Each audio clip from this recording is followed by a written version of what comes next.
Paramashivoham. Om Nithyananda Paramashivoham. Om Nithyananda Paramashivoham. Om Nithyananda Paramashivoham. Om Nithyananda Paramashivoham. Om Nithyananda Paramashivoham. Om Nithyananda Paramashivoham. Om Nithyananda Paramashivoham. Om Nithyananda Paramashivoham. Om Nithyananda Paramashivoham. Om Nithyananda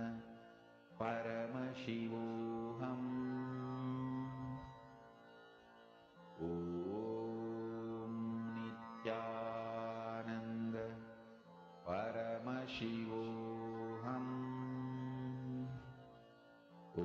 Om Nithyananda Paramashivoham. Om Nithyananda Paramashivoham. Om Nithyananda Paramashivoham. Om Nithyananda Paramashivoham. Om Nithyananda Paramashivoham.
Nithyananda.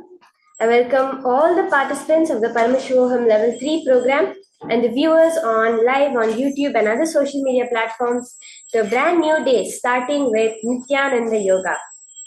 Nithyananda Yoga is the greatest science revealed by Paramashiva through the Supreme Pontiff of Hinduism to humanity to align ourselves to the cosmos. Let us start with invoking the divine in the form of our Guru with the Sadguru Vandanam.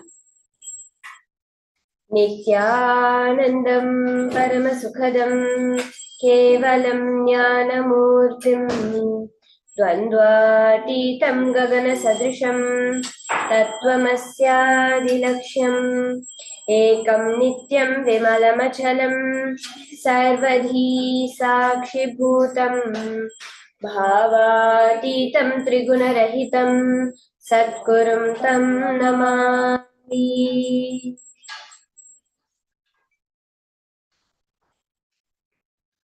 As we enter into today's Nithyananda Yoga, let us chant the Moola Mantra, the source Bija Mantra of Paramashiva to invoke ourselves as Paramashiva, the ultimate cosmic energy. Om Ham Shivaya Namaha. Om Ham Ham Shivaya Namaha. Om Ham Ham Shivaya Om Shivaya Namaha. Om Ham Ham Shivaya Namaha. Om Ham Ham Shivaya Namaha. Om Ham Ham Shivaya Namaha. Om Ham Ham Shivaya Namaha. Om Ham Ham Shivaya Namaha. Om Ham Ham Shivaya Namaha. Om Ham Ham Shivaya Namaha. Here, let us start the Tattva Chamanam, the ritualistic cleansing of the elements in the body, yourself, your mind, and the divine that resides within you. As revealed in the Agamas, yoga is not just some body postures, it is a ritual. It is a ritual to connect yourself with the higher divine cosmic energy, to let that be the source of your fuel throughout the day. So as we start with Nithyananda Yoga, I request all of you to get your Panchapatram and Uddharini ready, the cup and the spoon with water in it, through which we will be doing this Tattva Chamanam. Taking one Uddharani of milk, now placing your hands in the Gokarna Mudra, shaped as a cow's ear. At the end of each mantra, bring one sip of 1 spoon of water from the base of your palms. Om Atma Tattvam Shodhayami Svadha. Om Vidya Tattvam Shodhayami Svadha. Om Shiva Tattvam Shodhayami Svadha. Now wash your hands with the water from the Panchapatram. Now with the base of your thumb, wipe your upper lip and lower lip 2 times. You'll chanting the following mantra. Om Ham Hridayaya Namaha. Now wash your hands with the water from the Panchapatram. Now with the middle finger, ring finger and index finger, touch above the upper lip and below the lower lip. Wash your hands with the water from the Panchapatram. Now with your thumb and index finger joined together, touch your right nostril and left nostril. With your ring finger and thumb joined together, touch your right eye, left eye, then your right ear and your left ear. Wash your hands with the water from the Panchapatram. Now with the base of your little finger and thumb joined together, touch your navel center, your right chest, your left chest. With all your fingers joined together, touch the top of your head, your right shoulder, left shoulder and heart center. Now let us enter into the Sankalpa Mantra, the conscious resolution, declaring our conscious declaration to manifest the ultimate body, the ultimate mind and the ultimate consciousness. Let us start. Please place your hands in the Sankalpa Mudra with your left hand underneath your right hand placed on your right thigh in the Sankalpa Mudra. Now hold your conscious intention intensely within you as we enter into the Sankalpa Mantra.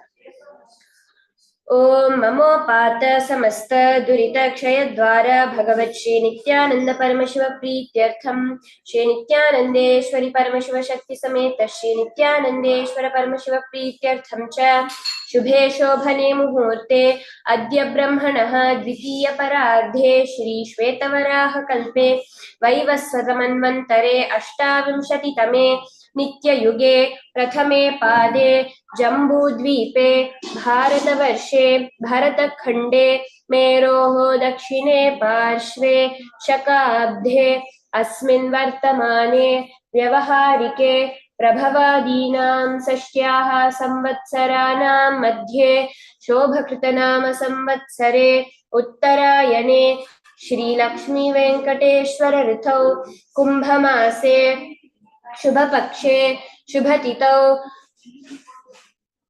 मंगलवासरयुक्तायां शुभनक्षत्र शुभयोग Shubhkaran एवं गुणविशेषण विशिष्टायाम् अस्यां शुभतिथौ श्री कैलासोन्नत द्वादशान्त श्यामला पीठारूढ़ श्री मीनाक्षी सुंदरेश्वरा भिन्न स्वरूप परशिवपुत्र रत्नकुमार गुरुमन्यतुल्यावतार श्री पार्वती स्तन्यपान लब्ध दिव्य ज्ञान विश्रुत सकल निगमागम सारभूत द्राविड वेद प्रवक्तृ श्रीमत् परमशिव करुणा समधिगत मुक्तामय चतुरश्रयान गीयमान छत्र चामर श्री चिन्ह काहलादि समस्त बिरदावल्यलंकृत ज्ञान विज्ञान चक्रवर्ती सर्वजन संग सद्यो निर्वाण दीक्षा व्ययापवर्ग वर्ष विश्राण जीमूत परमत कलभ केसरी शैव सिद्धांत स्थापनाचार्य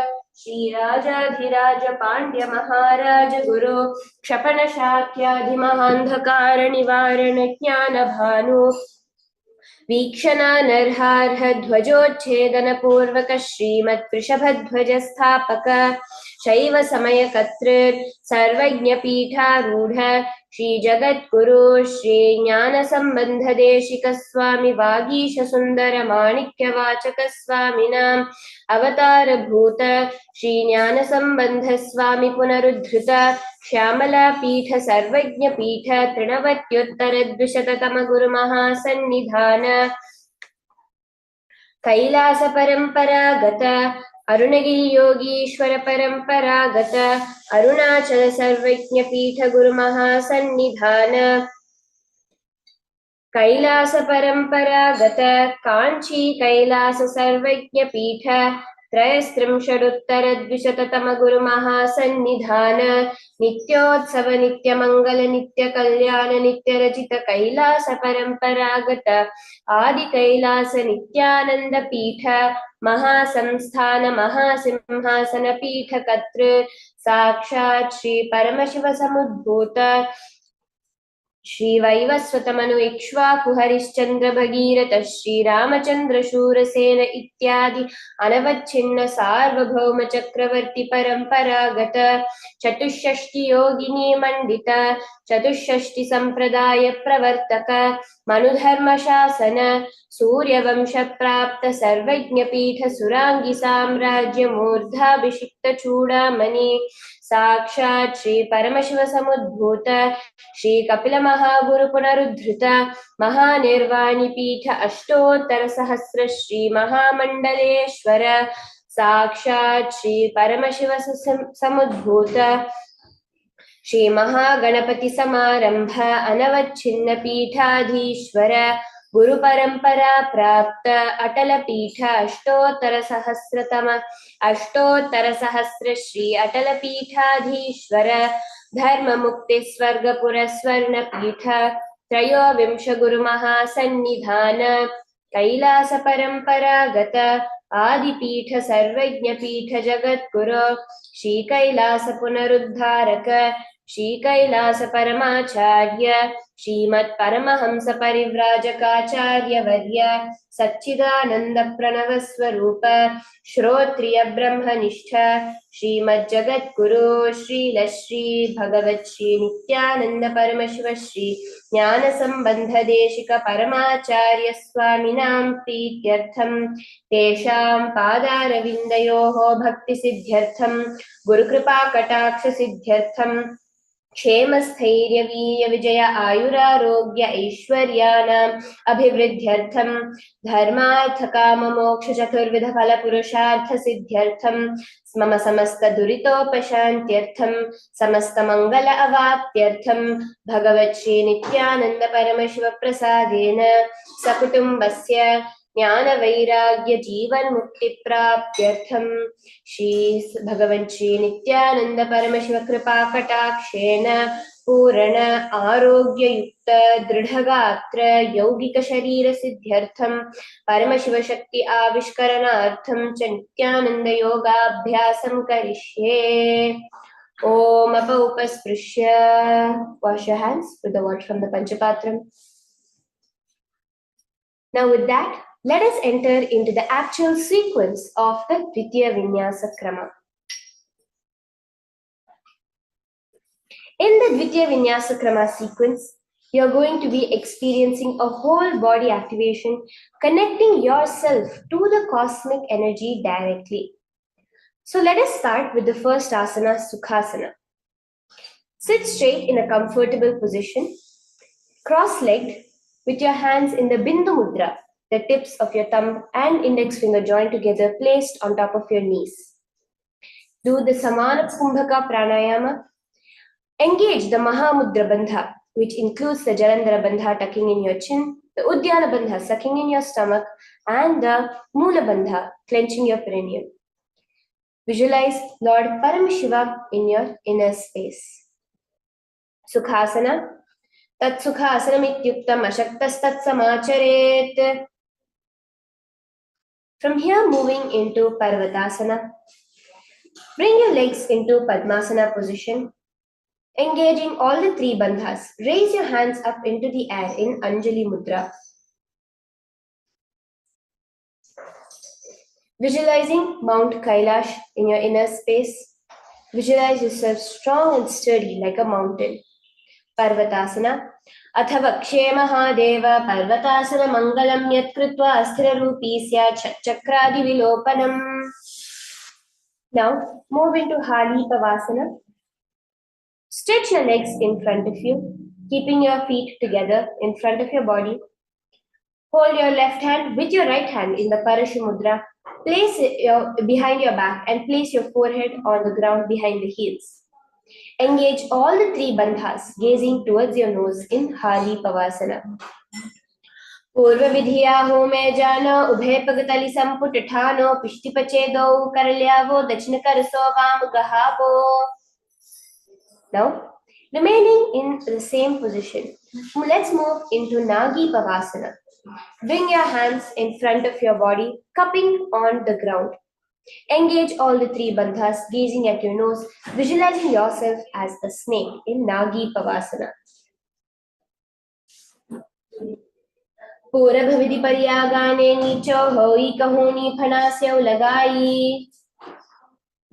Now, raising yourself up into Kokilasana. Hold your toes with your hands, respective hands, in the Prana Mudra with your index and ring middle fingers. Stretch your legs out upwards and then into Padmasana. Lean forward, place your elbows onto the ground, engaging all the three bandhas. Visualizing yourself as a bird in Kokilasana. Athanyadasanam vakshe yena siddho bhave naraha akasmad vayu sancharam kokilakyasanena cha. Moving into Nithyananda. In a seated position, place one ankle on top of the other knee and the other ankle below the opposite knee. Place your hands clasping the opposite elbows. Engage all the three bandhas, sucking in your chin, sucking in your stomach, and clenching your perineum. Gaze towards your nose, visualizing the supreme point of Hinduism. Repeat the japa Soham in your throat center. Nithyananda. घोड़ा दावा पाद की आंख माहिली सोय दच चरण को वारलो तापरि Gulf समोय वाम पाद को मारलो बहुर गुल्फ जुजान तापरि घोड़ा दच की आंख चाह बाहर लीवान. Now raise yourself into Gajasana. Press your palms to the ground and your feet behind you, raising your hips up into the sky. Now, lower your head and chest, scooping the body forward down again and again, like the trunk of an elephant, while visualizing yourself as an elephant. Engage the Uddiyana Bandha as well as the Mula Bandha and do the Gajasana. Yujjam padagre bhumau kritva lambi bhuyat mastakaagre hastatalau nidhaya. Now moving into Rikshasana. In the same position, keeping your hands pressed onto the ground, alternate pressing the heel of one foot onto the ground while lifting the other heel up. Repeat this again and again. Engage the Uddiyana Bandha, sucking in your stomach, visualizing yourself as a bear. Rikshasana. Ekaikam padama kuncha gajasanam kuryat Rikshasanam bhavati. From here, moving into Vaishyasana. Continuing to engage the Uddiyana Bandha and the Mula Bandha. Raise yourself standing tall onto the tips of your toes with your hands in the Hridaya Mudra at your heart center, touching the middle ring and index fingers towards your heart. Visualize the supreme part of Hinduism. Keshena pada yugalam badhva tishte dadhomukaha atava ishyavakshe yatkritva satyavan bhavet. From here, entering into the Urdhva Karana, the first Karana of the sequence where you are embodying the dance forms of Paramashiva. In the Urdhva Karana, literally means the raised knee Karana. First sit in Aramandi position, placing your heels together, face your feet outwards and your knees slightly bent towards the ground. Place your palms parallel to the ground in front of your chest, facing downwards. And now, twist one knee up towards his chest and raising it up back and across the body, back to the original position. Simultaneously, as the leg raises, follow the movement with the respective hand, raising it up and across the body. Repeat this on opposite side.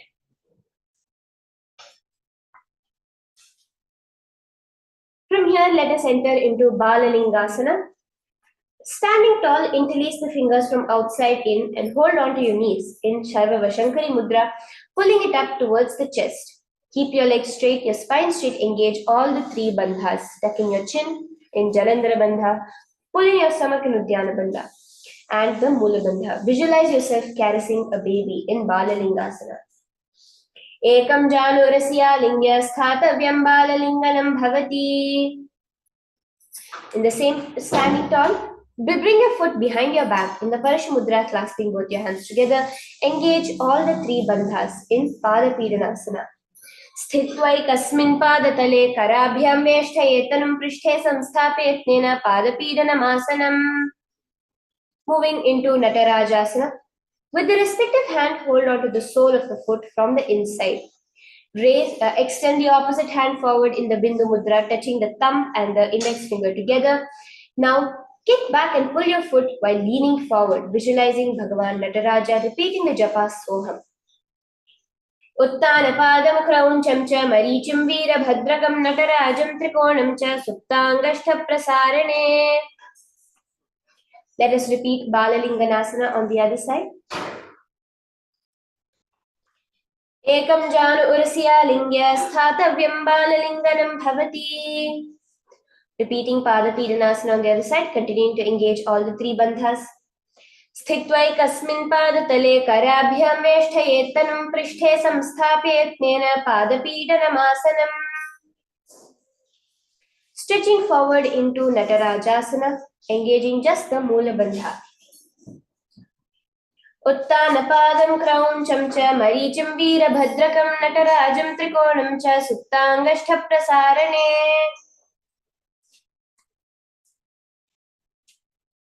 From here, let us move into the Ardharechita Karana. From Aramandi, with your heels together, toes pointing outwards, knees bent, bring your right foot behind the other foot.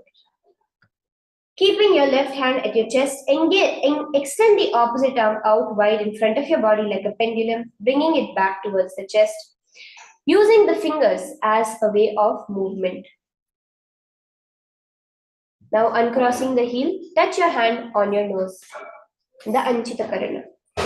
Now repeat on the other side.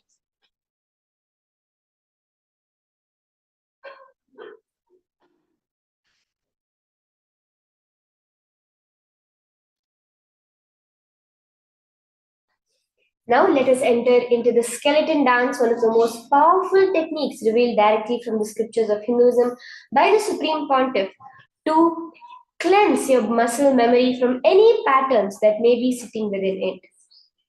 Start the skeleton dance by closing your eyes and visualizing yourself as pure bones, as just a skeleton. Slowly start shaking every muscle, every bone in that body. Shake it intensely. Visualize yourself without muscles, without flesh, without skin, without any organs, purely as bones.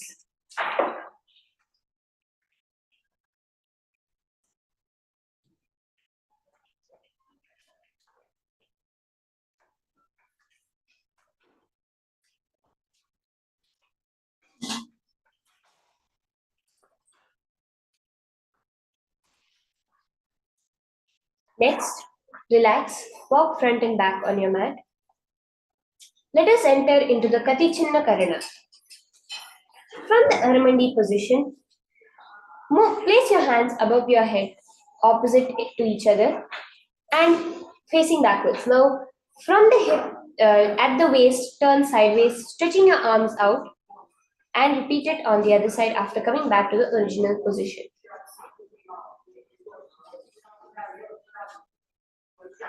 From here, moving into Tadasana, keep your legs together, your hands raised up above your ears.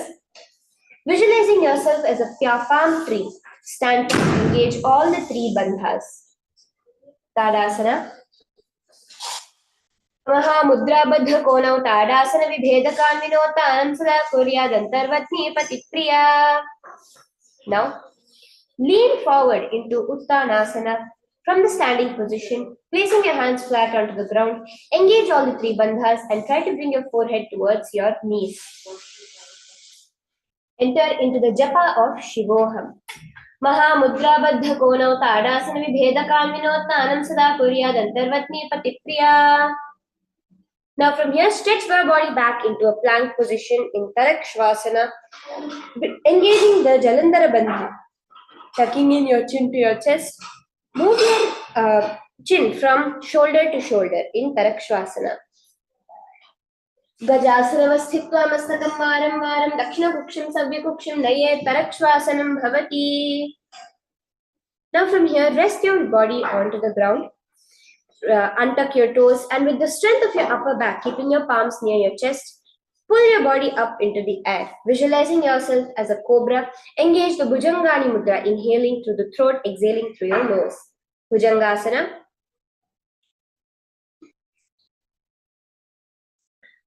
Angushtrah Paryantam Adho Bhumau Vinyasetkaraabhyam Chadharam Dhritva Urdhvashishah Panivahi. Now from here, entering into Shashasana, raising yourself into the Gajasana position. Bring one knee forward towards your chest and back, alternating continuously, visualizing the Supreme Pontiff of Hinduism. Gajasana samslavjanudvaima kunche varam varam kartavyam Shashasanam bhavati. From here, entering into the Rathasana, in the same position, bring one foot in between your palms, alternating quickly, jumping between your legs, visualizing yourself as a chariot in Rathasana. Rajasana samsthu ekaikam padam puromagyena bhramayitva kartavyam Rathasanam bhavati. Keeping one leg forward, raise your hands up straight into Virabhadrasana. Keeping one foot at a 90-degree angle, the other foot at a 45-degree angle, engage the Uddiyana Bandha, sucking in your stomach, gazing at your third eye. Visualize yourself as Lord Virabhadra, destroying your ego. Vasishtamata Kaundinya Murdhakuputameva Chashta Vakramathotanam Mayuram Set Bandhanam. Now switch your legs around, repeating Virabhadrasana on the other side. Engage Uddiyana Bandha, gazing at your third eye. Vasishtamata Kaundinya Murdhakuputameva Chashta Vakramathotanam Mayuram Set Bandhanam. From here, entering into Vrikshasana, Keeping one foot on your perineum, lift your hands up into the air in the Anjali Mudra. Visualize yourself as tall as a tree in Vrikshasana. वामोर्मूलदेशे च याम्यं पादं निधाय तु तिष्ठेत् वृक्षवद्भूमौ वृक्षासनमिदं विदुः. Now in the same position, bring one foot up to your upper thigh and your hands in Anjali Mudra in front of your heart center in Garudasana, visualizing yourself as Lord Garuda, the vehicle, the eagle vehicle of Lord Vishnu. Garudasana Nithyananda Srambhavi Sarvadoshaadvinirmukto Bhavati Mahabali. Now from here, repeat Vrikshasana on the other side, visualizing yourself as a tree engaging the Udyana Bandha. वामोर्मूलदेशे च याम्यं पादं निधाय तो तिष्ठेत् वृक्षवद्भूमौ वृक्षासनमिदं विदुः. From here, raise your foot over your upper thigh, continuing to engage the Udyana Bandha in Garudasana. Visualizing yourself as Lord Garuda. Garudasana Nithyananda Srambhavi Sarvadoshaadvinirmukto Bhavati Mahabali. Now, rest your foot back onto the ground. Stretch your legs wide apart, one facing forward and the other facing at a 45-degree angle, both your knees straight. Now raise your palms straight parallel to your shoulders and lean forward, touching one hand towards the straight leg. Look up towards the other raised palm, visualizing yourself as a triangle. Uttanapadam krauncham cha maricham veerabhadrakam natarajam trikonam cha suptangashta prasarane. Here repeat Trikonasana on the other side, continuing to visualize yourself as a triangle. Uttanapadam krauncham cha maricham veerabhadrakam natarajam trikonam cha suptangashta prasarane.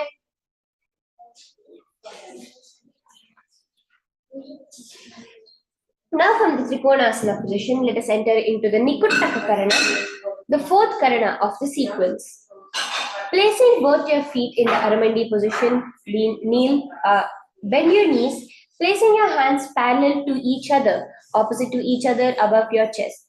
Now, raise one foot off the ground onto the toes and slam it back down while raising up the other foot. Simultaneously switch the position of your palms in the Nikuttaka Karana. Now from here, moving into Angushthasana. Sit onto your heels with your knees facing forward, your palms in the Anjali Mudra in front of your chest. Enter into the Japa Sadashivoham, doing the Brahmari Kumbhaka, buzzing like a bee. Kabandhasana mityahu gorakshasana eva changutam yeyam brahma prasaditam tatha. From here, stretch your legs forward, one foot forward in Saurasana, placing your palms on the ground for facing forwards in the Vara Mudra. Visualize the supreme part of Hinduism. Prasarya ekam padatalam samsthapya tveka padakam.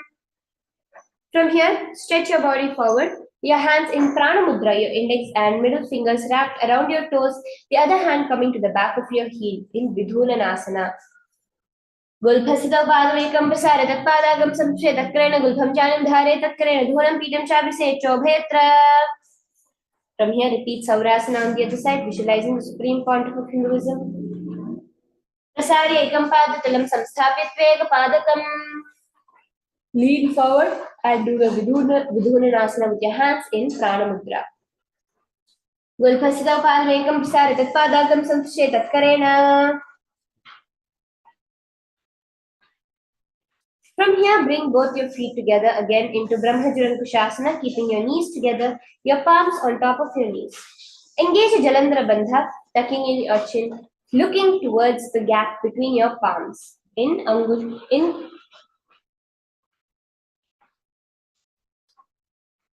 Bhadragorakshasana. Do phana pani hoye vese, edi do guda nivese, korapag thalyanki mahili, aisa mahira shemili.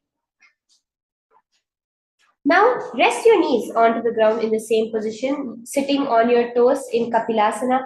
Engage the Udyana Bandha sucking in your stomach. Gaze at your nose, visualizing Mahamuni Kapilamuni in your third eye. Ubhay pagitali samata herave, tinko mahili kor milave, phadapali koda hoye vese, edi dogla Johnny nivese. From here, entering into Bhadra Gorakshasana. Remaining in the same position, switch your gaze towards your third eye. दो पग थली संपुट करे कोरवाली भू परिधरे कोरवाली राखे ऐसे तापरी मूल द्वार टिके वैसे. From here, raise up onto your toes, lifting your knees off the ground, putting your hands in the Padma Mudra, like a lotus, stretching all your fingers. Raise your hands above your head, looking through the gap between your palms. Engage the Uddiyana Bandha sucking in your stomach, visualizing Lord Surya in your inner space. Continue the Japa Sadashivoham and the Brahmari Kumbhaka. एरी दो गुला तरियाने फना पानी बहटे कुप निठाने गोड़ा जंगा दर रहे आड़े वाइसी with है.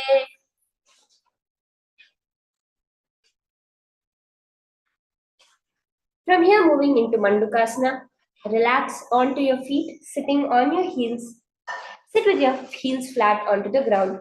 Place your palms onto your respective knees. Do the Manduki Mudra, pressing your tongue up towards the upper palate, visualizing yourself as a frog while gazing at your third eye. Mandukasana. पादतलौ पृष्ठदेशे अङ्गुष्ठे द्वे च संस्पृशे जानयुग्मं पुरस्कृत्य साधयन् मण्डुकासनम्. From here, moving into Uttana Mandukasana. Bring your palms behind your head and place your palms on the opposite shoulder blades. Continue the Manduki Mudra. Engage the Uddiyana Bandha, sucking in your stomach, gazing at your third eye, visualizing yourself as a frog. Manduka asamadhyastam kurparabhyam dhritam shiraha etadhekavaduttanam etaduttanam mandukam.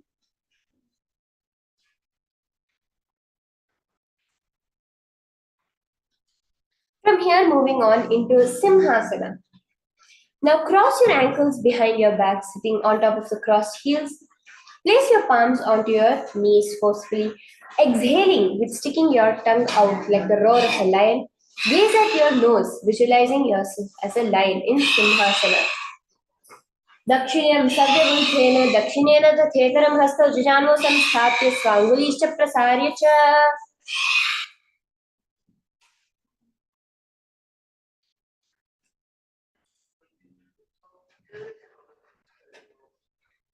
From here, moving into Bhadrasana, engage the Jalandhara Bandha, tucking in your chin to your stomach, crossing your toes behind your back, crossing your hands and holding the opposite toes in the Prana Mudra with your index and middle finger, gazing towards your nose. Continuing the Brahmari Kumbhaka, the Japa Sadashivoham, visualize the supreme point of Hinduism. गुल्पौ च विष्णस्याद सीवन्याः व्युत्क्रमेण समाहितः पादाङ्गुष्ठकराभ्यां च धृत्वा च पृष्ठदेशतः.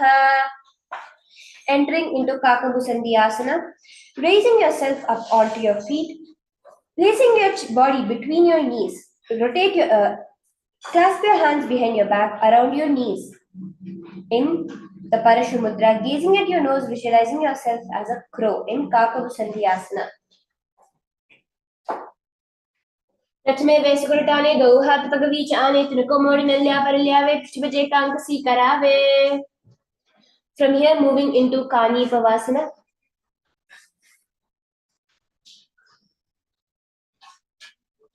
Placing your palms on the floor, your shoulder width apart. Bring your knees to the back of your arms towards your armpits. Lean your chin forward down and gaze ahead, visualizing the supreme point of Hinduism in Kani Pavasana. Asana Kauguna Ashi Dushita Hoi Tawachi Hawi. From here, moving into Kapali Asana. Lean your body forward. Keeping your palms on your head in the tripod position, raise your feet up towards the sky, gazing at your nose, engaging the Mula Bandha.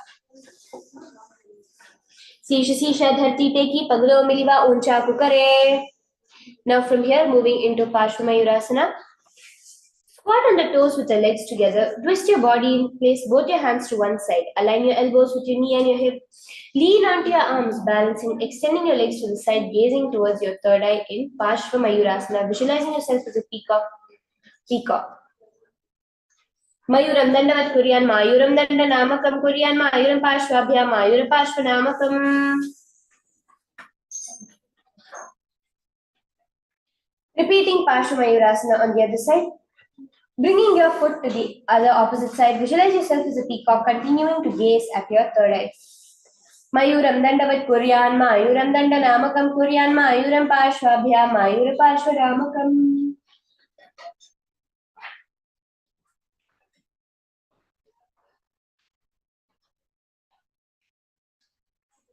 From here now, moving on to Bhairaganathasana.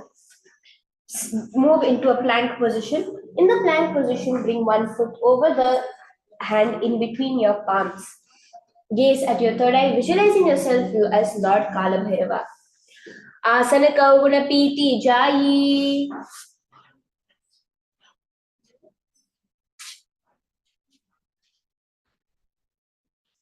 Repeating Bhairavanatha on the other side. Asana Kauguna Piti Jayi. Now from here, let us move into the Unmukha Pithasana. Placing your forearms onto the ground, walk your feet towards your body, raising your hips into the sky, into Unmukha Pithasana, gazing at your third eye. Bhunyastha Ujjanani Hastha Chatushpadama Vangmukha Mutha Pitanga Yugala Katisthala Bhiruka.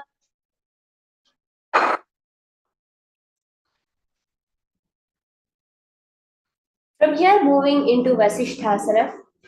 Raise yourself onto the side, onto one hand with your heels placed onto the floor. Raise your other arm above your body, gazing towards your palm. Visualize yourself as Rishi Vasishtha, the Guru of Sri Rama. Urdhva Marichihala Matsikam Parivrittim Chodharasya Vividam Dhanurasanam. Repeat Vasishthasana on the other side. Urdhva Marichihala Matsikam Parivrittim Chodharasya Vividam Dhanurasanam. Now move into Anjaneyasana.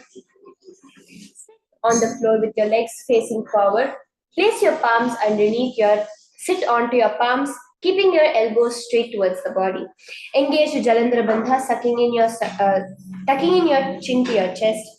Visualize yourself as Lord Hanuman while gazing at your nose. Anjaneyasana.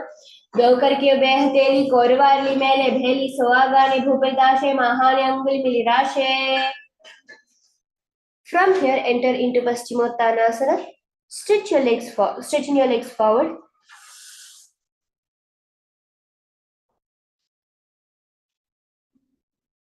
Raise your hands above your head, holding on to your toes in the Prana Mudra. Engage all the three bandhas in Paschimottanasana. Janu Parillatantu Paschimam Muchitena Kena Prakarena Sukham Dharyam Chajayate. From here, moving into Ugrasana, engage all the three bandhas, bringing your hands behind your neck and leaning forward with your elbows onto the ground. With your hands in Parishamudra, visualizing Mahakali Devi in your inner space. Sopanibhyam dharam dhritva janupari shironi sitasana agravadam proktam bhavedanile deepanam. Now from here, moving into Marichyasana, keeping one leg stretched forward, bring the other leg up towards the chest with your leg next to your perineum. Visualizing Sage Marichi in your inner space, clasp your hands behind your back in the Parashamudra and lean towards your ground with your forehead on your knees. Marichyasana. Uttana Padam Krauncham Cha Marichim Veera Bhadrakam Natarajam Trikodam Cha Suttangashta Prasarane. From here, rest your knee onto the ground into Mahamudrasana. Lean forward, clasping your toes, bringing your forehead towards your knees, gazing at your nose in the Mahamudra Bandha, engaging all the three bandhas. Dava Pagmodi Edi Mahilaguthamuladvari Chede. Now raise up, repeating Marichyasana on the other side, visualizing yourself as Sage Marichi, entering into the Japa Mahasadashivoham, doing the Rechaka Kumbhaka. Uttana Padam Krauncham Cha Marichim Veera Bhadrakam Natarajam Trikonam Cha Suttangashta Prasarane.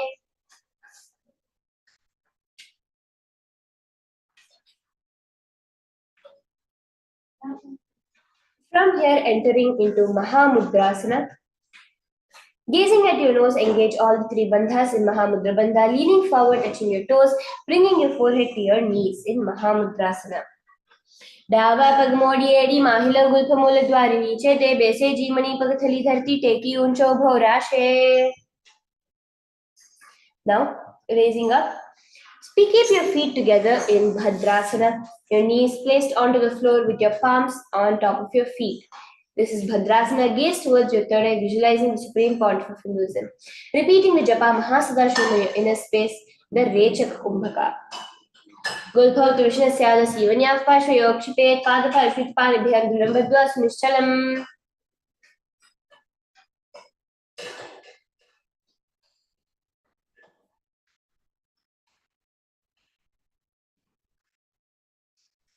From here, entering into Bali Pavasana, placing your feet a little bit forward onto the mat, place your palms lightly on top of your knees. Visualize the supreme point of Hinduism, gazing at your nose, engaging the Jalandhara Bandha, tucking in your chin in Bali Pavasana. पूर्व चरपटी चौक कह्यो सोई वाही विधियो कीजी सोई आमेरी भिन्न जुराशे अंगुलार्थंतर औराशे. Now from here, placing your palms in between the feet, push your feet a little bit away from your body. Lean your forehead forward onto the mat. Placing your palms onto your feet. In Joni Asana, visualize the Yoni Mandala gazing at your nose. दो पग थली संपुट करे को एढ़ में ढके ढिंग दरे अर्ध खात को अंतरराशि लाट पग थलिया परिदाशे.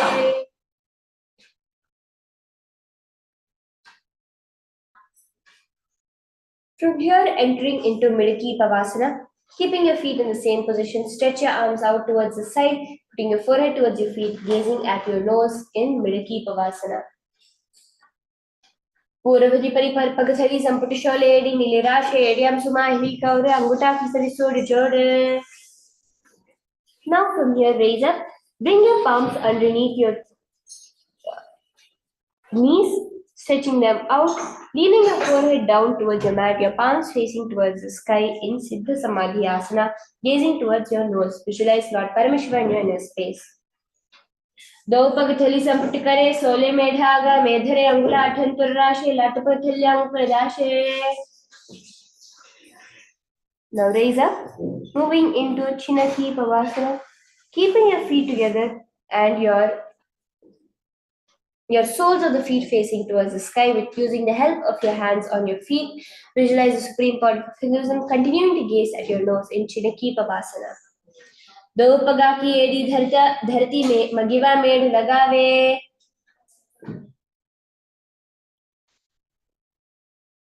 From here, let's move into Charapati Chokasana. In the same position, bring your palms to your knees, pushing it gently towards the ground. Engage the Uddiyana Bandha, sucking in your stomach, gazing towards your third eye in Charapati Chokasana. दो पग थली संपुट धारे आगा लेकर जोर पसारे गोड़ा भूसो लगता राशे हाथ दो गोड़ा परिदाशे.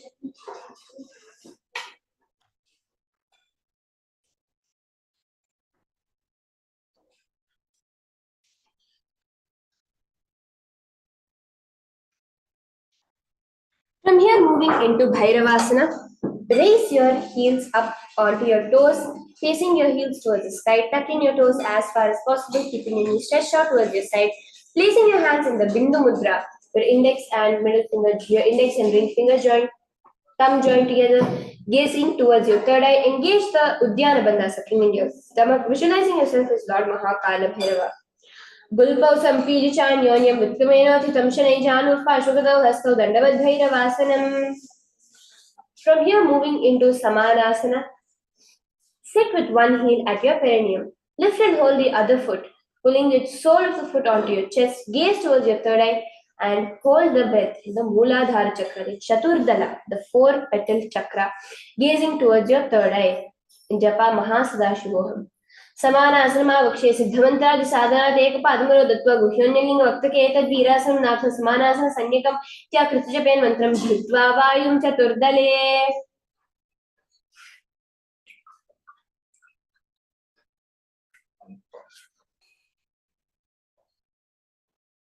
From here, moving into Apanasana, place one leg on top of the respective shoulder, raise the other foot upwards and straight. Keep your hands on the ground to the sides, gazing towards your third eye in Apanasana.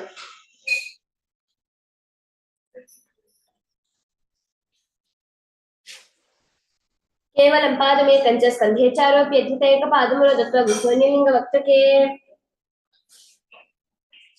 From here, move into Samanasana on the other side, gazing towards your third eye, visualizing the supreme pontiff of Hinduism. Samanasana Vakshe Siddhamantra Sadhana Take Padamura Dattva Guhyonyalinga Vaktake. Stretch that leg up into Apanasana, continuing to gaze at your third eye.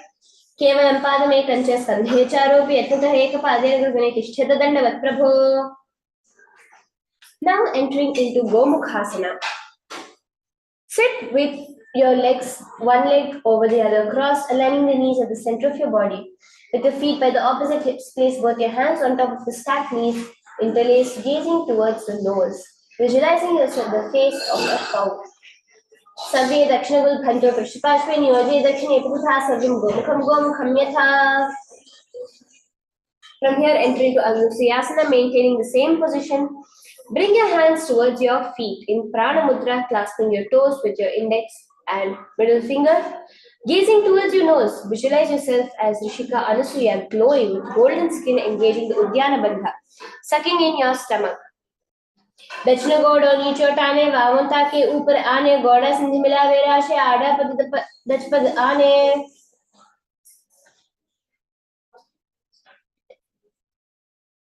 Now into Anusuyasana 2, clasp your hands behind your back and lean forward to your forehead to touching the ground. Try to touch your nose towards the ground, gazing at your nose, visualizing yourself as Rishika Anusuya. जीवना गोड़ा की संधि उपरिडावा गोड़ा की संधि मिला राशे गोड़ा सवले पकतल्याला वाडवा इसुधा राशे.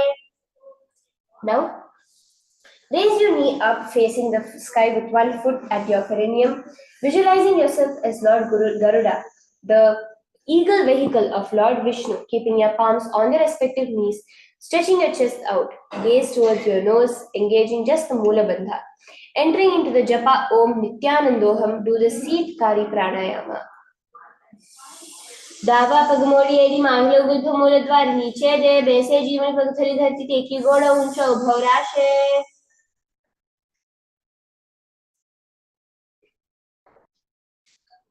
Now from here, moving into Naradasana, leaving your legs in the same position. Twist your body to bring your elbows outside the raised knee, palms in Parishamudra behind your neck.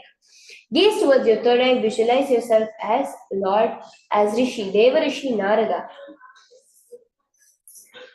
Pishtichumam Pagthali Keri, Bhupita Hilagave, Peri, Goda Sopro, Hejoy, Lachpashli Hake, Soi. From here, move into Matsya Pitakasana. Place one foot on top of the opposite thigh and wrap your respective arm around the knee, holding on to the opposite shin. Extend the hands straight, hold onto the respective toes with the index and middle finger in Prana Mudra. Gaze onto your nose, visualizing the Matsyavatara of Bhagavan Shri Vishnu. Vamena Vamangushtantu Grihita Matsya Pitakam Vamena Sampirya Medhradupari Dakshinam.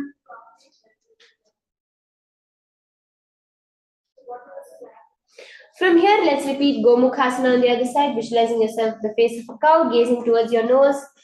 Savye Dakshinagul Bhanto Prishthapashve Niyoje Dakshine Pritha Savyam Gomukham Yatha. Moving on to Anusuyasana on the other side, gazing towards your nose, engaging the Udyana Bandha. दक्षिण गोड़ और नीचे उठाने वामनता के ऊपर आने गोड़ा संधि मिलावे भारी गोड़ा संधि मिलावे राशे. Now from here, moving into Anusuyasana 2, lean towards the ground, touching your nose towards the ground, gazing at your third eye, visualizing Rishika Anusuya.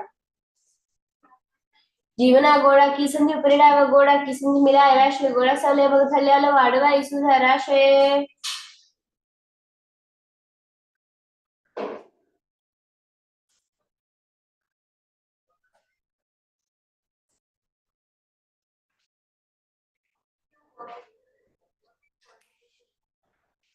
Now moving on to Garudasana on the other side, visualize yourself as Lord Garuda, gazing towards your nose.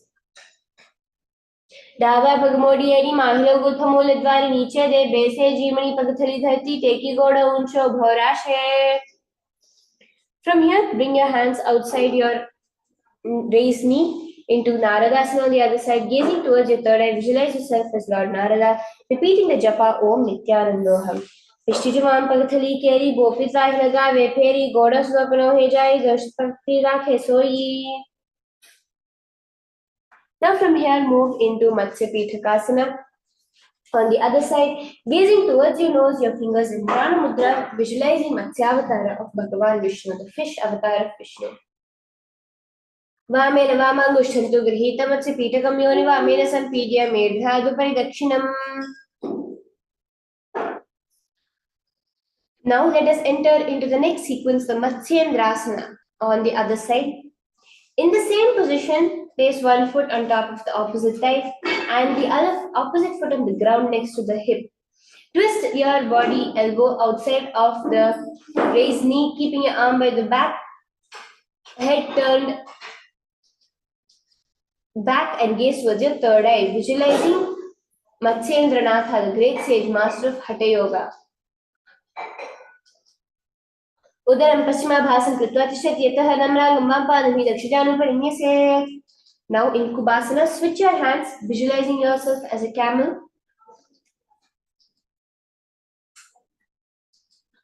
Asana ka upar jholo jaye. Now place both your hands flat onto the ground, visualizing Matsyendranatha, gazing towards your third eye in Matsyendrasana 2 with the japa Om Nithyanandoham. And you're doing the Sheetkari Pranayama. Matsyendra Pitham Jatra Pritim Prachandra Rukmanda Khandanasana Abhyasa Kundani Prabodham Dandastiratum Hitatatham Sam. Now repeating Matsyendrasana on the opposite side, gazing towards your third eye, visualizing Shri Matsyendranatha. Udaram Paschimabhasam Krishna Tishtati Yatnatah Namrangam Vapadam Hi Dakshijanuparinyase. Now from here, repeat your switch your palms into Kubasana, visualizing yourself as a camel, gazing at your third eye. Asana ka upar jholo jaye. From here, rest both your hands onto the ground, continuing to gaze at your third eye, visualizing Matsyendranatha in Matsyendrasana 2 on the other side. Matsyendra Pitham Jatra Pradiptim Prachandra Rukmandala Khandanasana Abhyasata Kundalini Prabodham Dandastiratum Hitatatham Sam.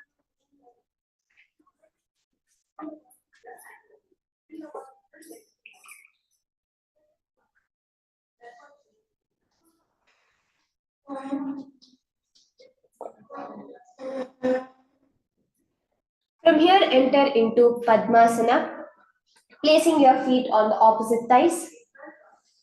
Engage all the three bandhas, tucking in your chin in the Jalandhara Bandha, sucking in your stomach in the Uddiyana Bandha, and clenching your perineum in the Mula Bandha. Entering into the Sheetali Pranayama, the cooling Pranayama. Repeat the japa Om Nithyananda Mahasudashivoham in your throat center. Gaze towards your nose, visualizing yourself as Bhagavan Paramashiva. Padmasana. Asanam Vidam Proktam Padmam Vajrasanam Tatha. Now moving into Padmasana 2, cross your hands over your feet, clasping the respective toes in Prana Mudra. Visualize yourself as Devi Parvati, gazing towards your nose in Padmasana 2. Uttano Uttano Krito Urusansav Prayatnataha Ur Madhyata Tothano Pani Kritvat Tadrasho. Moving into Kukkutasana, visualizing yourself as a rooster. Sitting in Padmasana, place your palms in between the gaps between your thighs and your calf muscles, raising yourself up in the Sahaja Kumbhaka, repeating the japa Om Nithyananda Mahasudashivoham. Kukkutasana. Padmasam Samsthapyana Nurvarantarekanavesh Bhumava Tishthet Vyomastak Kukkutasana. From here now, raise yourself onto your knees in Baddha-Kekiasana. Place your palms facing your knees backwards onto the ground. Bring your elbows onto your navel and lean forward, raising your knees off the ground in Baddha-Kekiasana. Dharamavashtabhyakadya Tatkur Prasthapita Nabhipasha Uchasanodanradatta Khemayurmeta Pravadanti Pitham. Now in the same position, stretch your legs back up into the air in Mayurasana, visualizing yourself as a peacock and doing the Sahaja Kumbhaka. Mayurasana. अथवा क्षेमः देव पर्वतासन मंगलम नेतृत्व असुररूपी चक्रादि विलोपनम. Now lay flat onto the ground in Makarasana. Bring your palms in Parashumudra behind your neck, visualizing yourself as a crocodile with your feet pointing outwards.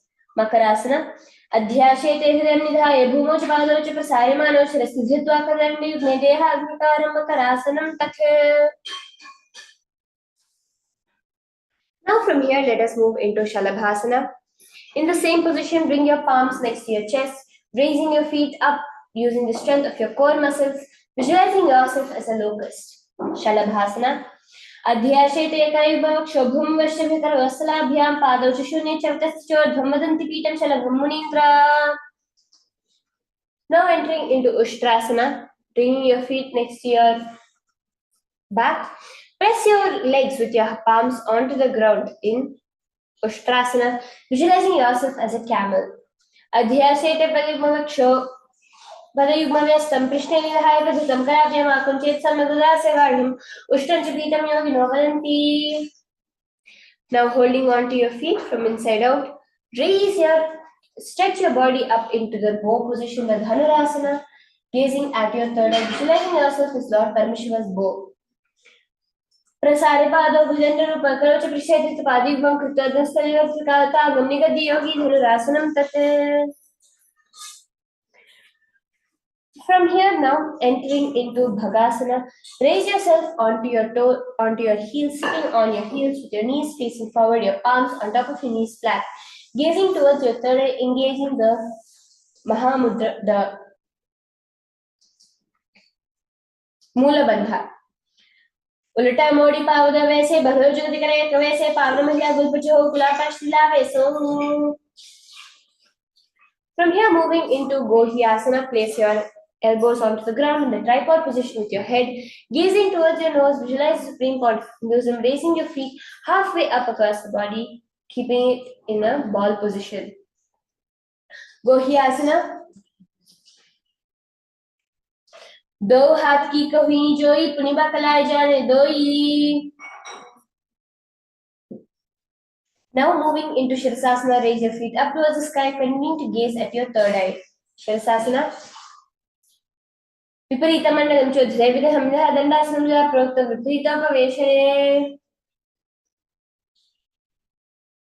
Now moving into Phodyasana, bring your legs in front of your forehead, lifting with your hands underneath your shins, lifting your legs straight up into the sky, bringing your forehead towards your knees, doing the Bhastira Kumbhaka, blowing like a bellow forcefully, doing the Japa Om Nithyananda Paramashivoham in Phodyasana.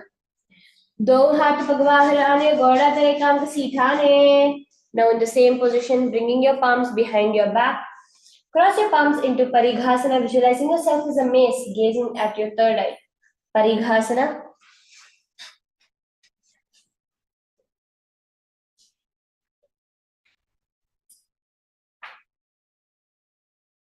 उत्तानं शयनं कृत्वा पादौ मिलित्वा प्रसारितं भूमौ स्पृष्ट्यास्ताभ्यां तदा मध्वकमखं कृत्वा तिष्ठेत् परिघासनं भवति.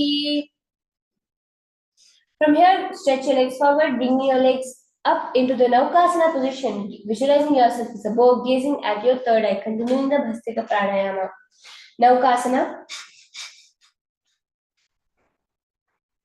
उत्तानं शयनं कृत्वा भूमिष्ठभिस्तुन्तं मन्धाय शिरोजङ्गपादनन्दोद्धारयेत् नौकासनं भवति. From here, moving into Rudrasana, bring the soles of your feet towards your chest with your palms clasped around it, gazing towards your nose, visualizing yourself as Lord Rudra. Rudrasana. Pagathali Samputakare Hatasya Pagochai Pagakanguta Dole Palikare Talave Pachedo Hat Pagvaharane. Now lean back on towards your back. We are almost done with this sequence of Prathama Vinyasa Krama. Stretch your hands towards your heels, raising your hips up towards the sky in the Jalandhara Bandha, tucking in your chin.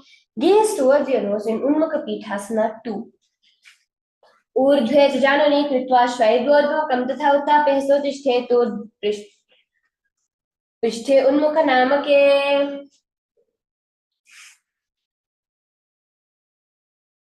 Now lean your body flat on towards the ground, visualizing that you are a completely dead body. The supreme point of Hinduism has liberated you.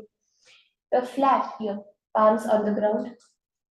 Lay down with the Shakti Chalan Mudra, the feeling of energy flowing through every vein in your body. अथ शवासनम्. उत्तानं शवद्भूमौ शयनं तु शवासनं. शवासनं शान्तिहरं चित्तविश्रान्तिकारकम्. Relax here for a few moments in Shavasana.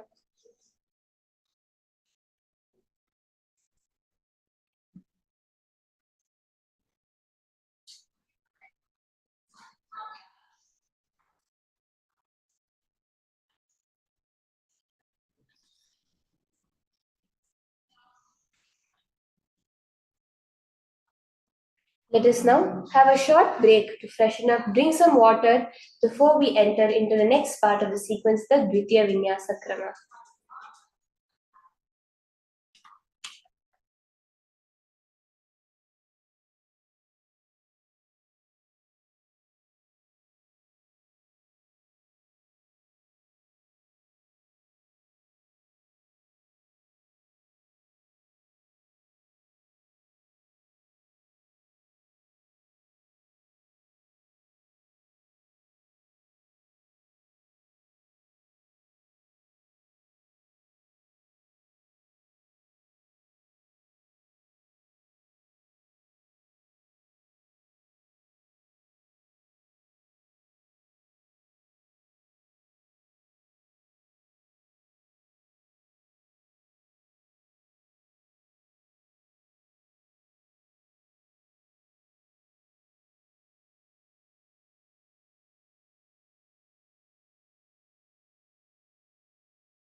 The first asana of the Dvitiya Vinyasa Krama sequence that we'll be entering into now is the Yathasanishthasana.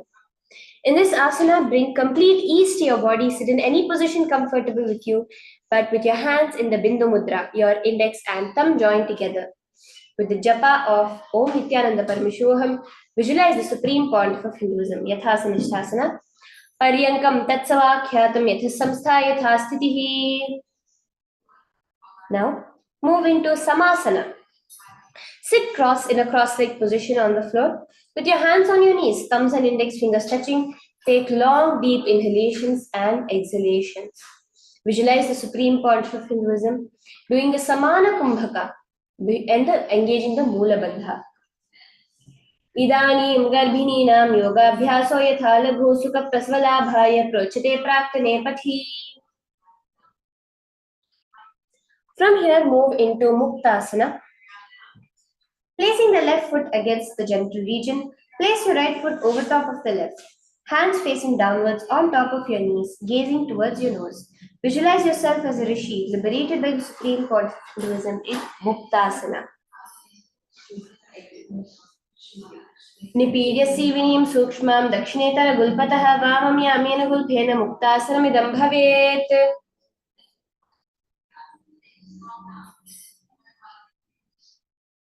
From here, moving into Siddhasana, maintaining the same position, switch your gaze towards your third eye. In Siddhasana.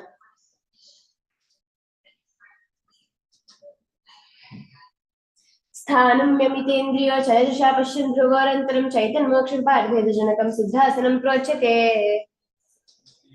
From here, entering into Siddhyasana. Visualizing the supreme point of Hinduism in your inner space, maintaining the same position, switch your gaze to the ground in front of you, engaging all the three bandhas.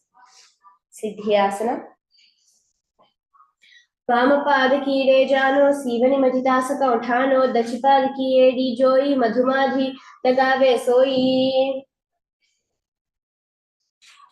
From here, entering into Rudrasana.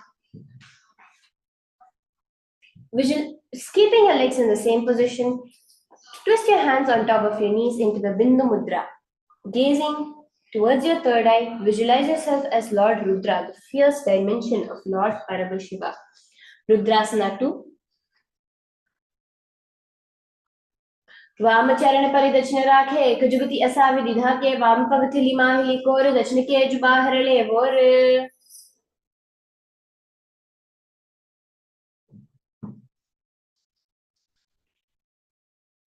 From here, moving into Santadhunasana, embody tranquility and an unshakable nature, maintaining the same position. Switch your gaze towards your nose. Santadhunasana.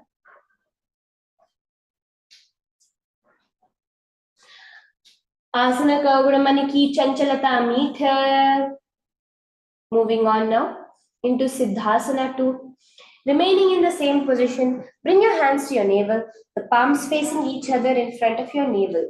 In the Samputa Mudra, visualizing the supreme point of Hinduism in your third eye.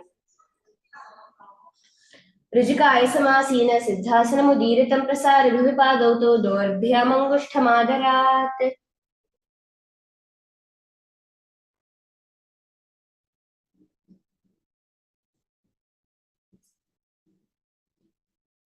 From here, moving into Bandhayoniyasana, maintaining the same position, put your little fingers beneath your lower bottom lip, ring fingers above your upper lip, middle fingers closing your nostrils, your index fingers your eyes, and your thumbs closing your ears in the Shanmukhi Mudra.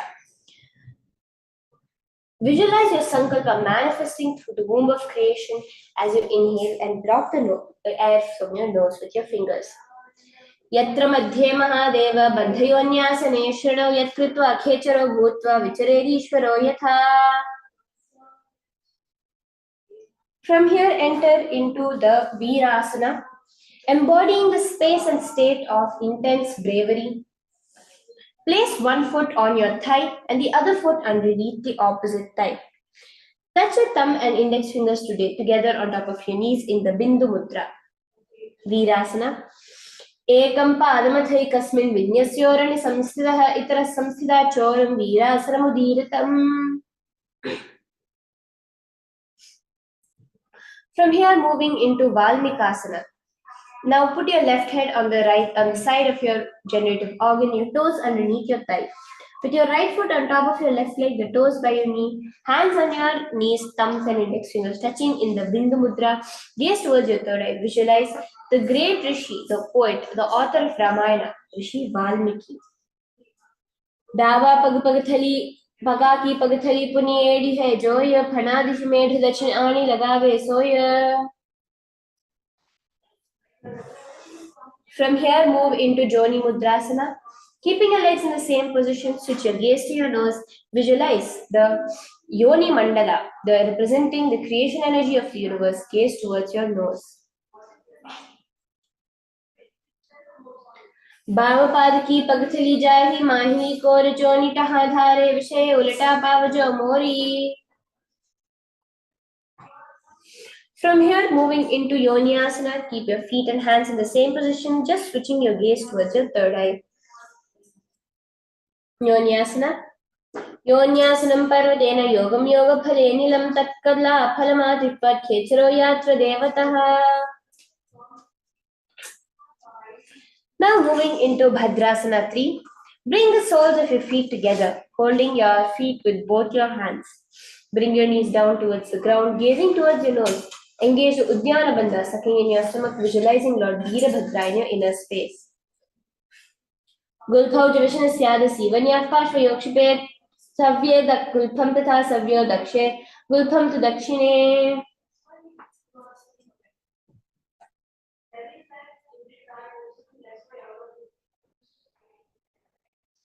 From here, moving into Aghorasana, remaining your feet in the same position, put one hand over your knee and bring your right hand up to your nose in Aghorasana, engaging the Nadi Shodhana Pranayama, the Antaku Pranayama. Visualize yourself as an Aghori. Aghorasana. पूर्व कहो विश्व कहो जो वाही विधि जो कीजे सोई.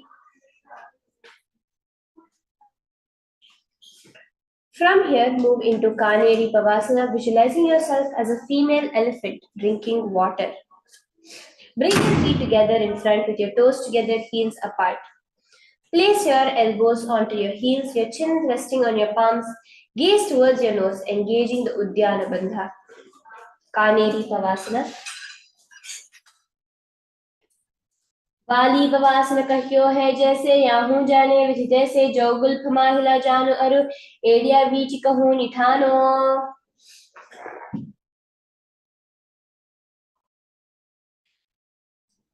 From here, moving into Parasana, visualizing the supreme pontiff of Hinduism, Bhagavan Sri Nithyananda Paramashivoham.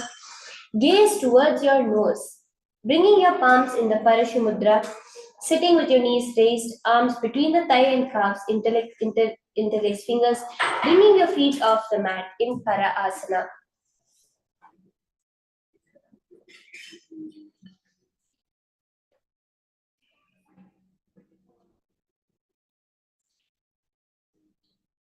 जोग प्रवीप्य प्रदीप्य का वेड़ी करखी अंगमुरी जोई वितशाम.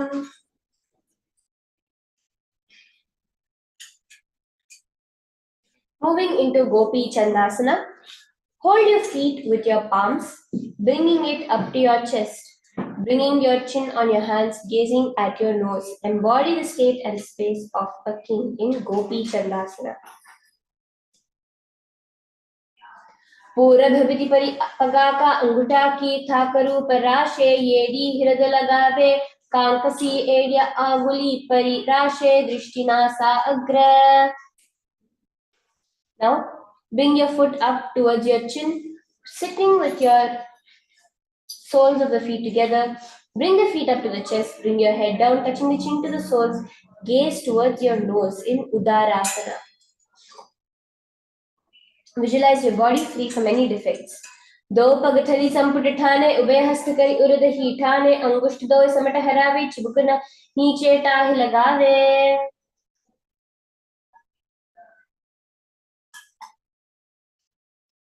Now from here, moving into the Vishishtasana, Sit with your feet together, your arms under your legs. Raise your feet up towards your face, your fingers interlocked, palms over the forehead. Visualize yourself excelling in everything in life in Vishishtasana. दो पग थली जोड़ी संपुट करे, हाथ दो पग बीचे आने टाले, करे बारे ले पहुनिया माहिली संधिराशे. Moving into Bhujasana. Now, remaining seated on your body, lift both your legs on top of your respective shoulders. Bring your arms underneath your leg and up, interlacing the fingers around the back of your neck in Bhujasana, visualizing yourself as a cobra.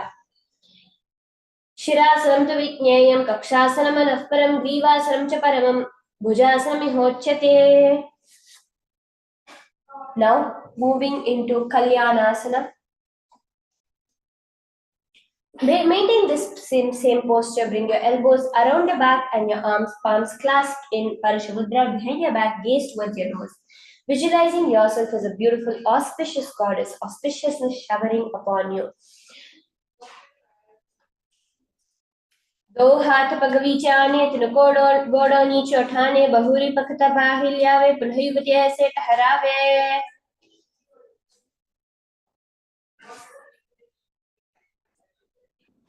From here, moving into Sankatasana. With your left knee onto the mat, place the left foot flat and place the perineum on the raised heel. Raise your right leg over top the left and bring your right heel to the left hip. Place your hands on the opposite knees, visualizing yourself as a swan in Sankatasana. वामपादं चितेर् मूलं सन्यस्य धरणीतले पाददण्डेन याम्येन वेष्टयेत् वामपादकम्. Now moving into Dhenukasana in the same position. Bring the foot out from underneath and place it next to your hip. Place both your palms onto your knee in Dhenukasana, visualizing a cow in your inner space, engaging the Uddiyana Bandha, sucking in your stomach. Anusagi nagar pachidam vilshudinda dalyam ni dayadyagali vamaka pagal nidayakudu. Now moving into Machandrasana. Place the right foot on the left thigh. Place the left foot on the right knee. Bring your left hand behind the back, holding the right thigh. Place your right hand on your left thigh, twisting the body, gazing towards the third eye. Visualize the supreme quantum of Hinduism in Machandrasana. वामजंग परिदचिठाने वामहस्त पिष्टि दिश आने बहुरो दक्षिण पाद है जोई ताकी नाली जो पकड़े सोई. Now moving into Machandrasana 2. From the same asana, untwist your body, holding on to your respective big toes. Lean your forehead towards the ground such that it touches and the chest should be touching your knees, visualizing the supreme point of Hinduism in Machandrasana 2. प्रथम जीवनो चरण जो जोई वाम जंग परि राखे सोई ताकि एड़ी कड़ी सोलावे बहुरी जुगति यह और करावे. Slowly raising up.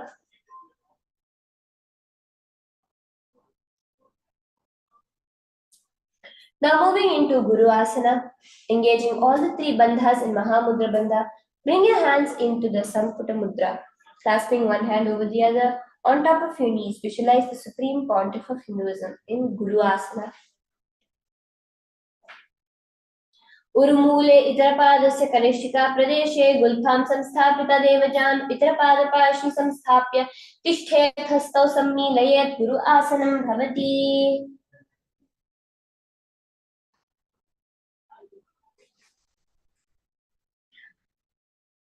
From here, repeating Sankatasana on the other side. Visualizing yourself as a beautiful swan, place your palms on the opposite knees. Sankatasana, sitting on the heel. Vamapadam chiter moolam sanyasya dharanitale padadandena yamyena veshtayet vamapadakam. Now moving into Dhenukasana, visualizing a cow in your inner space. From Sankatasana, sliding the heel out, engage the Uddiyana Bandha, sucking in your stomach. Dhenukasana. Anusagi nagar panchadam rishilinda galyam ni dayadya గాలి వామక పగలు నిడాయకుడు.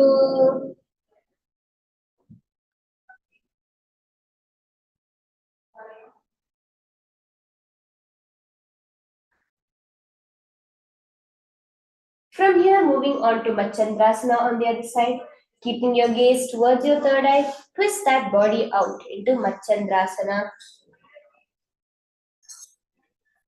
वामजंघ परिदक्षिठाने वामहता पिष्टिदश आने बहुलो दक्षिण पाद है जोई ताकी नली जो पकड़े सोई.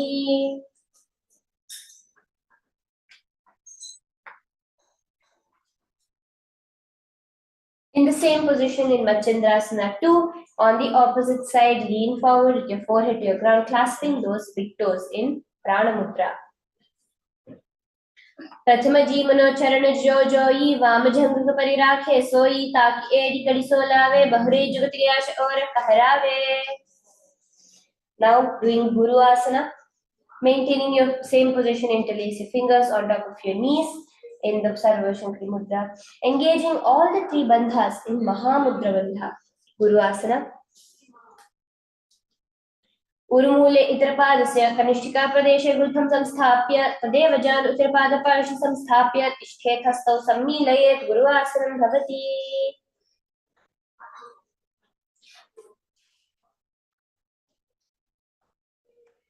From here, moving on to the next asana, Pashvasana. Sit with your feet flat on the ground with your knees against your chest, hand holding the opposite knees, thighs together, keeping your spine completely straight, with your tongue pressed against the roof of your mouth. Gazing towards your third eye, visualizing the supreme point of Hinduism, engaging the Ujjayi Pranayama, the sound making the sound of an ocean as you are breathing.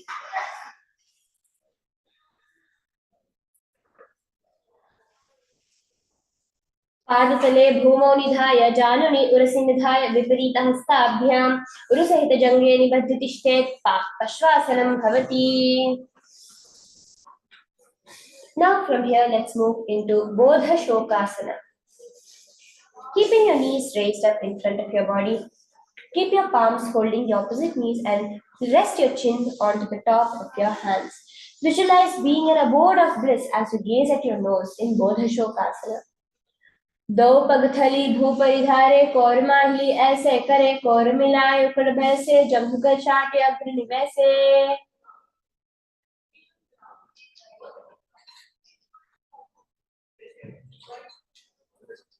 Moving into Kurakatasana, gaze towards your nose, visualizing the supreme point of Hinduism. In the same position, bring your hands underneath your knees, clasping the opposite elbows in Kurakatasana. Engage Khechari Mudra, tongue pressed above the upper palate. कुरकट आसन दो हाथ पग बाहर ल्यावे गोड़ा नीचे ले टहरावे आम्हा सांभा में से करी आपसा में कहूं निकारे. Moving into Sumati Asana. Now cross your feet on top, raising the feet off the ground, visualizing the great Rishi Mahamuni Sumati, gazing towards your nose in Sumati Asana. मूलद्वारी धरती परिठाने डाबा पग परिदच पद आने दे पखाती डोले आवे हाथ एक अंतर ठहरावे दो टेढ़ी के ऐसे आडो गार रखोते से फना जुगन उभा करे राखे गोड़ा दो उबा राखे. From here, move into Dandasana. Keep your feet out straight, arms raised straight above the head, interlacing the fingers with your wrists pointed outwards. Engage all the three bandhas, gazing towards your nose in Dandasana. Engage the Mahamudra Bandha. इदानीं गर्भिणीनां योगाभ्यासो यतालघोसुख प्रसवलाभाय प्रोच्यते प्राक्तने पथि दण्डपद्मभरद्वाज वीरवज्रासमानितो आसनानि सदा कुर्यात् तसुदीर्घैरे च पूरकैः. Now from here, leaning your body forward into Arambhasana, visualize the supreme point of Hinduism, clasping your toes in the Prana Mudra. Engage the Nadi Shodhana Pranayama. दो पग मिलावे पसारे पगा का अंगूठा पकड़े लाट गोड़ा लगावे. Moving into Bhidokasana now. Clasp your feet underneath your knees with your palms, visualizing Swamiji, gazing towards your third eye. Extend your feet out as much as possible. प्रथम बेसे दो पाव पसारे कचुका ऊर्धुका कोरेदो दारे. From here, moving on to the next asana, the Jalandhari Pavasana. Extend both your legs out with your heels together. Place your chin, mouth, and nose on your heels, inserting your hands below your legs, keeping your elbows together on the ground along with the fingers, palms facing upwards. Gaze towards your nose in Jalandhari Pavasana, doing the Ujjayi Pranayama. Visualize the supreme pontiff of Hinduism. एडी मिलके दीजे हाथ पसारी पुनि चिवक मुकुल दानासिका तो दिघु परिधारे. From here, entering into Urdhva Paschimottanasana. Sit with both your legs extended out. Lift one foot behind your neck, lean forward and down as if in Paschimottanasana. In Urdhva Paschimottanasana, doing the Pratyahara Kumbhaka, engaging the Moola Bandha. पश्चिमतानवत् संस्थिं कृता एकं पादं ग्रीवायां धृत्वा तिष्ठेत् ऊर्ध्व पश्चिमतानं भवति. Now fall back into Anantasana.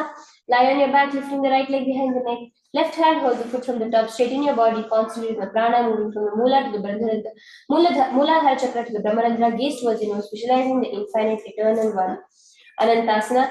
Uttana Shaini ekekam pai grivayam vinyasitra hastena pavagram grihitva.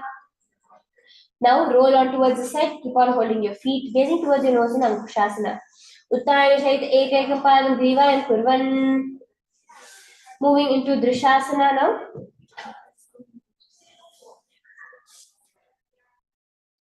Moving into Drishasana, lying down on your back, bring your knees towards your chest. Visualizing the supreme point of Hinduism, roll from your left to your right in Drishasana. उत्तानशयनं जानुनि हृदये वस्तम्भजङ्घा सहितो ऋणि करद्वये बद्ध्वा सव्यापसव्यं लोडयेत् दृशासनं भवति. Now from here, moving into Urdhva Paschimottanasana. On the other side, raise yourself up, raising one leg behind your neck, lean down into Paschimottanasana. पश्चिमतानं संस्थिं कृता एकं पादं ग्रीवायां धृत्वा तिष्ठेत् ऊर्ध्व पश्चिमतानं भवति. Fall onto your back, onto Anantasana on the side, continuing to gaze at your nose. Uttanashayani ekaikam paye grivayam vinyasya. Roll towards your side in Ankushasana, continuing to gaze at your nose. Uttanashayita ekaikam padam grivayam kurvan. Now moving into Yoga Nidrasana. Bring both your feet behind your head in Yoga Nidrasana. Visualizing the supreme pontiff of Hinduism, gazing towards your nose. Hold your hands behind your back, Yoga Nidrasana. पादाभ्यां वेशेत् कंठं हस्ताभ्यां पृष्ठबन्धनं तन्मध्ये शयनं कुर्यात् योगनिद्रा सुखप्रदा. Giving off the ultimate happiness in life. Now moving into Atma Ramasana.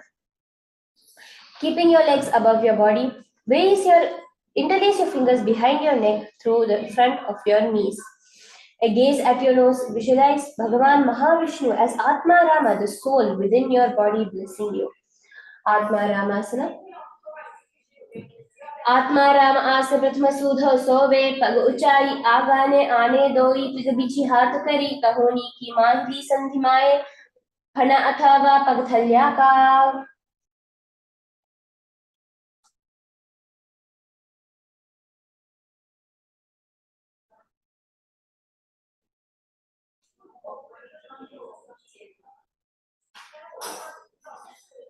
Now from here, moving into Kochikasana.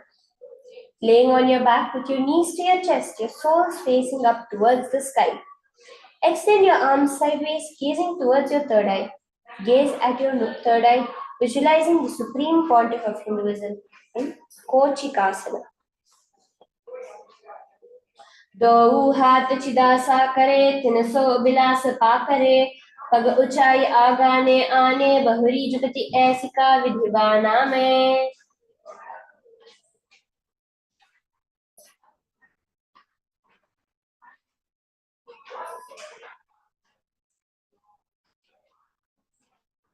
Now moving into the Jatara Parikrityasana 1, 2 and 3. Lie on your back with your knees to your chest. Arms reaching out to the side at shoulder level. Now for Jatara Pravritti 1, keep one knee bent, twisted, bring it to the ground on the opposite side, keeping the other leg extended straight. Now for Jatara Pravritti 2, keep both your knees bent towards one side. And for Jatara Pravritti 3, keep both your legs straight towards one side. Keep your head looking in the opposite direction. Jatara Pravritti 1, 2, and 3.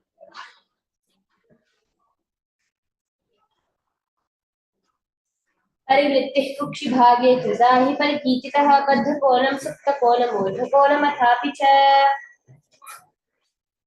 Now repeat Jatara Parivritti 1, 2 and 3 on the other side.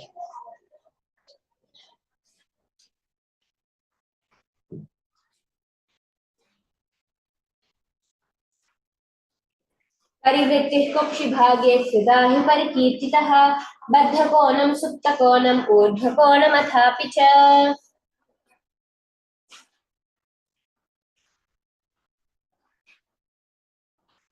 Now moving into Dvipada Pitham, visualizing yourself as sturdy as a bridge. Lie onto your back, bending your knees, placing your feet flat onto the ground. Move into Jalandhara Bandha, tucking in your chin to your chest by lifting your hips up into the sky, gazing at your nose in Dvipada Pitham. Pratikriyayutam Dvandva Pitha Sarvabalaprasam Garbhinina Durbalana Mitigadi Jagadanu.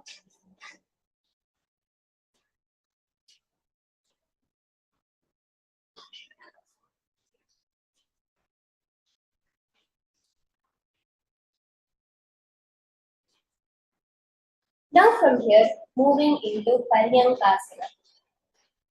Visualizing yourself as sturdy as stone furniture. Lie on your back facing, placing your feet on the mat, bringing your arms over your head, placing the hands flat onto the mat with your fingers pointing towards your feet. Slowly lift your entire body off the ground, giving your back a good stretch over that. Uttana Shayanam Hastatalabhyam Bhumim Ashtabhyapadtalabhyam.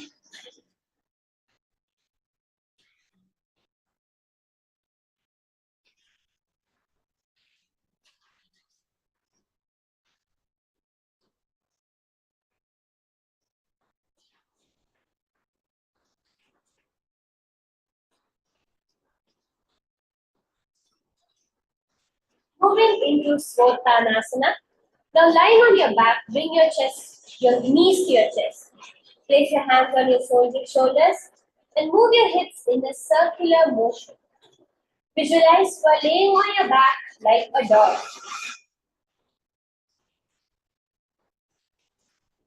Charavat Shariram Samsthapya Januni Samniyarabhav Amniya Hastabhyam Kandharam Bhatva Bhamaye Svortanam Bhavati.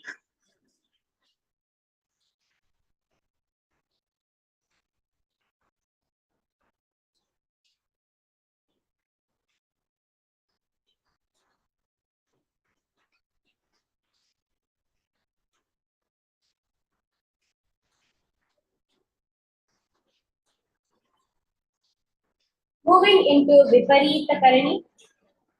Lying supine on the ground, raise your hips and legs up towards the sky, bringing your hands to your lower back for support if needed. Elbows and hands extended onto the mat below. Help balance your body, move your legs around and around, engaging the Jalandhara Bandha and Viparita Karani. Visualize Swamiji in your third eye. Atha Viparita Karani Mudra Bhutale Sashiro Dattva Khelniya Charanattvayam. Now stop the movement, continuing to Viparita Karani 2. Karani Viparitakhya Sarva Dhivyajanashini Takniya Nityam Abhyasa Yuktasya Jhataragni Vivardhani. Moving into Langalasana. Now lay on your back with your lifted hips, take your feet over your head, toes on the floor, hands stretched on the ground, palms flat, visualizing yourself as a cloud. Engage the Jalandhara Bandha. Griva Kanthen Bhumi Vishtamupada Dvayam. From here, moving into Shaitya Svantanasana, stretch your legs onto the ground. Visualize one of the 84 different asanas read by Paramashivoham himself. Tanam Shaitra Purvita Shaitra Paschima Tanakam.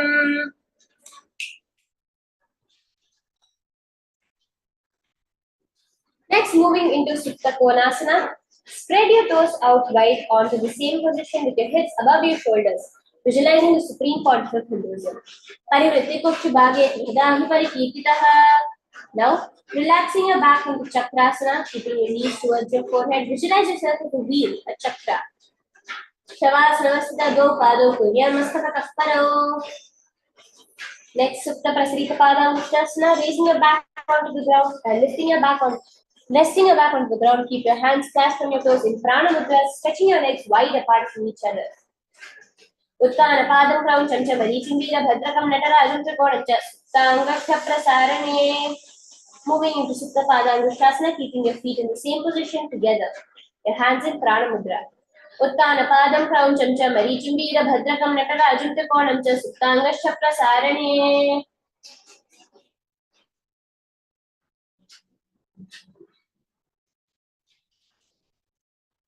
Next, moving into Matsyasana.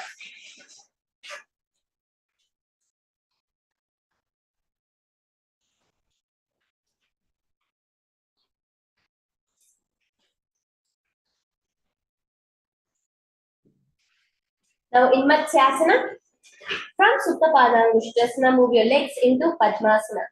Laying on your back, holding your opposite elbows over your head, gaze towards your nose. Visualizing the Matsyavatara of Bhagavan Vishnu. Gaze towards your nose in the Ujjayi, doing the Ujjayi Pranayama. Mukta Padmasanam Kritva Uttana Shayanam Charet.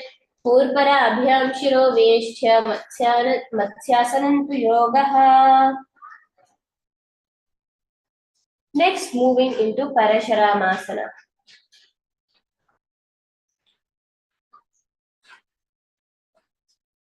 Remaining in the same position, put one hand on top of the other and put it behind your head. Visualize Lord Rama in your space, gazing towards your nose in Parashuramasana. Prathamakare Padmasana Ache Sudho Sove Bhuparipache Goda Arjangha Ye Do Bhuso Lagita Rashe Soi. Now, moving into Sarvangasana.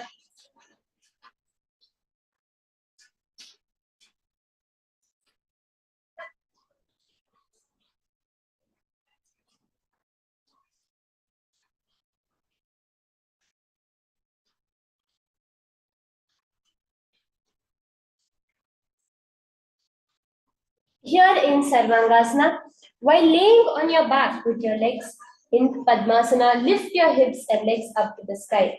Keep your hands to support your hips. Put your elbows on the floor. Tuck your chin to your chest. Gaze at your nose, visualizing Swamiji. Sarvangasana. अथवा क्षेत्र संक्षेपात् सर्वांगासनम् उत्तमं यत् कृत्वा योग निपुनो विद्याभिः पंडितो यथा.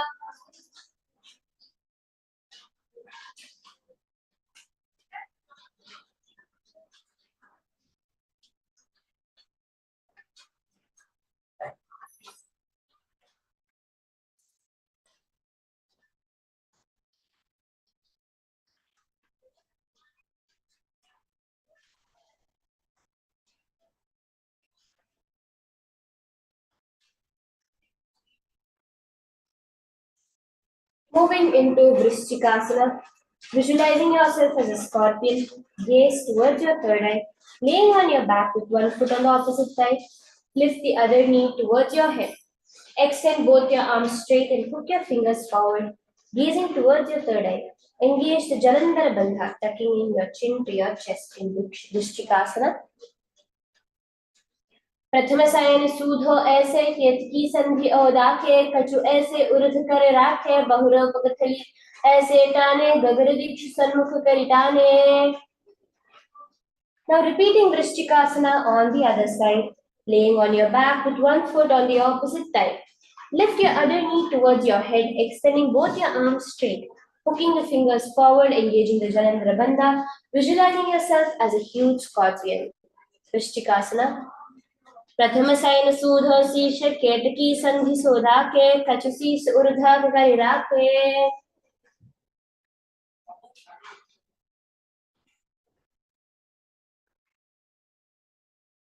Moving into Vrishapadakshepasana, visualizing the supreme point of Hinduism, lie on your back, interlacing your fingers around your neck. Lift both your feet off the ground, extending one leg straight and the other knee to the chest. Alternate extending and raising the knee again and again. Your hands in Parashamudra. उत्तानं शयनं कृत्वा अनुलोभे कन्धरान् बद्ध्वा भूतरं मिलित्वा नितम्बेन भूमिं स्पृष्ट्वा एकं पादं प्रसार्य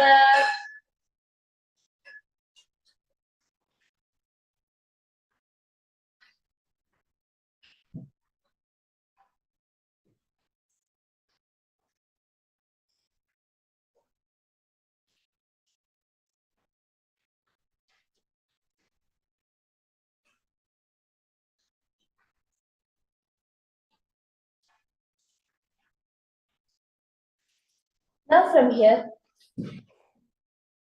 let us enter into the Marottananasana. Lie on your back with lifting one leg one by one, touching the ears with your knees.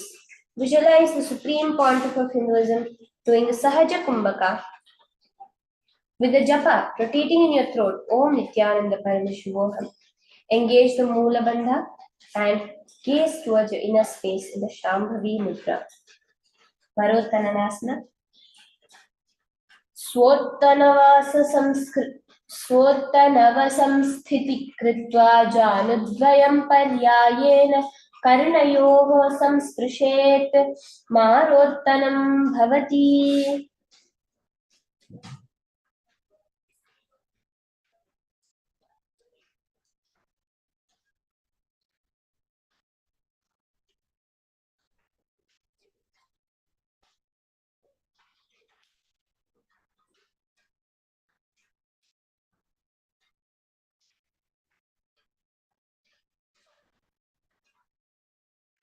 Now moving into Vrikshasana. Lay on your back, placing the soles of your feet flat onto the ground. Now stand up and sit back down repeatedly into Vrikshasana, Vrikasana, visualizing yourself as a wolf.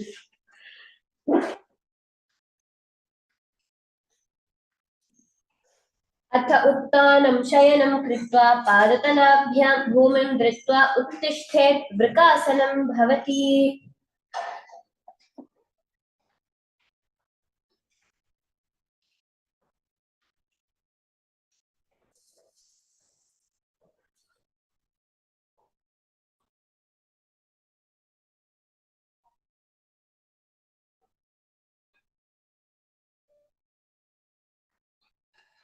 From here, moving into Luthasana.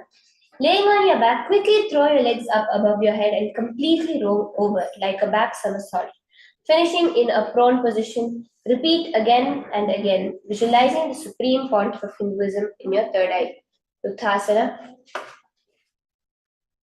उत्तानशयनं पादौ शिरल्युम्भ भूमौ स्थिता पर्यनुजं भूयात्.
Let's continue with the Dvitiya Vinyasa Krama sequence. After the beautiful stretch and fun we had in Luthasana, let us enter into the next asana, Sarathasana. Lying on your belly with your toes extended, hands on the ground by your shoulders. Contract your lips, making the sound like a flute, whistling while inhaling. Visualize yourself carrying warriors into a battle for dharma on your back. Sarathasana. Nyubjashayanam kritva nabhim bhumau nidhaya stambhastabhabhyam bhumimavashtambha oshto. Now from here, moving into Deha Yullanghana Asana, the stretching of your body. Now place your palms flat on the mat in a plank position. Jump your legs forward and back between your arms, feeling yourself go beyond the body and mind in Deha Yullanghana Asana. हस्तद्वयं भत्वा तन्मध्यचरणद्वयम् उद्दानैव बहिराम्नीय अतः नये देहल्युल्लङ्घनं भवति.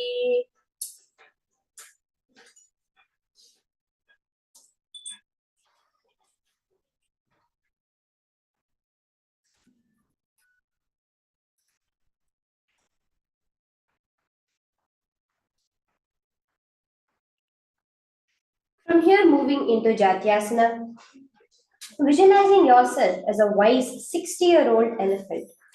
From the standing position, lean forward, placing your hands on the mat. Walk back and forth on your mat in Jatyasana. This asana gives you the power of remembering all your past lives, the Jati Smaranam.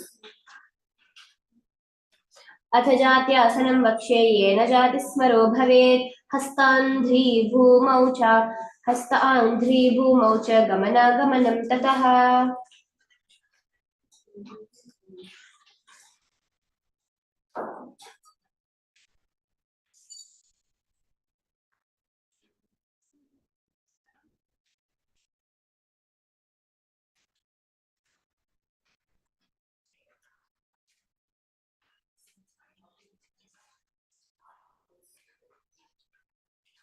Moving into the Lolitika Karana, stand straight with your knees bent, feet pointing outwards. Bend your elbows and keep your hand at chest level. Now swiftly moving the arms across the body, bringing it back to the center. Tilt the head back, open the chest up towards the sky, moving your head in all directions.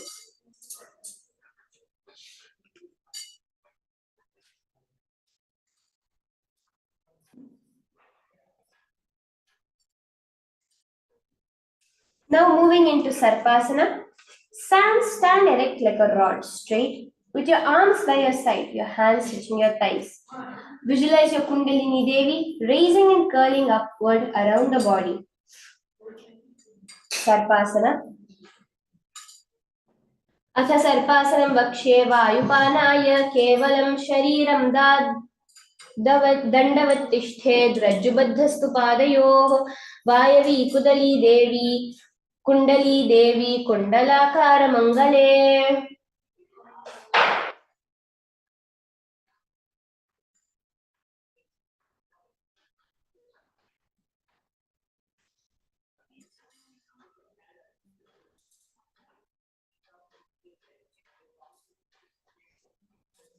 Moving into Ushtrasadanasana, while standing, place all the fingers on your mat and stand onto your feet. Place your feet on your fists and begin to move and walk like a camel, visualizing yourself as a camel in Ushtrasadanasana.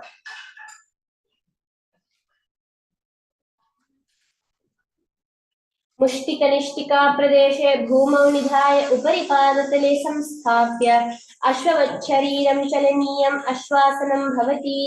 गजासदनम् उष्ट्रासदनं भवति.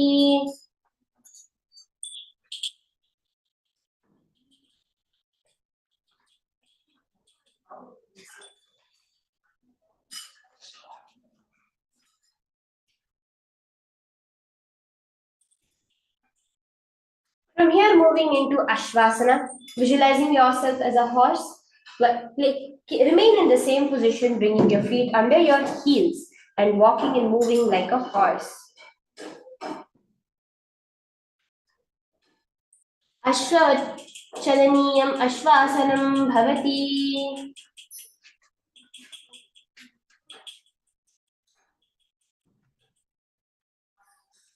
Now moving into Kapotanitakasana. Raise your body up straight, your feet together. Interlace your fingers behind your back and pull it down towards your calves. Open up your chest and visualize yourself as a soaring bird diving. Kapotanitakasana. पादतले भूमौ निधाय पृष्ठभागेन हस्तौ जङ्घपर्यन्तं नीत्वा कपोतनितकं भवति. Now let us do the Tala Pushpaputam Karana. The Tala Pushpaputam Karana. Visualize yourself offering a bouquet of flowers to Paramashiva in this asana, sitting in Aramandi. Stand tall with the palms together in Namaskara Mudra. Gently bend your knees, keeping your toes pointing outwards simultaneously. Open up the palms, raise one heel off the ground, slightly lowering the waist and shoulder of that respective heel. Visualize you're offering the bouquet of flowers to Paramashiva. Tala Pushpaputam Karana.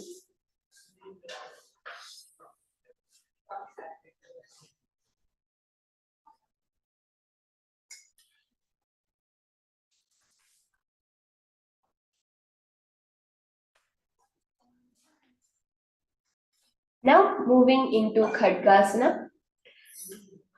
Stand straight and bring your palms together, forming a horn of a rhinoceros, leaning slightly forward. Gaze towards your nose with your hands in Anjali Mudra, visualizing yourself as a rhinoceros in Khadgasana. Nijasarattamasanam kritva padatalabhyo bhumim avashtabhya uttishtet Khadgasanam bhavati.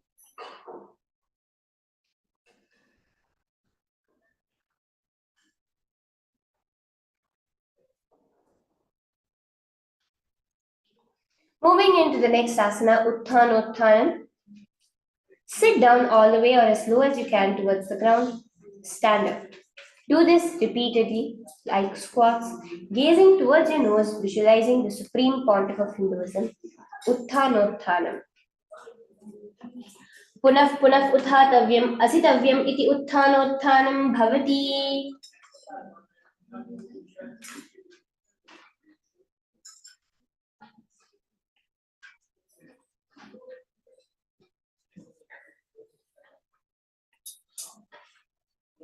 Now moving into Musalasana. So standing up straight, raise your arms above your head and jump repeatedly, visualizing yourself as a mace in Musalasana.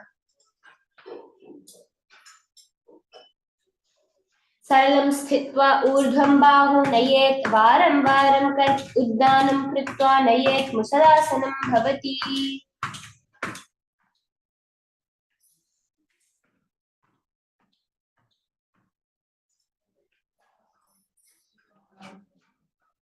Now from here, moving into Uchir Shaka. From the standing position, pull the sole of one foot towards your belly, with the other leg sit down and stand up. Alternate like this on both sides in Uchir Shaka, visualizing Swamiji, the supreme point of Hinduism, and gazing at your nose. Uchir Shaka. Hastadvayena dhritva tishtet Uchir Shakam bhavati.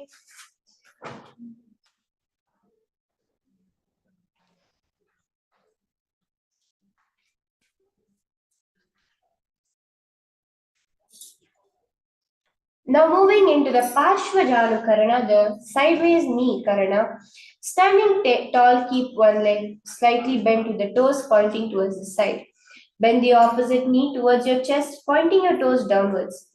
Keep your arm holding with the knee with the hand pointing outwards and closed into a fist. And let the opposite hand hang down on the top of the thigh with your wrist twisted fingers pointing towards the center of your body. In Parshvajanu Karana, balance here.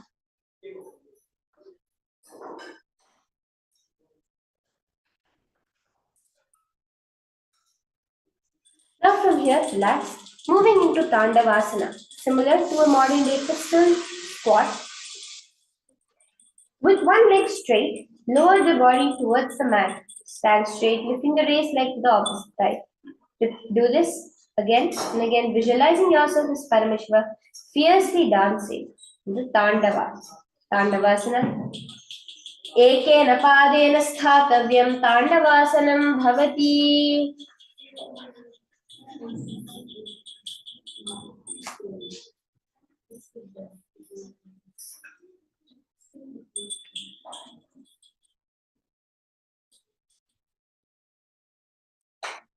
Now from here moving into Brahmanasana.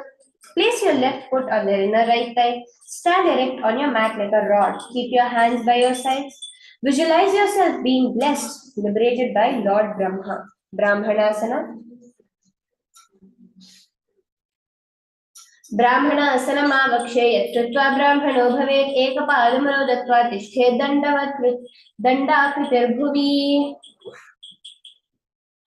Moving on to Garudasana 3. Visualize Lord Garuda in your inner space. Stand tall, wrapping your left leg over and around the right knee. Tuck your left toes on the other side of the right calf.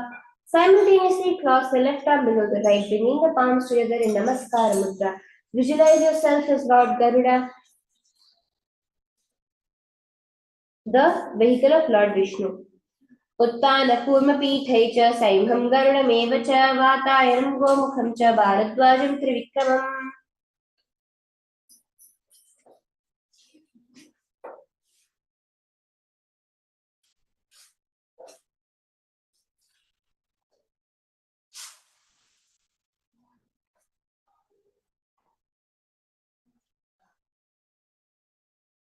Moving into Ekapadasana. Standing tall on your right leg, lift your left foot onto the opposite thigh. Hands relaxed by your knees. Visualizing Swamiji, the supreme pontiff of Hinduism, in Ekapadasana. दक्षाङ्घ्रिं वामपादस्य जङ्घोपरि निधाय च द्यःपाणिं जानुपार्श्वायो स्पृशेत् कुमतिसङ्घ्रिणा.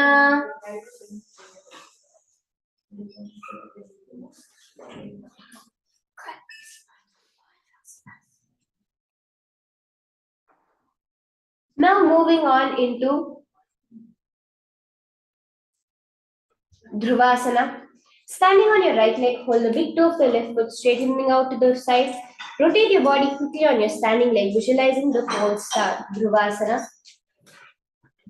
एकेन हस्तेन दण्डरूपस्य एकस्य पादस्य अग्रं धृत्वा इतरपादतलं भूमौ निधाय परया ब्रह्मणं कर्तव्यं ध्रुवासनं भवति. Now put one leg behind your neck into Trivikramasana, visualizing the 3 steps of Lord Vishnu alternate between sitting and standing. एकेन पादेन स्थातव्यम् उत्थातव्यं ताण्डवासनं भवति. ग्रीवायां पादं संस्थाप्य स्थातव्यम् उत्थातव्यं त्रिविक्रमासनं भवति. Now repeating Pashvajanukarana on the opposite side. Keep one leg slightly bent with the toes pointing to the side, bend the opposite knee towards the chest, pointing the toes downwards. Keep your arms holding the knee with the hands pointing outwards, closed into a fist. Let the opposite hand hang down on the top of the thigh, the wrist twisted, fingers pointing towards the center of your body.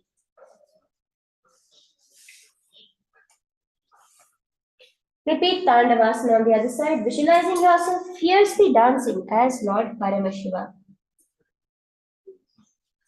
एकेन पादेन स्थातव्यं ताण्डवासनं भवति.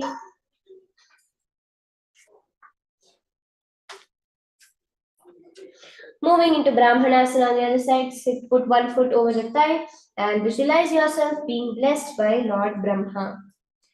ब्राह्मणासनमावक्षे यत्कृत्वा ब्राह्मणो भवेत् एकपादमरो दत्त्वा तिष्ठेत् दण्डाकृतिर्भुवि.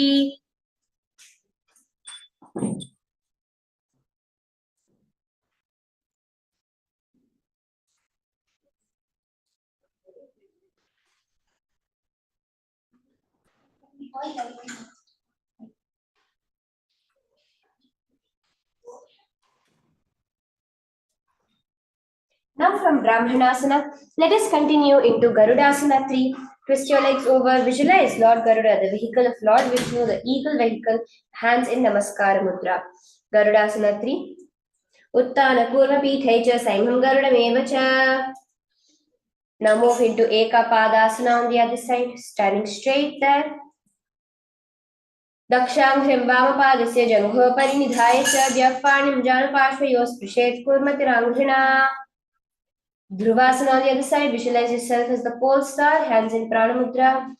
एकेन हस्तेन दण्डरूपस्य एकस्य पादस्य अग्रं धृत्वा इतर पादतलम्. Moving on to Trivikramasana on the other side with one leg behind your neck, sitting and standing repeatedly. ग्रीवायां पादं संस्थाप्य स्थातव्यमुत्थातव्यं त्रिविक्रमासनं भवति.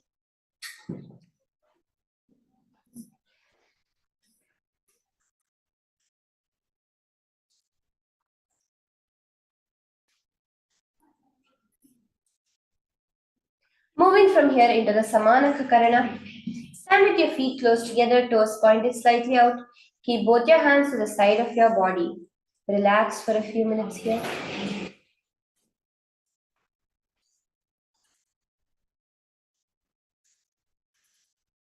Rest your feet after the intense balancing asana postures in Samanaka Karana.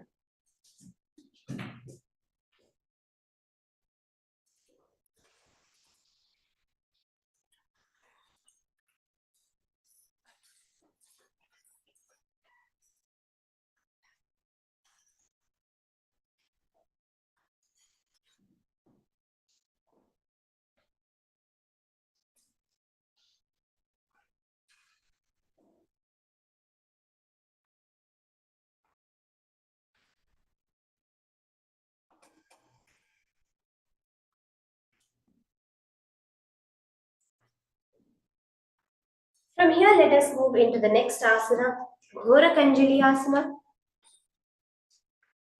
Now, starting with the Jivachala Kumbhaka, stand erect and bend forward. Bring both your hands underneath your knees, making a finger lock. Sit in a squatting position. Let the finger lock touch your navel. Visualize the great sage, the founder of Natha Yoga Hindu Sampradaya, Ghoraknatha. Hands in Parashamudra. Ghorakanjali asana. प्रथमम ही उभय होय बाहुरी नीचे पुनि होवे दो कर दो जंघ मधिनी की विधपोचे. Let's move on with the next asana now.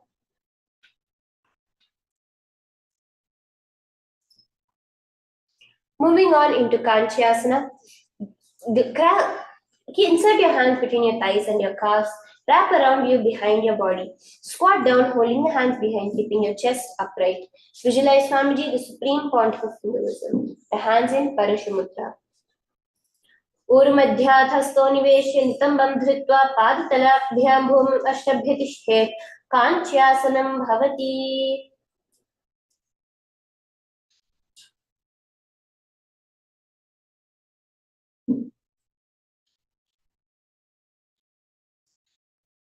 Now moving into Bhairuvasana. Bring your feet together, sitting in the squatting position. Hold the hands of your back, sitting upright. Hands in Parashamudra, gazing at your navel center. Visualize Bhagavan Kala Bhairava, the Lord of Time, in your inner space. Bhairuvasana. दो पग की तलिया की माहिली कौर मिलाई खना पानी उकड़ मारू वैसे.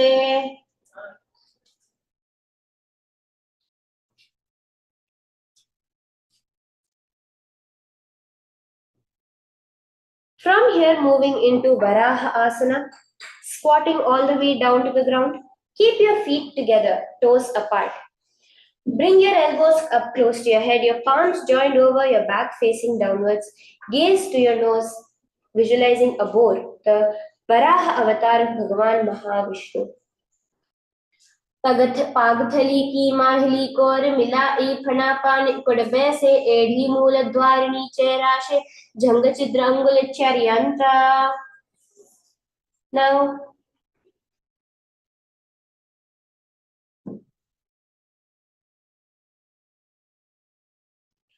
moving into Pripithasana, heels touching, bring your hips towards the same level as your knees. Let your hands hang down, fingertips touching the mat in front of you in Prana Mudra.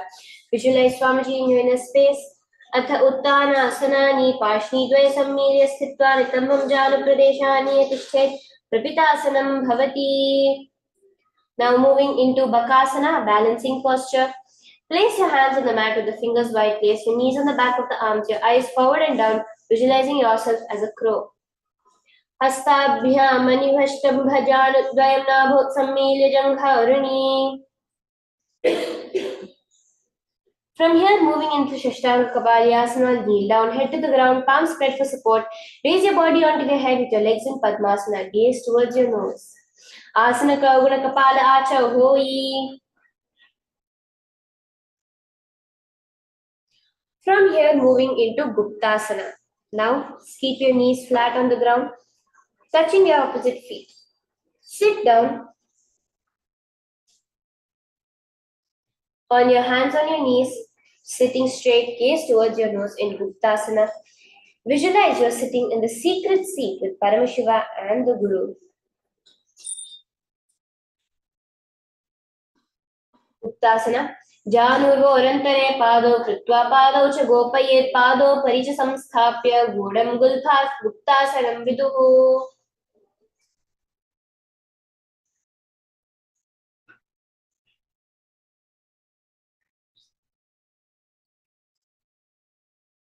Moving into Vrikshasana, to the handstand position, lift your body up straight and this will purify the 7 chakras. Visualize you're a tree with the deep roots into the ground. Vrikshasana 2.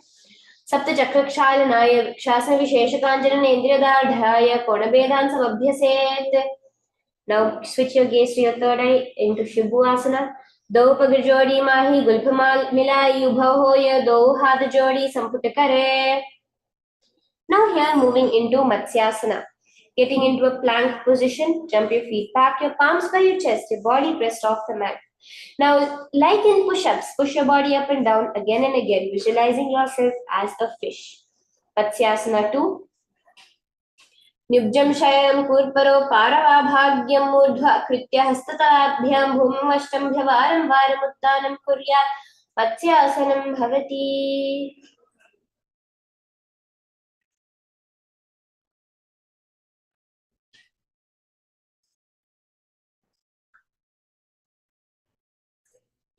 Next is Sarpasana. Lay prone on your belly, put your hands on your hips. Extend your legs jointly, point the toes. Lift your chest to the left and the right like a snake. Visualize and move your body like a snake in Sarpasana 2, continuing the japa of Om Nithyananda Paramashivoham, the Moola Bandha and the Sahaja Kumbhaka. Nibjam Shayanam Kritva Hastau Nitamam Samstapya Padav Dighikritya Sammilya Urasa Gantavyam Sarpasanam Bhavati. Next is Niralambanasana. Now, raise your body up, bringing support to your chin. Visualize yourself self-supported with your hands in the lotus Padma Mudra. Relax here for some time.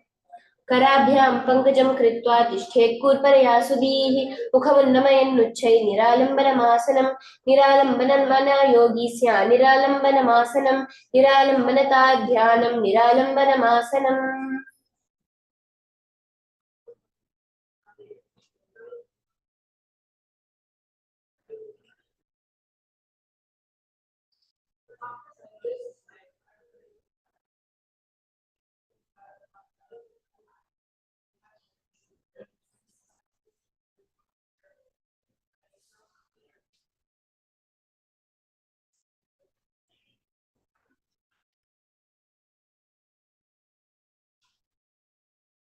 Now from here, stretching yourself into Chatrasana. Laying in the same position, raise your arms up flat, up in the air, and stretch your legs back to touch the top of your head. Lift up your head and your chest. Visualize yourself as an umbrella, protecting your guru from the sun's rays in Chatrasana. Ardhyasanavasthitva hastatalabhyam bhumavashtabhyam unyat Chatrasanam bhavati.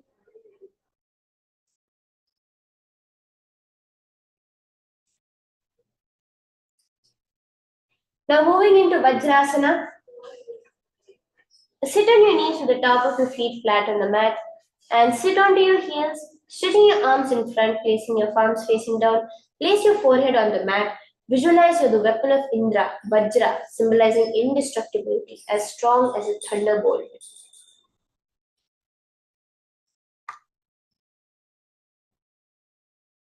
Idanim garbhininam yogabhyaso yatha lughu Sukha prasalaabhaya prochite praktane pathi danda padma bharadvaja वीरवज्रासनानि तु आसनानि सदा कुर्यात् सुदीर्घैः च पूरकैः.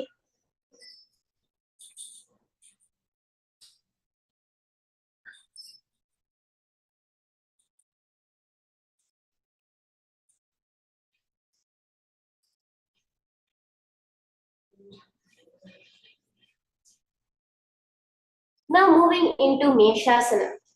Raise yourself into the Gajasana position, your hands and feet on the ground, your hips up in the air.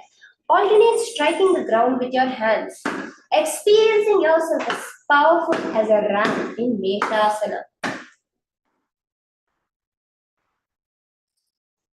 Gajasana samstho ekaikam bahum bhumau tadayet Meshasanam bhavati.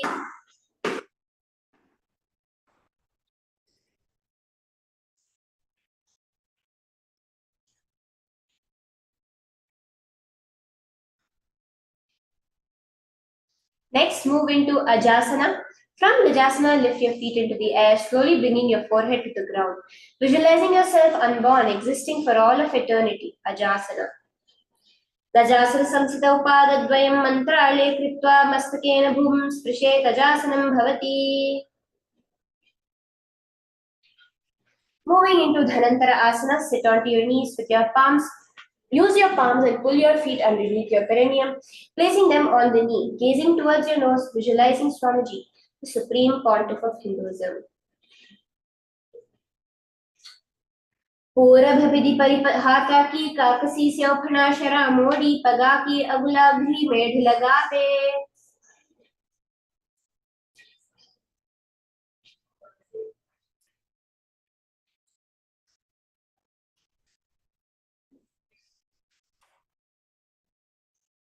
Interlace your fingers in front, then behind you. Stretch your arms forward to the sides and backwards, giving a massage to the various different joints and muscles inside your body. Visualize Swamiji, the supreme pontiff of Hinduism, in your third eye in Angamottanam.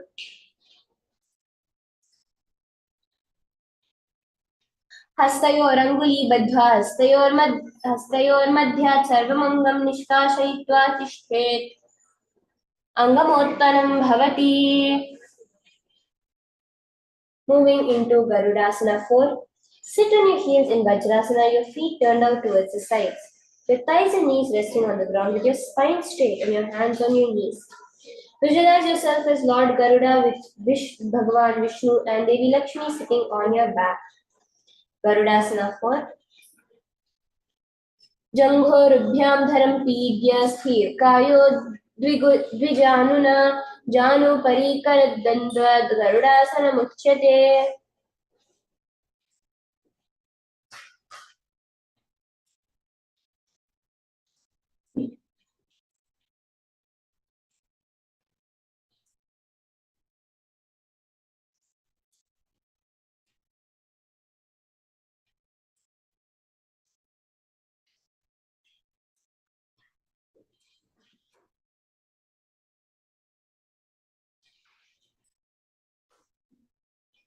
Now let's move into Ananda Bandirasana. With your legs folded back, knees wide, sit onto the ground, gaze towards the third eye with your hands at the back of your heels. Visualize yourself residing in the blissful space of a temple in Ananda Mandirasana. अथवक्षे वीरनाथ आनन्दमन्दिरासनं यत्कृत्वा अमरो धीरो भवेत्येवेह साधकः हस्तयुग्मं पाददेशे पादयुग्मं प्रदापयेत्.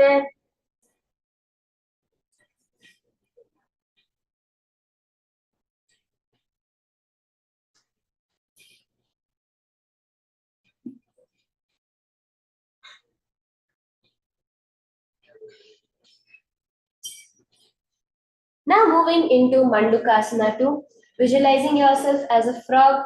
With your knees wide, sit on your ankles, hands under the knees, gazing towards your nose. With your tongue in the Khechari Mudra, the Manduki Mudra, tongue pointed backwards. Mandukasana 2, engage the Uddiyana Bandha, sucking in your stomach. पृष्ठं सम्पीड्य गुल्फाभ्यां जान्वङ्गे सव्याकृतिः हस्तौ पादतले क्षिप्तौ बण्डुकं पाददोषहृत्.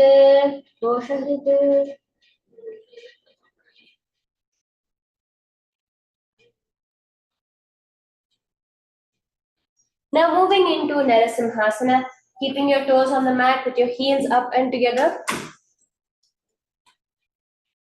Place your perineum on your heels, place your palms on the ground, your fingers spread wide apart, thumbs touching, base of the hands touching the nose.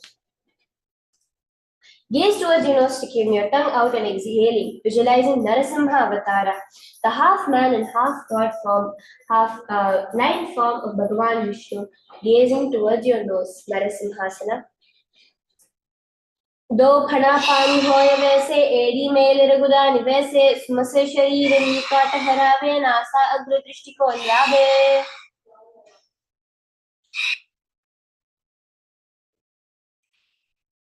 From here, moving into Bhishrakasana, sitting on your toes, placing the perineum on your heels.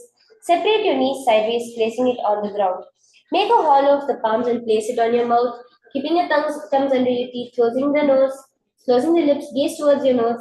Inhale through the left nostril and exhale through your mouth. Visualize yourself as Devi, presiding over all and any minuscule fears you may have. Vishraka Pranayama, gazing towards your nose. दो पगा की एड़ी जोई गुल्फमाम वामो पुनि होई. Now from here, moving into Makadasana, remaining in the same position, bring your hands up to your armpits. Imitate scratching like a monkey. Gaze towards the third eye, visualizing yourself as a playful monkey in Makadasana. दो पग थली संपुट आने तिनकी पृष्ठ भूमि पर इठाने मूल द्वार एड्याम परिल्यावे मूड़ा हाथ ऊंचोट हरावे.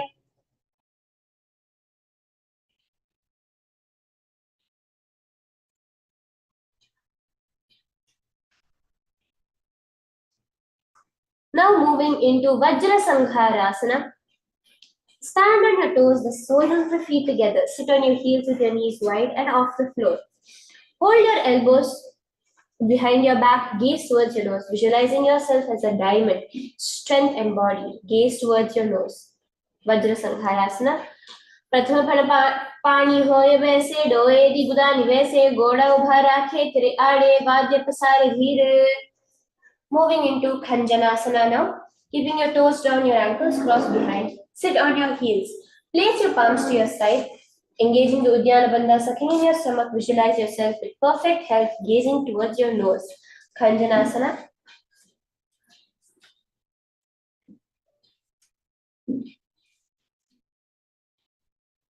Khanjanasana-mavakshe yat kritva susthiro bhavet prishthe padadvayam badhva hasto bhumo pradapayet.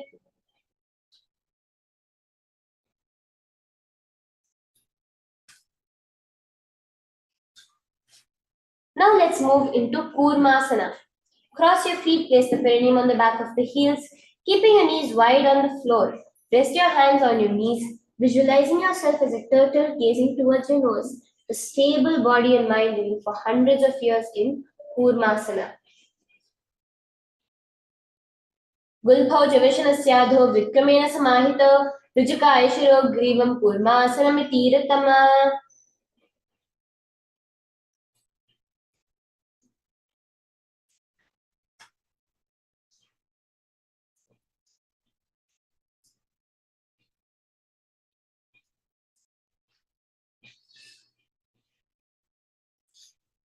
Now moving on to the next asana, into Yoga Asana. In the same position, switch your gaze to your nose. गूढं नियम्य गुल्फाभ्यां विक्रमेण समाहितः योगासनं भवेदेत दितियोगविदो विदुः.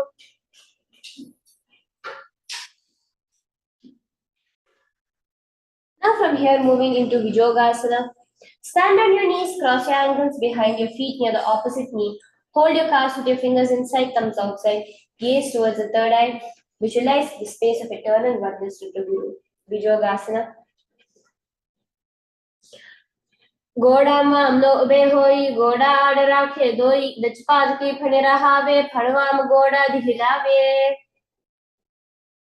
Moving into Ushtrasana 2, raise up on your knees and lean backwards, holding on to your ankles. Stretch that hip out, visualizing yourself as a camel in Ushtrasana 2. Merudanda Granthi Dardhya Sampattirya Sukhuman. Now from there, lean back into Jatyasana 2, laying flat on the ground. Experiencing yourself as a blooming lotus, bring your elbows to the mat, place the back of your head gazing towards your nose. दोई एड़ी संपुट करे सोले मूल द्वारे तरि धीरे फना भाणी उकड़ होए वैसे बहुरी पिष्टि दिशी करे जो ऐसे. Now moving into Viratasana. Using your hands as support only if needed, raise up and down into the same position, gazing at your nose. Visualize the healing and liberation from all the causal subtle forms of your body. Viratasana. जंघाप्ति भूमौ निधाय जंगोधाय यूरुनि संस्थाप्य पृष्ठे वंशं वारं वारं स्पृशेत् विराटासनं भवति.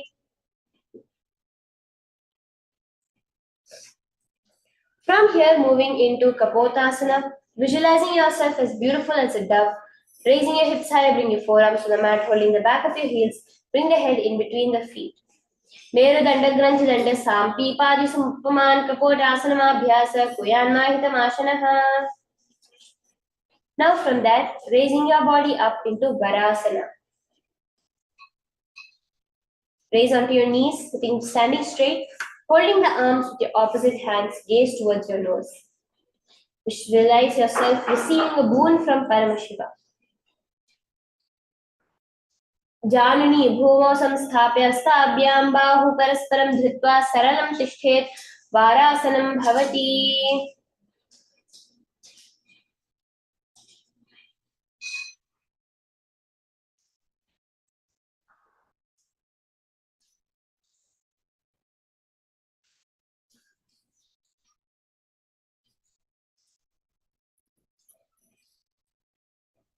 Now from here, move into Varahasana 2. Visualizing yourself as a boar, one of the forms of 10 incarnations of Mahavishnu, keep your knees together, toes stuck, lean forward, bringing your elbows to the mat, your hands holding your head. Rest your head on the hands and you sit on your heels in Varahasana 2. सूर्य चंद्रं भेदनान्यासानि खत्यन्ते पूर्परौ भूमौ स्थापयित्वा जानुभ्यां मन्युवस्तभ्य. From here, raise your legs up high into Mundasana, visualizing yourself as a lopped tree. अधो मुंडासनं वक्षे सर्वेषां प्राणिनां सुखम् ऊर्ध्वमार्गे पदे धत्वा धारयन् मारुतं सिद्धिः. Now into Andhasana. This asana cures all types of night blindness. Kneel down, head between the knees, elbows adjacent to your knees, hands holding your head. Exhale through your mouth, gazing at your nose, visualizing the supreme pontiff of Hinduism. प्रथम पगथली समट हरावे कोरमा ही उभे मिलावे फना पानी कुड़क करे वैसे दो एड़ी गुदा निवैसे.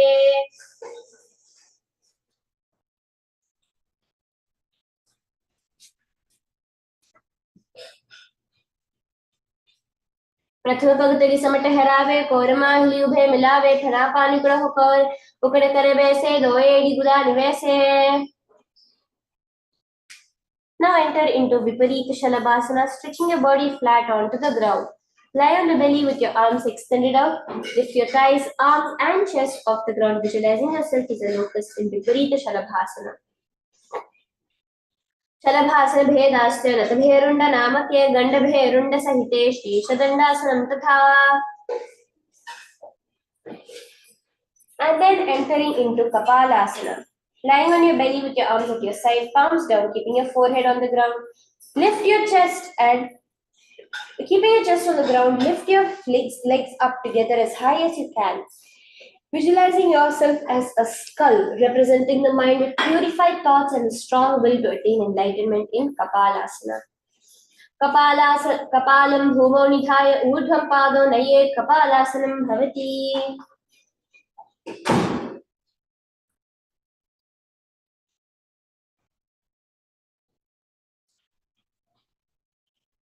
From here, moving into Akasha Kapotasana, visualizing yourself as free and open as a dove.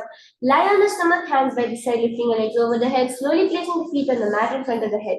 Keep your palms flat on the mat behind. Ushtrasane sthitva charanau bhumertvapi mastako parinittva. Now entering into Chatakasana, rest your forearms onto the ground with your knees bent. Visualize yourself as a sparrow. Put your heels flat or your toes flat onto the ground. Kurparaparyamtau hastau dharamavashtam bhajanuneenaabhau samkuchya tishthetam Chatakasanam bhavati. From here, raise your legs raise up onto your forearms, your legs over the top of your head, kicking up, visualizing yourself as a scorpion. Vrishchika puchha pratimanghripashni. From here, moving into Vrishasana, place the perineum down on the right heel, keep the left foot outside of the hip, the ankle to the side. Place your hands on the mat resembling a bull. Visualize yourself as a bull in Vrishasana.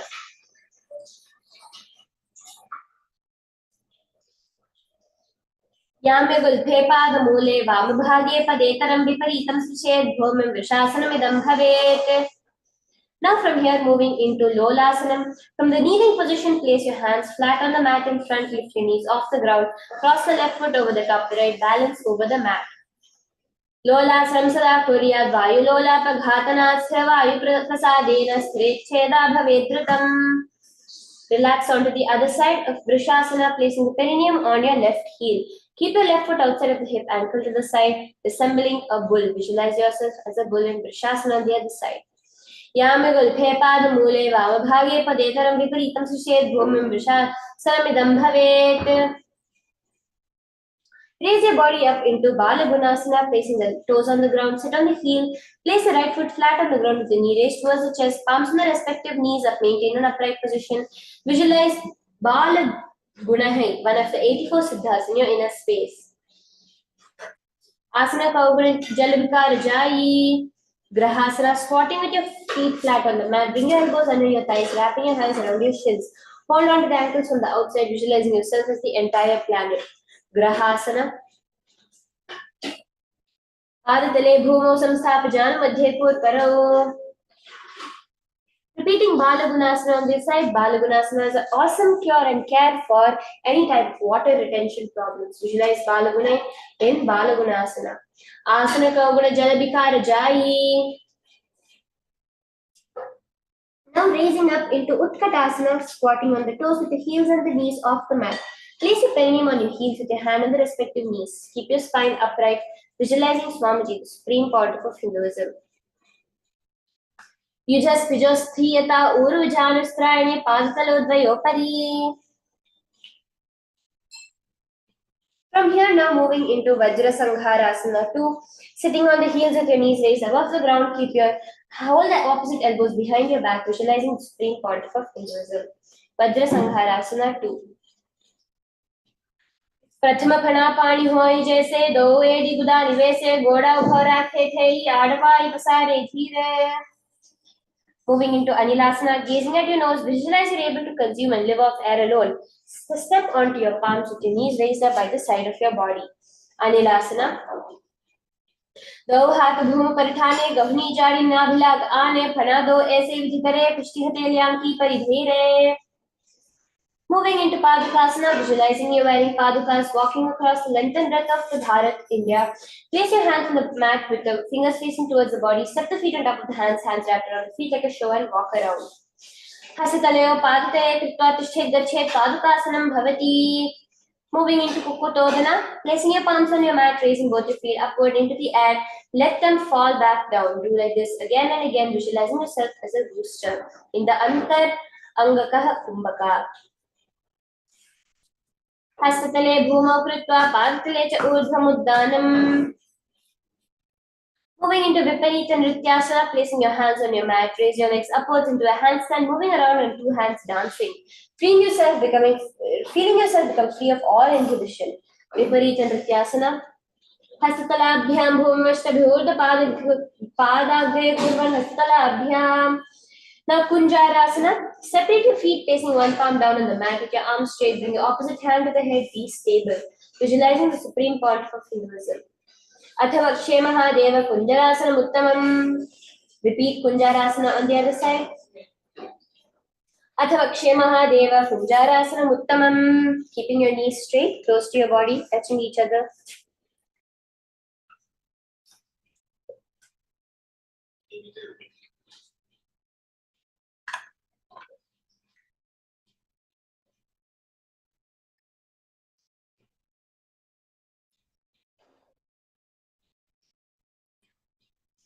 Moving into Kadambasana.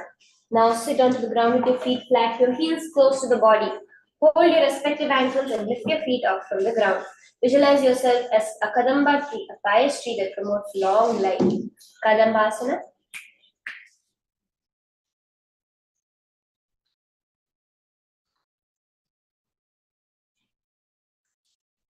पार्श्वेभ्यां भूमवष्टभ्यस्तद्वयेन गुल्फौ धृत्वा तिष्ठेत् कदम्बं भवति. Moving into Pavanamuktasana, visualize any excess vata releasing and balancing within your system. Sit with your heels at the perineum, hold your knees with your hands, press them towards the chest. Pavanamuktasana. Pavanamuktasana dvayostau padayopanam latva swastintam make. Moving into Chakorasana, sit, lift one leg behind your head. Place both your hands flat on the mat, extend the opposite leg up with the knees straight. Lift your entire body off the ground, keeping the chin up, visualizing yourself as a powerful source of energy in Chakorasana. Gazing towards your third eye. Purvatanam chatushpadam pitham vajrasanam tatha chakorakraunchashalabha bhujanganaphi vishtikam. Moving into Dhanurasana 2 now. Sitting on the ground, hold the left hand, index and middle finger in Prana Mudra, pull the foot in left ear, extend the right leg out, keeping straight, holding the big toe, the right hand. Visualize yourself as a bow of Paramashivoham. Dhanurasana 2. Padangushtautpanibhyam gృహీత్వా శవనావధి. Now moving into Ashtavakrasana, visualizing yourself as a flying crane. Lift your leg on top of the left shoulder, bring the right foot across the top foot. Lean forward and down while extending the legs out towards your left. Lift your head and chest, finding your balance in Ashtavakrasana.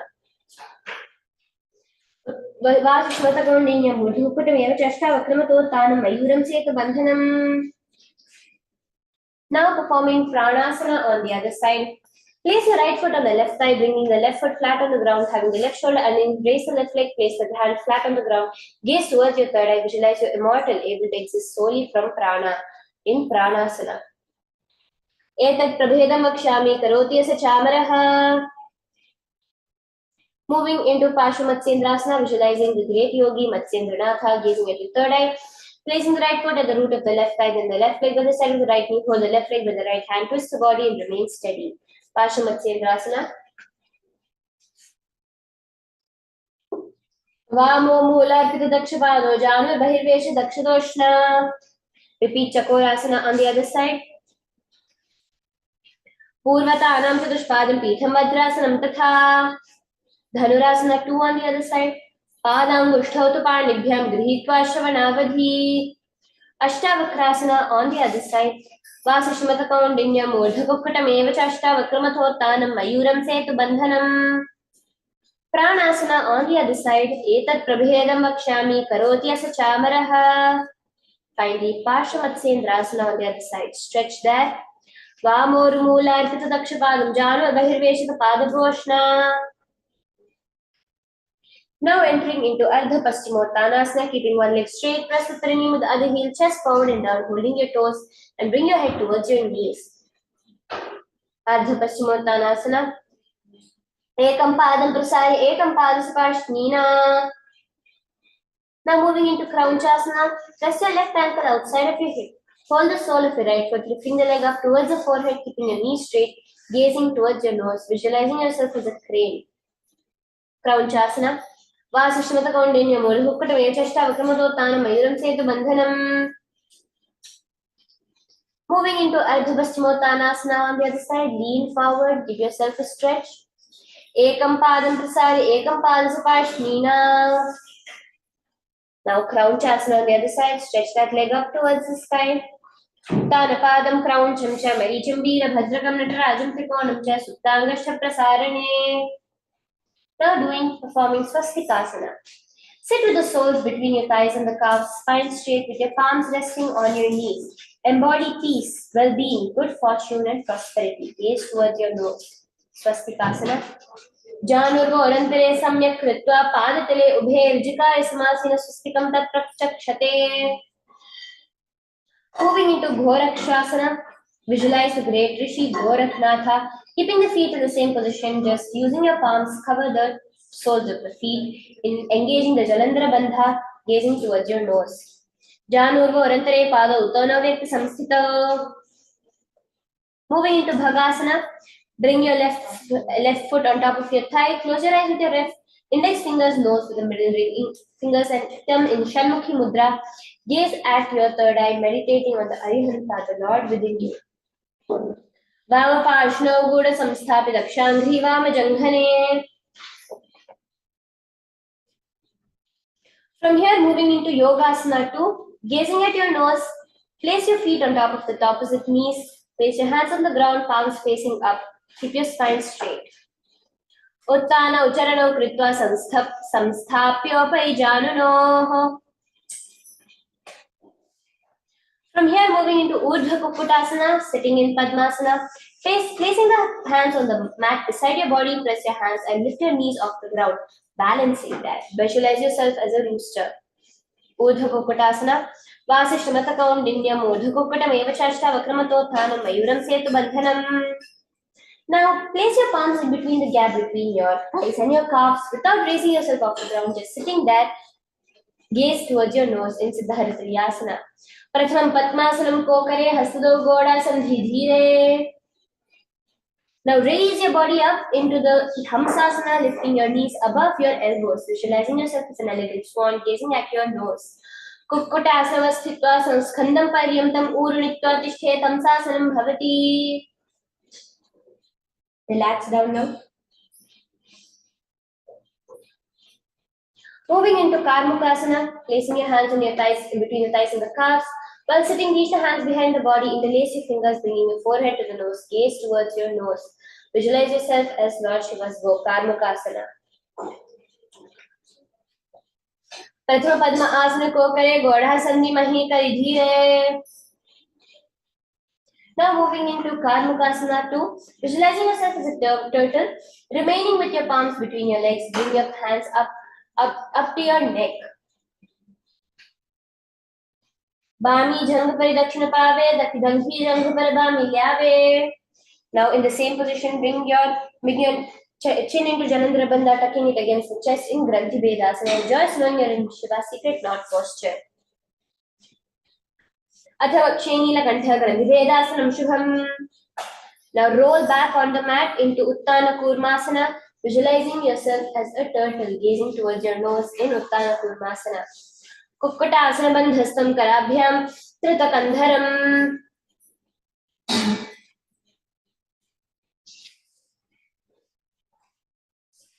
From here, moving into Pangu Kukkutasana, raise up. Placing your palms in between, hold one wrist with the other hand, raising up yourself onto one hand, visualizing yourself as a rooster in Pangu Kukkutasana. Kukkutasana sthitva ekame hastena anyasya. Repeat on the other side, Pangu Kukkutasana. Kukkutasana sthitva ekena hastena anyasya.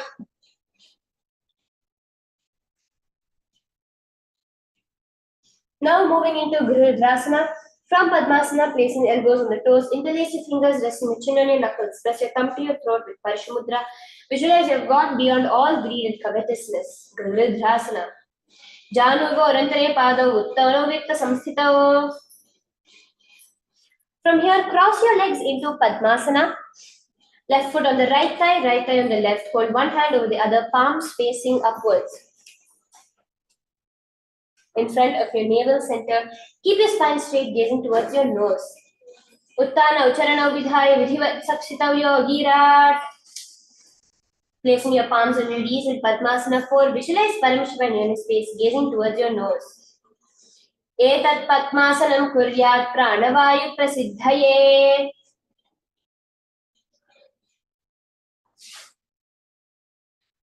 Now moving into Karmukasana 2.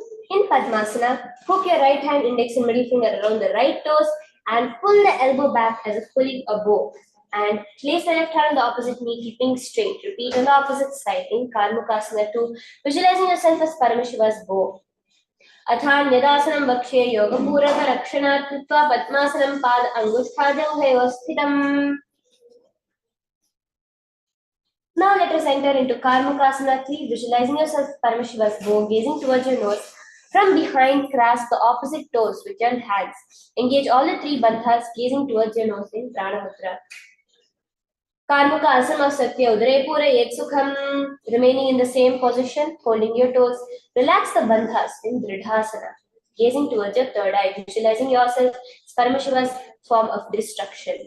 ऊरुभ्याम् उपरि स्थाप्य पादयुग्मं प्रयत्नतः दक्षं सव्यदेशे च सव्यं दक्षिण दक्षिते. Now lean back onto the ground in Nagrasana, visualizing yourself as a snake, gazing towards your nose, your hands in Prana Mudra, arms behind the back, holding the opposite big toes, palms behind the back crossed. Lay on your elbows, thighs and back, gazing towards your nose. Nagrasana. प्रथम पद्म आसन कोठाने, दो हाथ पाचाने आमने.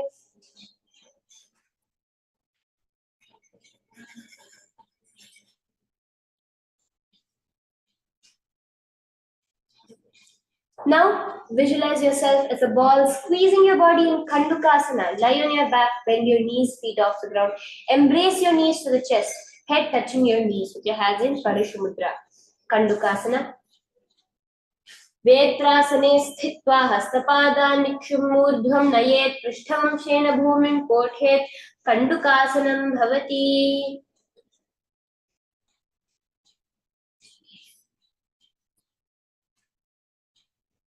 Now from here moving into Urdhva Pavanasana, visualizing Swamiji, the supreme point of Hinduism, gaze towards your nose.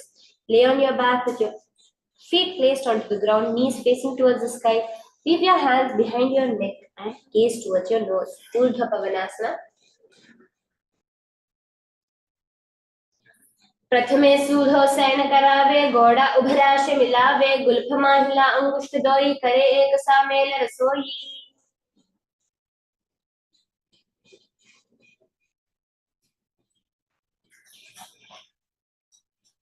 Now entering into Marakata Pithasana. Lie on your back, bend your knees, keep your feet flat onto the mat. Place the upturned palms under your heels and lift your hips up high, visualizing yourself as a powerful alpha ape.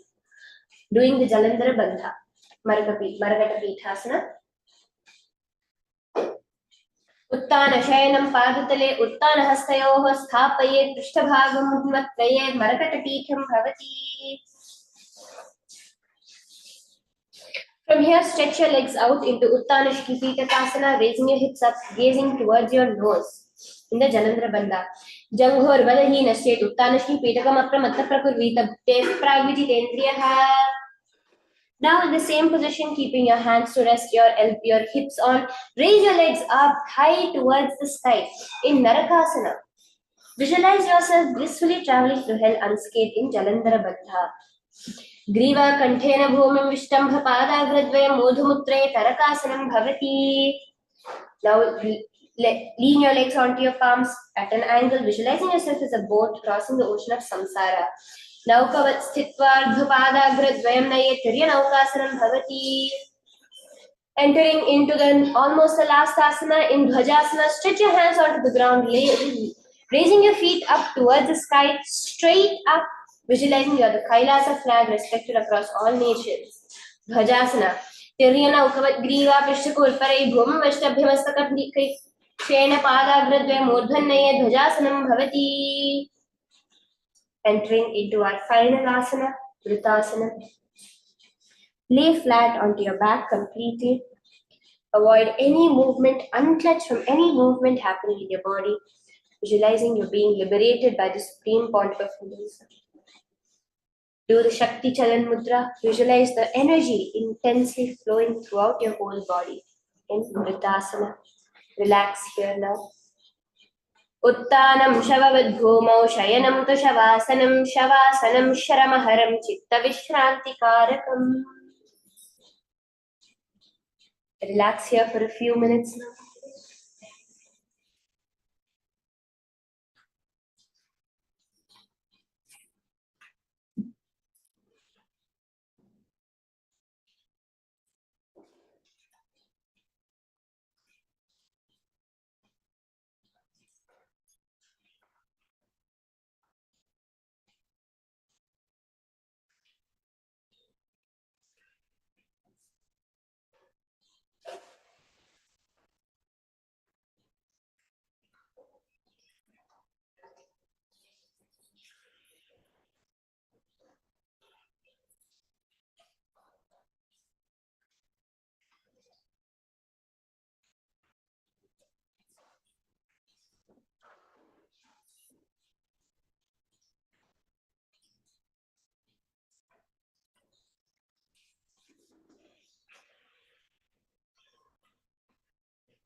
Slowly raise now. Start moving your feet as if raising from the dead.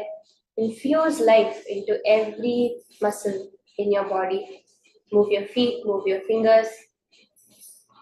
Start to move from side to side. Start to move from side to side and raise up. Rock your body up into a seated position.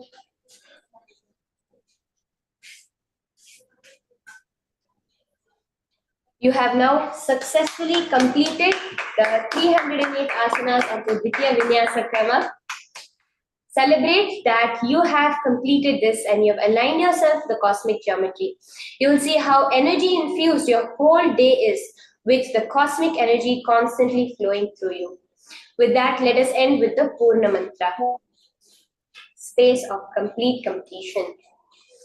Om Purnamadah Purnamidam Purnat Purnamudachyate Purnasya Purnamadaya Purnamevavashishyate Om Shanti Shanti Shanti Harihi Om Tat Sat Sarvam Bhagavat Shri Nithyananda Paramashiva Padukarpanamastu Om Nithyanandam Nithyananda.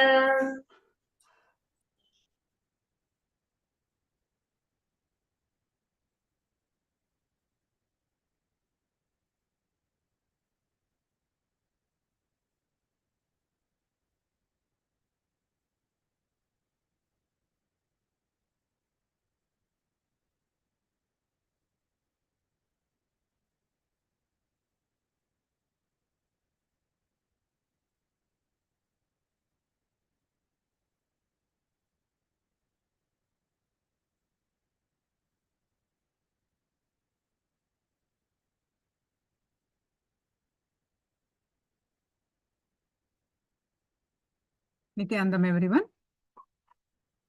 Welcome to the Paramashivoham Level-1 program. With the blessings of the Supreme Pontiff of Hinduism, Jagadguru Mahasannidhanam, His Divine Holiness, Bhagavan Nithyananda Paramashivan's blessings. Let's start our Jnana sessions with the Sadguru Vandanam. Fold your hands in Atmanjali Mudra. Nithyanandam Paramasugadam Kevalam Jnanamurtim Sandvatitam Gagana Sadrusham Tattvamasyadilaksham Yekam Nityam Vimalamachalam Sarvadi Sakshibhutam Bhavatitam Trigunarahitam Sadgurum Tam Namami. Nithyanandam, everyone. Nithyanandam, Krishna and Kalivan, Ananda Chandra Bhanu, Lingodvan, and all others. Welcome back to the day 4 of Paramashivoham Level 1. And what is going to be our subject today is Yoga. Yoga Spurna, flowering in Yoga. So we learn all the basics about Yoga today. So what is Yoga? Yoga is all of majority things. Yoga is some physical postures, right? Some asanas. It's kind of an exercise. If I ask you, many of you say it's kind of an exercise, some postures. So is that what is yoga about? Is something else is there? What is yoga? Yoga forms one of the 6 systems of Indian philosophy. And the word yoga comes from the Sanskrit word yud, meaning that means that to join. So whenever we talk about a union, means what? There are 2 entities and they're supposed to join. That means we presume duality.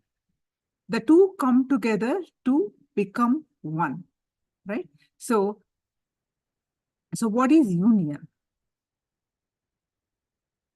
Union is correctly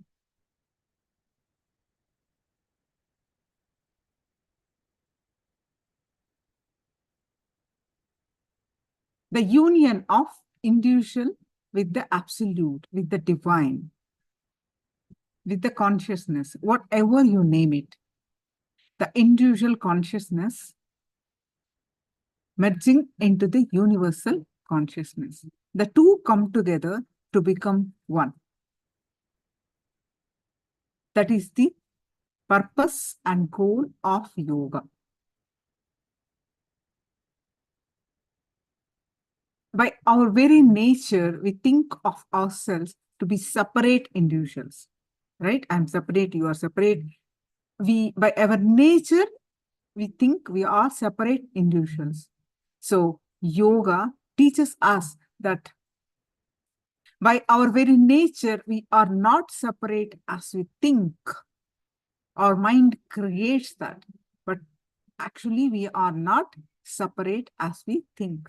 We are the ultimate potentiality due to which all dualities come into existence. Yoga teaches us that we are not one among the many, but the source from which the entire manifestation of dualities has come into being.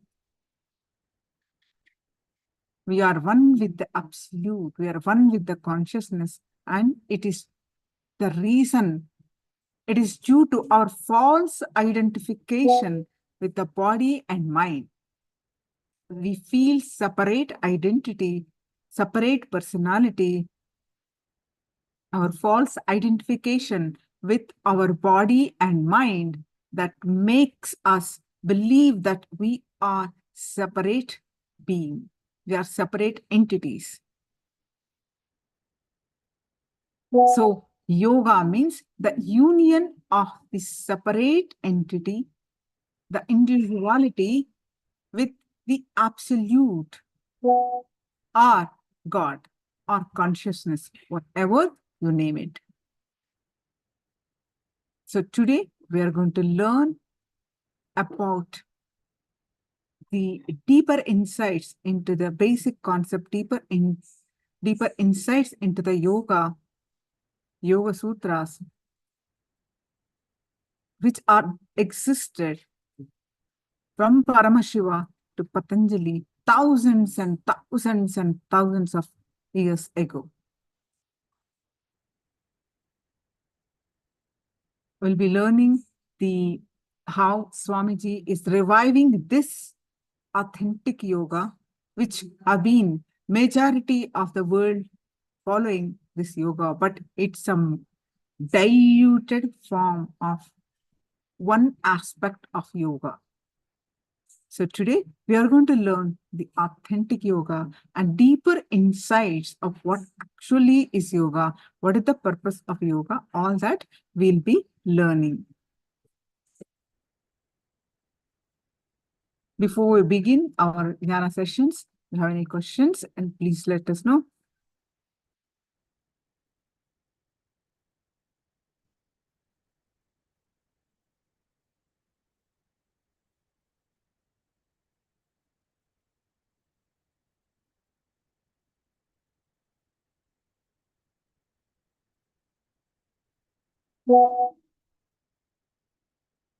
Yes.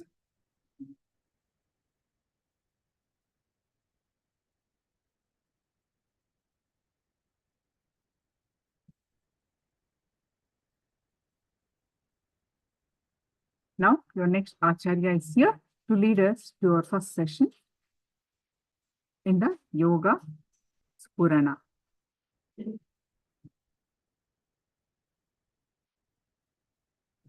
Nithyananda Madai, my Swami.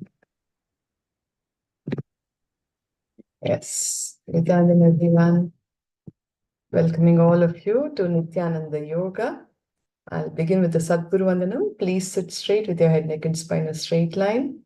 Hands together in Atmanjali Mudra. Start taking long, deep breaths.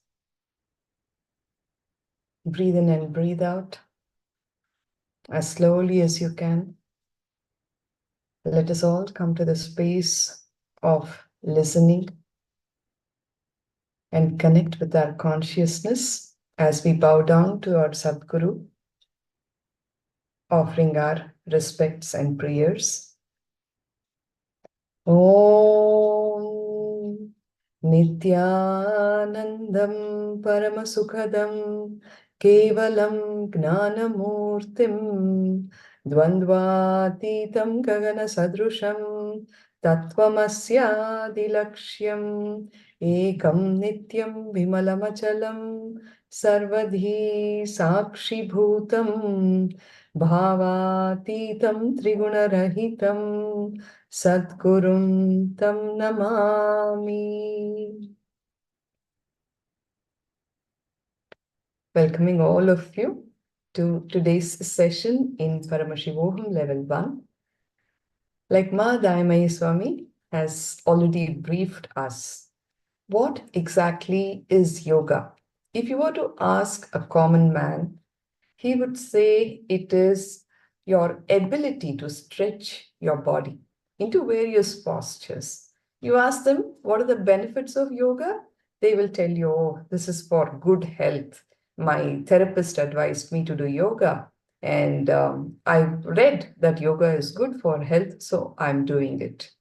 This is, I would say, partial understanding about yoga. It is not about your ability to stretch your body. It is about your ability to radiate enlightenment. It's not just about having health. It is about manifesting anything and everything that you want in life. Now, this happens from the space of your oneness with the universal consciousness. You don't just become a better man, you become a superman, says Bhagavan. From all the possible existing sampradayas of the Sanatana Hindu Dharma, name it, the Shakta, Kaumara, Adi Shaiva, Laghulisha Shaivism, Kashmiri Shaivism, Aghoram, Tantram, Vaishnavism, Pashupata Shaivism, Bauddham. In each of these sampradayas, there are at least 1 million scriptures related to yoga. And the incarnation who has happened for all of us has distilled the essence from all of these yogic scriptures and presented it to us as Nithyananda Yoga. Nithyananda Yoga as given originally by Mahadeva himself. The yoga that we are talking about is Sashtanga Yoga. Sashtanga Yoga is different from Ashtanga Yoga. Ashtanga Yoga was given by Patanjali.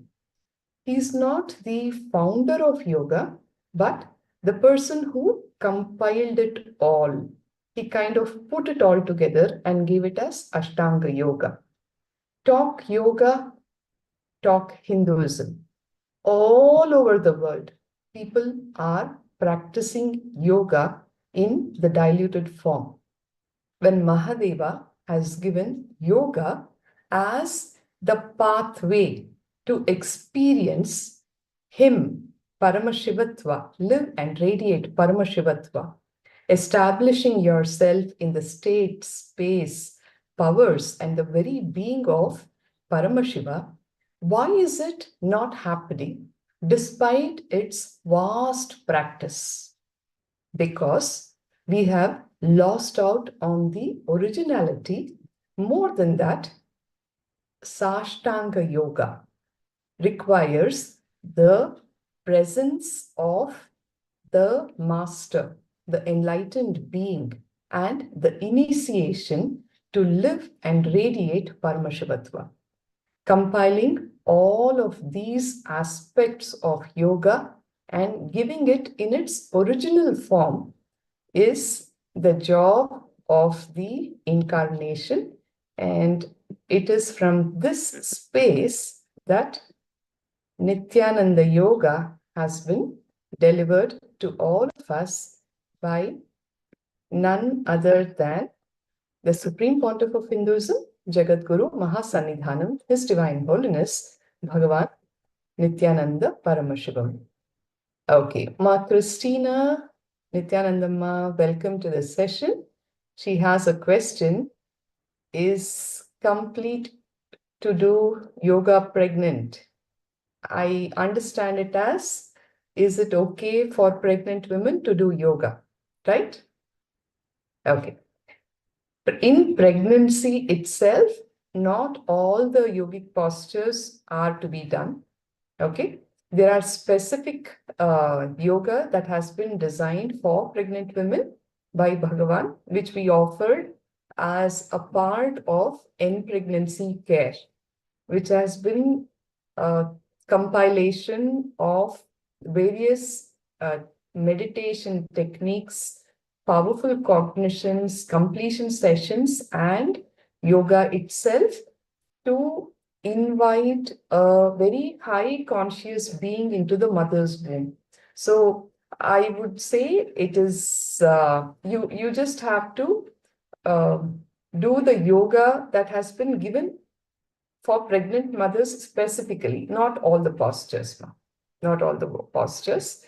And if there are some postures, if you are doing the yoga session every day, I would recommend that you sit in an unclutched space, connecting with the source. That would help. Okay.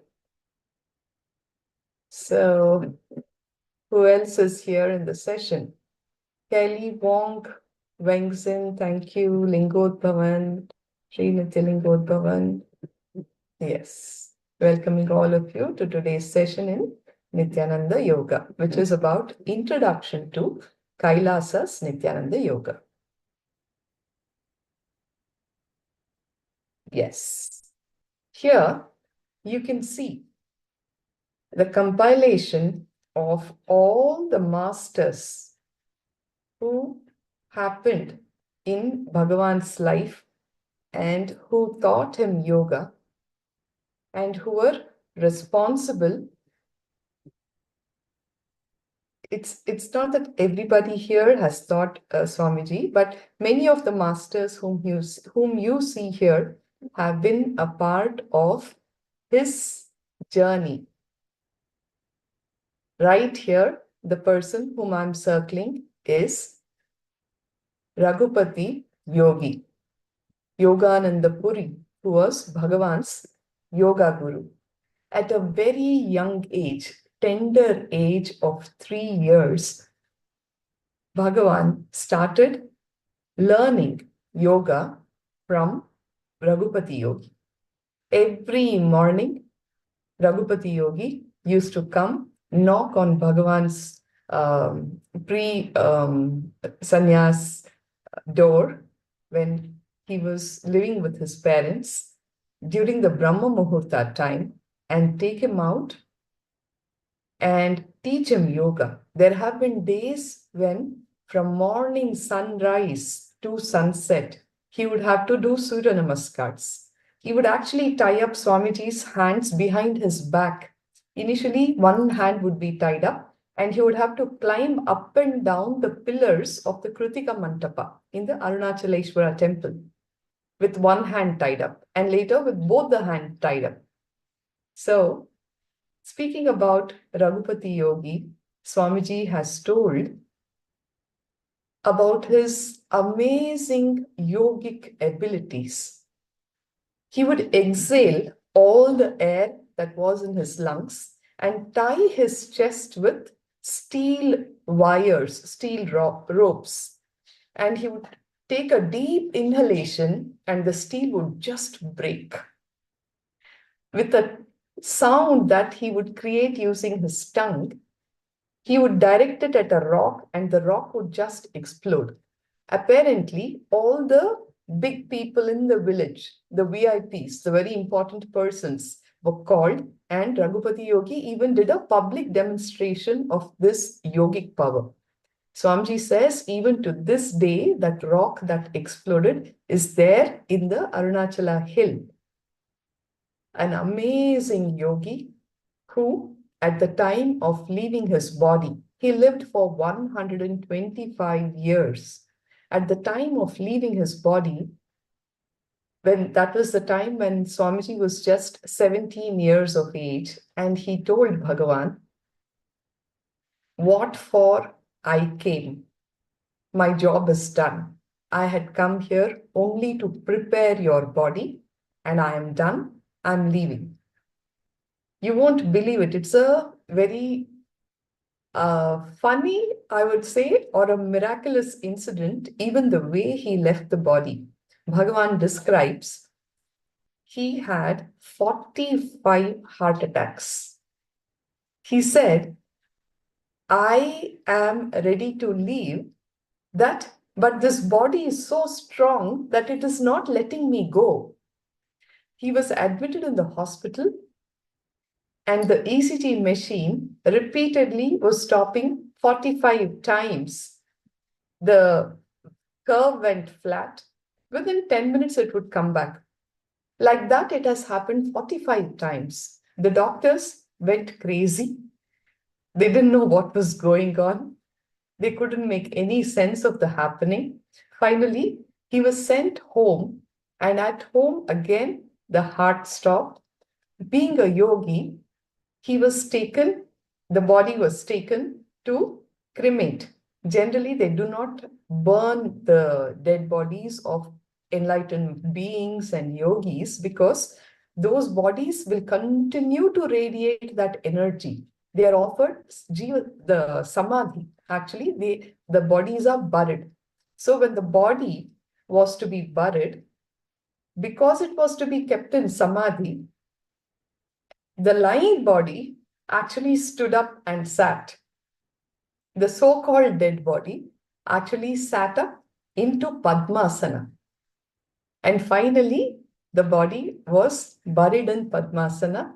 People still don't know if he is dead or not. Swamiji says, "I'm sure he's not dead. He's sitting in Jiva Samadhi." Now, that was the amazing yogic abilities that his yoga guru, Raghupati Yogananda Puri, radiated and prepared Bhagavan's body for the incarnationhood. So with that, let us now enter into learning about the Supreme Pontiff of Hinduism, Jagadguru Mahasannidhanam, His Divine Holiness Bhagavan Nithyananda Paramashivoham, who is recognized as the 1008th living manifestation of Paramashiva.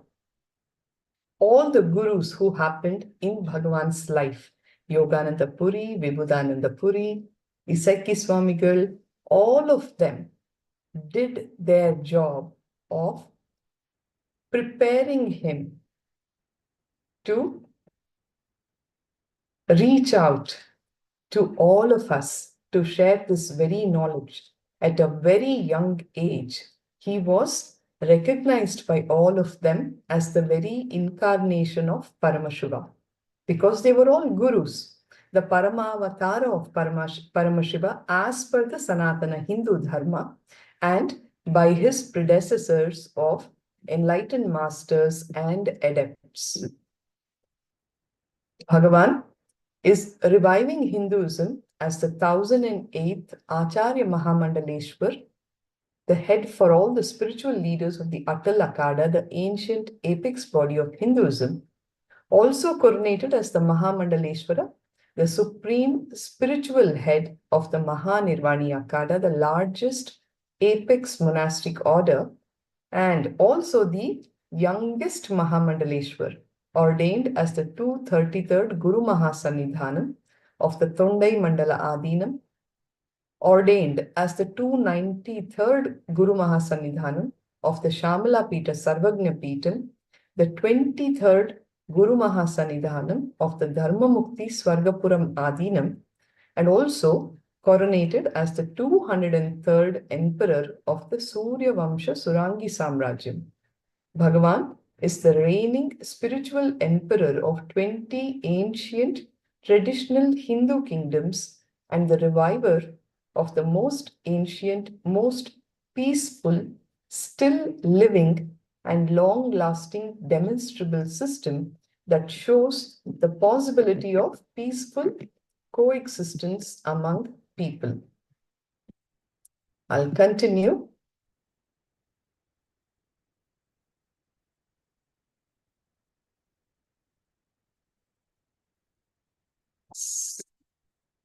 With that introduction, we'll enter into KAILASA's Nithyananda Yoga. Like I said, for most yogis around the world, enlightened master Patanjali is the father of yoga.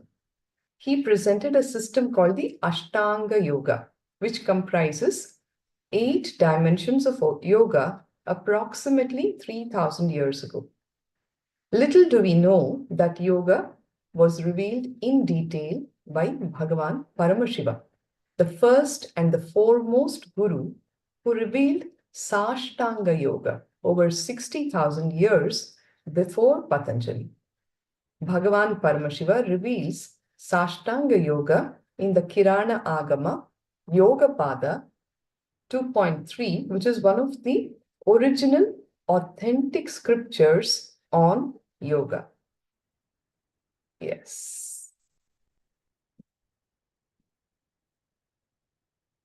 Bhagavan, the 1008th incarnation of Paramashiva, has revived the Sashtanga Yoga through Kailasa's Nithyananda Yoga.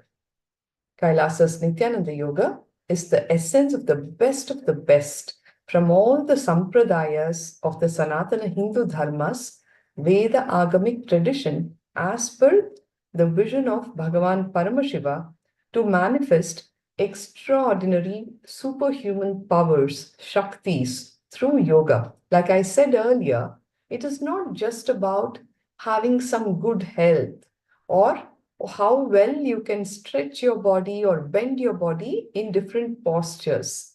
The ultimate purpose of yoga is you allowing the cosmic energy to express through you in that space of oneness.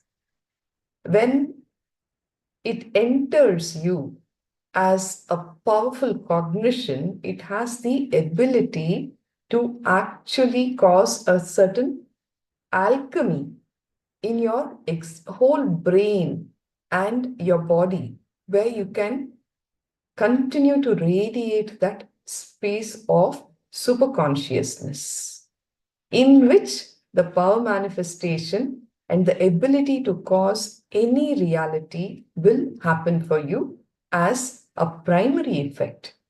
Everything else that follows in terms of your health, well-being, fitness, all of that is the after effects, the side effects, I would say.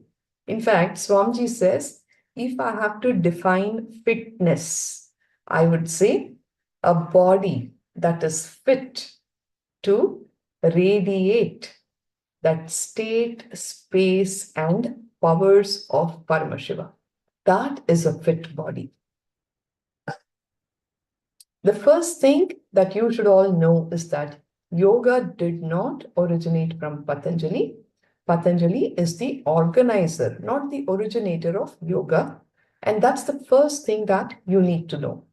Not to disrespect Patanjali, Bhagavan says, with all my respects to Patanjali, I want to declare this truth to the world that at least 15,000 years before Patanjali, a being walked on the planet Earth, assuming a physical form, Adi Guru, Bhagavan Paramashiva, who is the founder and father of the yoga system.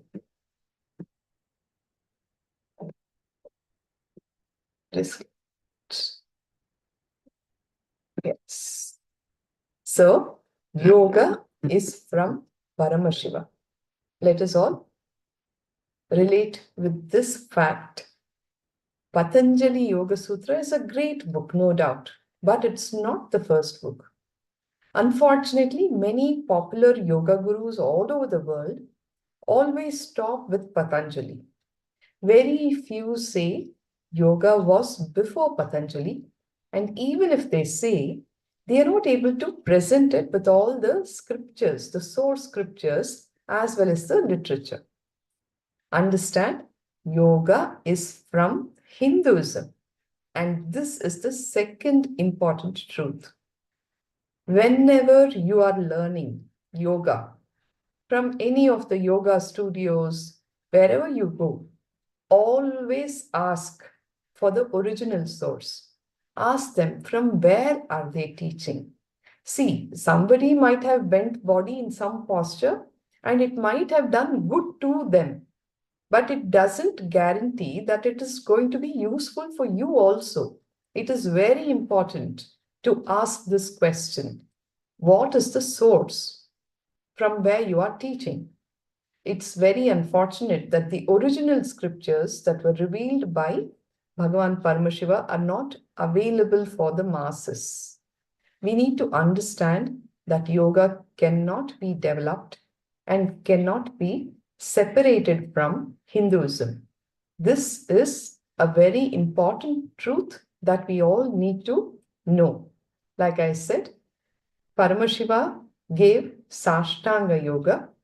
Patanjali gave Ashtanga Yoga. When we say Anga, it means a limb, basically a limb. Sadly, the yoga that is being taught and practiced all over the world, predominantly, I would say, is amputated yoga, because it's all broken and packaged and marketed in different forms, not from the source. You have to learn from the source and be very clear that you cannot separate yoga and Hinduism. It came from Hinduism and it is a perfect system that was revealed by Bhagavan Paramashiva.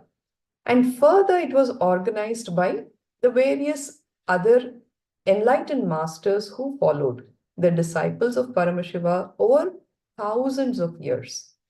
But it was given with a very clear purpose and a clear vision. Yoga is a complete science that has taken into account all types of bodies, past, present, yet to come in future, because it was given by Paramashiva himself. Altering yoga in any which way is not developing yoga. Be clear, it is only dilution of yoga, and we cannot afford that to happen. The third important truth about yoga is that yoga is not just the science of keeping the body healthy. Yoga is the science of radiating enlightenment. It is not just the ability to stretch your body, it is the ability to manifest whatever you want. Not about making you a better man, it's about making you a superman. Now, the best that can happen to you on the path of yoga is getting rid of all your self-doubt, self-denial, self-hatred, the SDHD, as we call it, which is the root cause of all your incompletions.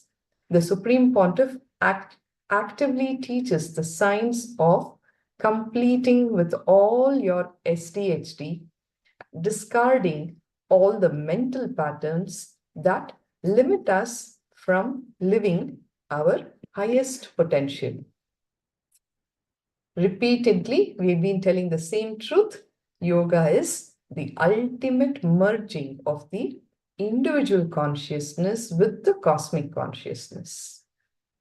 Yoga itself has been designed to experience Advaita, oneness, and express all the powers outlined by Paramashiva. As long as we carry immature cognitions, inadequate understandings about ourselves, about life, about the world, about God, about others, we will continue to feel that we are separate from the whole. It is when we complete with all our limited understandings and discover our true self that yoga happens. The merging of the individual consciousness with the cosmic consciousness happens when you complete with all the SDHD. Now, like I said earlier, whenever, wherever you are learning yoga, always ask the source. Seeking the source is very important. The Veda Agamas are the source books of the Sanatana Hindu Dharma. The revelation from the Veda Agamas form the Shastra Pramana, the scriptural authority on the truth, which has come down directly from the mouth of Bhagavan Paramashiva to his consort, Devi Paramashiva Shakti. The Supreme Pontiff reveals Vedas are the ultimate superior authority for the Hindus. Vedas are like the pure science where the ultimate truths are explained, but Agamas are the scriptures where the applied science, the applied technology is expanded. So, the origin of yoga, the source origin, is the Veda Agamas. All the Hindu bodies, the various sampradayas, accept Vedas and Agamas as Shruti. Shruti means that which is heard, and everything else as Smritis. Smriti is that which is remembered. Agamas are directly revealed by Bhagavan Paramashiva. They are more like a practical manual of how to, what to, where to, and when to. All of these details are answered with the right context, giving enough of understanding, and I should say in a more sympathetic, compassionate way with a lot of concern for human beings with tremendous user friendliness. Are you all with me? Any doubts, questions, clarity needed? Please go ahead and ask. Ma Maha Bhairava Gnana Swarupini. Nithyananda. Ma Nitya Chandrasekhara Priya. Azaria Constantine, welcome to the session. Any questions? Please feel to ask. All good? Okay, I'll continue then. Right. Now, to serve the purpose of the genesis of Nithyananda Yoga, KAILASA pledges to promote and enable all practicing Hindus to unlock and expand the human potential and to give humanity a superconscious breakthrough without discriminating between caste, creed, gender, age, ability, and religion. Through the practice of yoga, one can attain beneficent accomplishments. He can actually attain liberation. He can ascend to the state of ineffable bliss. Yoga is not just postures and breathing techniques, but the very science of achieving the space, radiating the state, and manifesting the Shaktis, the powers, the original yogi of the universe, Paramashiva himself. Authentic yoga makes people manifest spiritual powers from the space of Advaita, oneness, or enlightenment. This is the verse from the Karana Agama Yogapada 2.3. It says, Bhagavan, yoga siddhischa mokshascha tadabhyasa chubham kaga sadangascha bodhavyastangam shrunusvatat. Like I said earlier, whatever knowledge is being shared has to go through the acid wash of these 4 levels of evidences. One is from the Shastras, the Vedas and the Agamas. The second level of evidence is the Apta Pramana. Apta Pramana are the ancient, great, authentic, time-tested, foolproof compilations of the experiences of enlightened sages called the Rishis, Siddhas, Munis, avatars, incarnations, and the direct disciples and followers and descendants of Bhagavan Paramashiva, like the Sapta Rishis, Maharshis, including the enlightened masters such as Patanjali, Valmiki, Agastya Mahamuni, Abhinava Gupta, Kshemaraja, Paramahamsa Yogananda, and their like. The compiled experiences verify and expand further on the source scriptures, forming the Apta Pramana. So, Apta Pramana is basically the experiences of all the enlightened beings and the direct descendants and disciples of all the avatars and the great masters who have happened. Atma Pramana. Atma means self. See, basically, we are all learning this from the Supreme Pontiff, and his direct experience becomes the Atma Pramana of Bhagavan. In the space of pure oneness or Shuddhadvaita with Bhagavan Paramashiva, the Atma Pramanas of the Supreme Pontiff form the words of his gurus, his own experiences, and all that he has learnt and directly experienced and done thorough verification and authentication with the Shastra Pramana and then presented to the world. Bhagavan's direct experiences of yoga have been compiled as the Atma Pramana. The 4th level of evidence is the Sakshi Pramana, the evidence and experiences and sharings of the people who directly experience the Pramanas as a living, applied reality in their lives. In these series, the Pramanas are presented from all the 4 levels. The Veda Agamas form the various systems or portions of the Agamas, such as the Gnanapada or the Vidyapada, the knowledge section.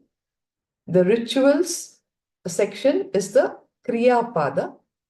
Yogapada is the knowledge and the science section. And then the Charyapada, the enlightened lifestyle from Bhagavan Paramashiva. All right. So whatever is being presented is in 4 portions.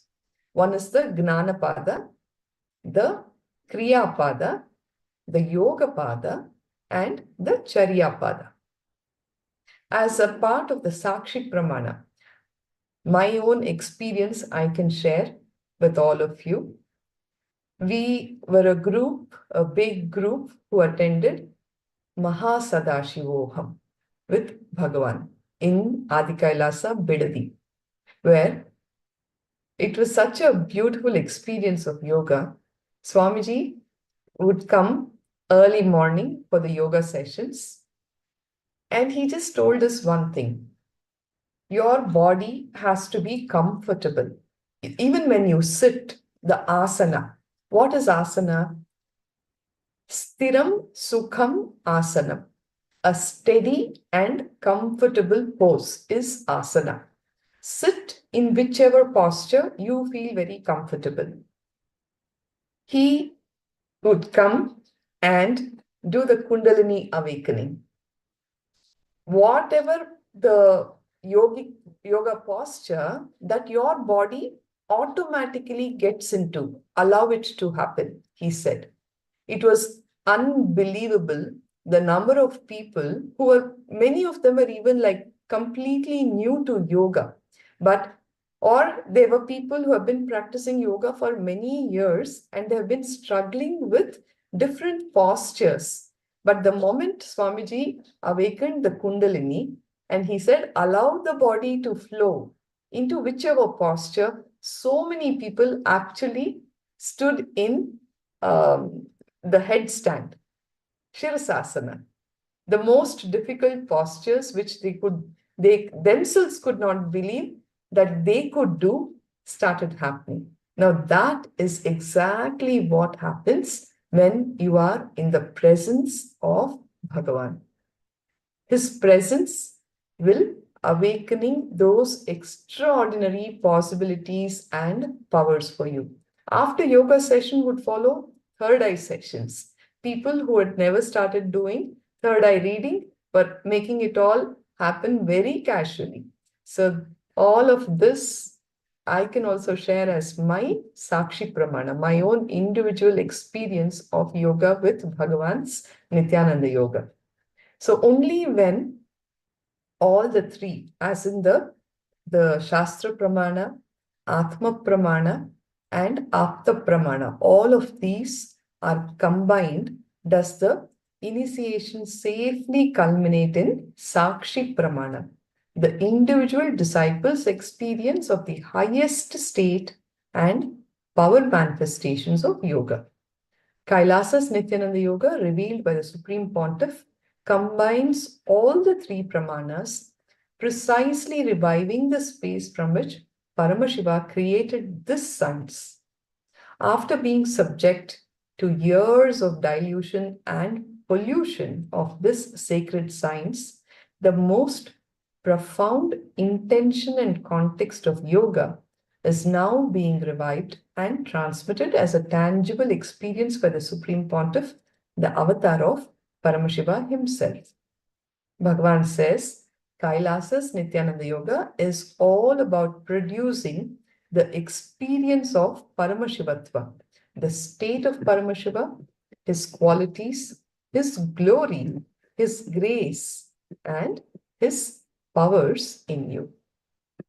So with this, we will now enter into understanding what are all the 12 components of Kailasa's Nithyananda Yoga. The ultimate truths in the field of yoga, the 12 components. Asana, which is the physical posture. Pranayama, the breathing structure. Mudra, the energy circuit connections. Bandha, the internal awakening of the Kundalini Shakti. The 12 various components of each asana flowing into the Vinyasa Krama of 1008 postures with the valid Shastra Pramana, Apta Pramana, and Atma Pramana. It will be made as a Sakshi Pramana for you. We'll elaborate on the components. The yoga is being presented to all of us. The first compilation is the Prathama Vinyasa Krama, which includes 108 postures. The Dvitiya Vinyasa Krama has 308, Tritiya Vinyasa Krama 508, and the Chaturtha Vinyasa Krama is 1008. You're going to have the Parama Yoga revealed by Paramashiva.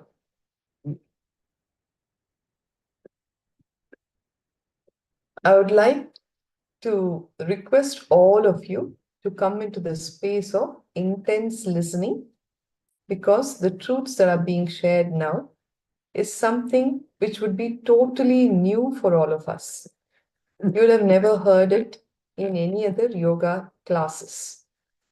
So let us understand this component of Vyakta, Avyakta.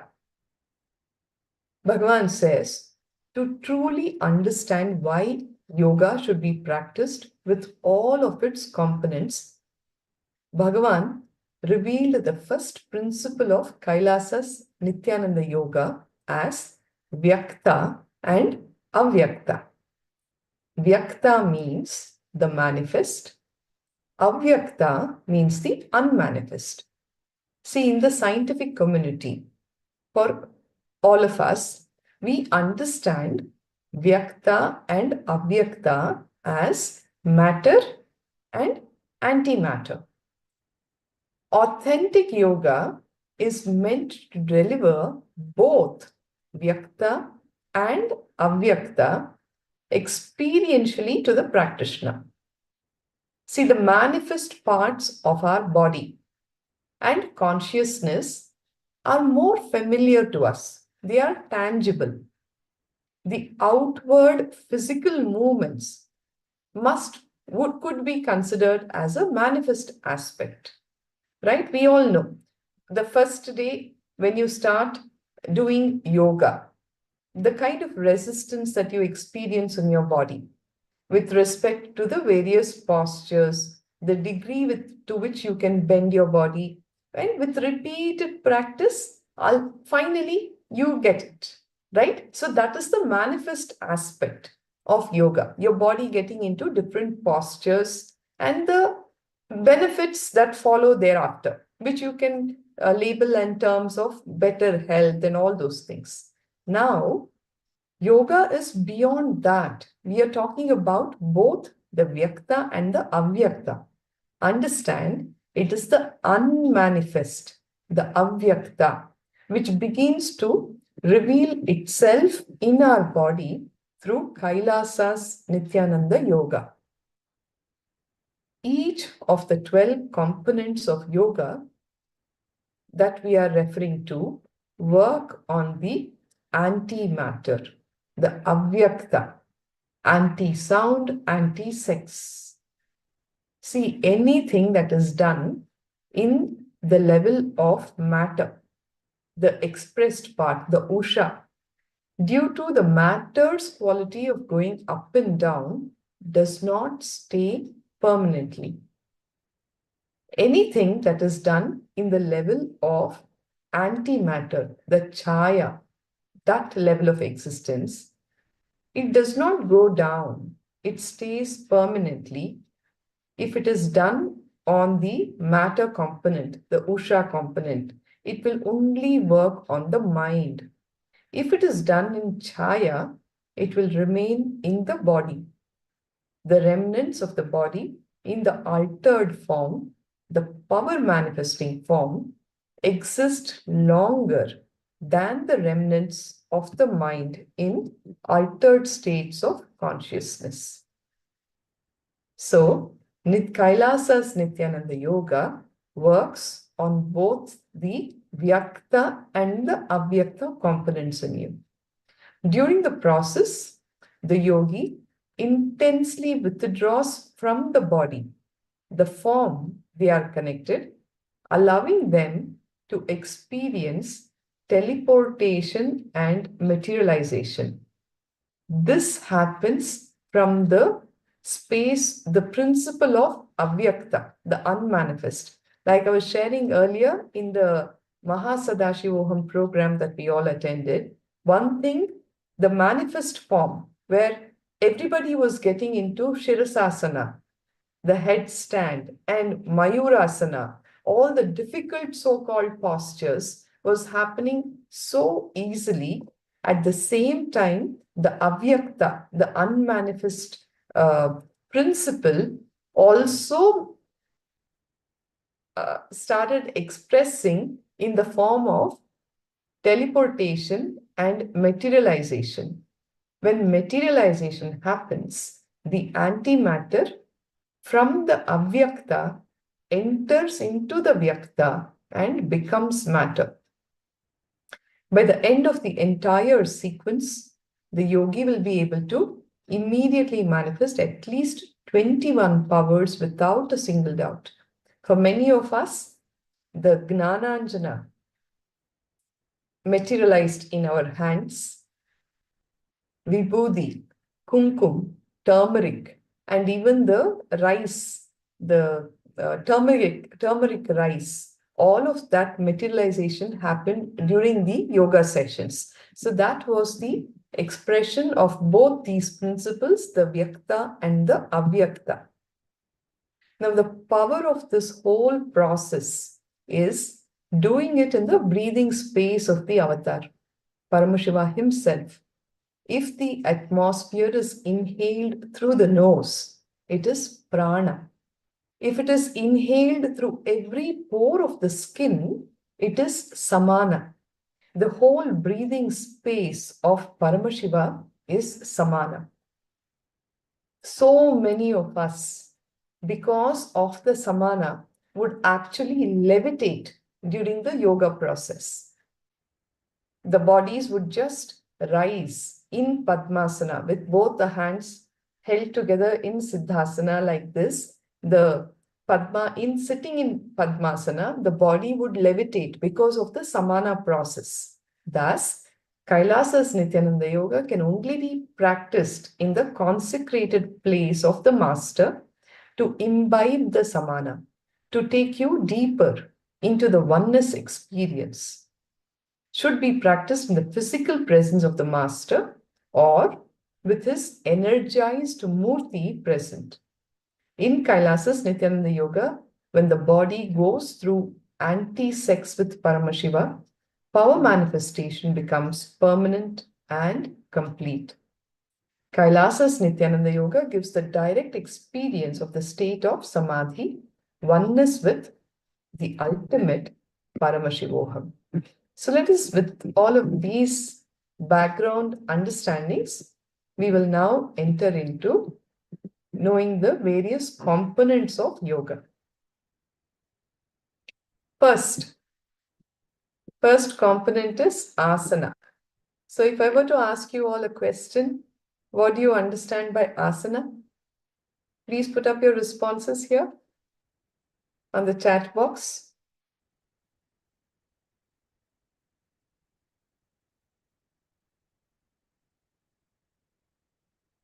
Okay. We have viewers on YouTube. Welcome Nithyanandam, Ma, Beena, Bhulai, V. Dhanush, Nithyanandam.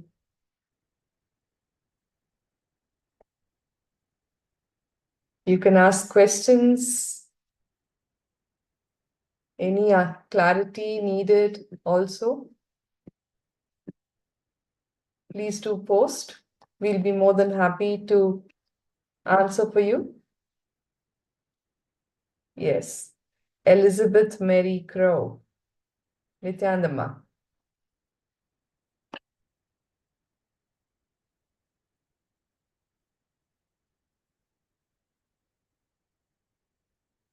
Nithyananda.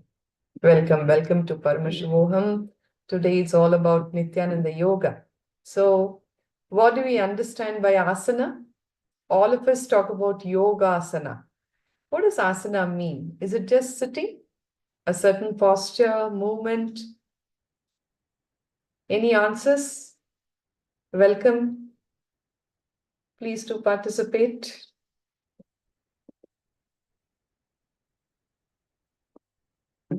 Yes, we have some answers here on the group. Ma Christina says asana means posture.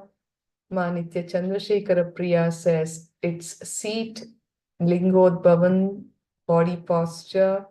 Wengzin says various movements. All right. Thank you for the responses. Like most understandings, the only way to truly discover the truth is to go to the original source. What is asana?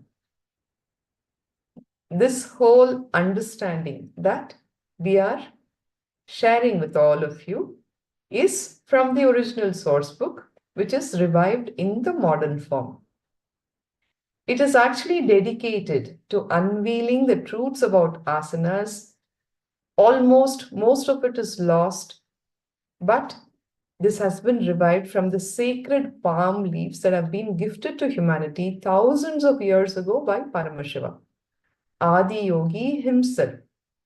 Since when we ask you to sit in a certain posture, There is a reason why. Most people are either in the state of restlessness, rajas, or tiredness, tamas, and the body needs a preparation to enter into the experience of yoga, right? Repeatedly, we've been telling you yoga is about you experiencing oneness with the divine. That is yoga. So, towards that process, it is very necessary to settle the restlessness in the body, the rajas, and also pull you out of the tamas, the laziness. So, the preparation that is needed to experience is asana. Asanas allow the body and mind to come to a state of balance and restful awareness, which is the sattva guna, as we call it. When your body is in a state of balance and restful awareness, you can easily enter into more deeper and subtle dimensions of yoga. Understand? A person is made up of 3 bodies. One is the physical body, which all of you can touch, feel. You know the boundary of your physical body, the gross body. It is known as the sthula sharira. The second is the subtle body, the sukshma sharira. And the third is the causal body, that is the karana sharira. All right? Now, along the length of your spine, there are subtle energy centers. They are known as the chakras. These chakras are present at the intersection of all these 3 bodies, the physical, the subtle, and the causal body. Now, they are aligned in an ascending column from the base of the spine all the way to the top of your head. So, when you sit in certain specific asanas, that involves placing these centers in relative position with each other. And those positions can be represented by geometrical figures. I will share some source scriptures that talk about the asanas, the references. The first is from the Hatha Tattva Kaumudi. If the asanas are practiced in a certain manner, one becomes prepared for the purification of the nadi. It is excellent in alleviating the diseases. Prana and bodily heat are enriched. Minor diseases are also cured. Bodily heat and prana are stimulated. One feels light. Lifespan is enhanced and premature death is prevented. Now, this is the source reference from Hatha Tattva Kaumudi, which talks about asana. Yes, we have more people joining in. Nithyananda, Matran. Yes, nice to see you.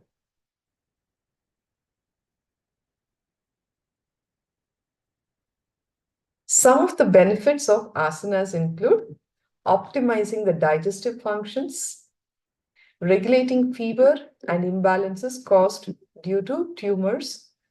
Again, all of these references are from the Hatha Tattva Kaumudi. Removing fatigue from the body, enhancing enthusiasm and stamina, ensuring success to the yogi. The reference is from the Shiva Samhita. The Supreme Pontiff describes asana as steady and comfortable body postures to tune oneself with the cosmos. Like I said, sthiram, sukham, asanam. Sthiram is steady. Sukham is comfortable body posture with which you tune yourself with the cosmos. Ultimately, asana means many things. Physically, whether standing, sitting, lying, jumping, whatever it is that you're doing, asana is when our muscles are completely comfortable and relaxed. They are alive, stable, and comfortably stacked upon one another.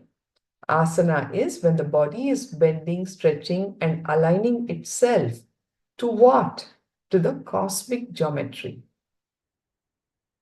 That is why all these different asanas, in each asana, there is a certain specific benefit that you will experience.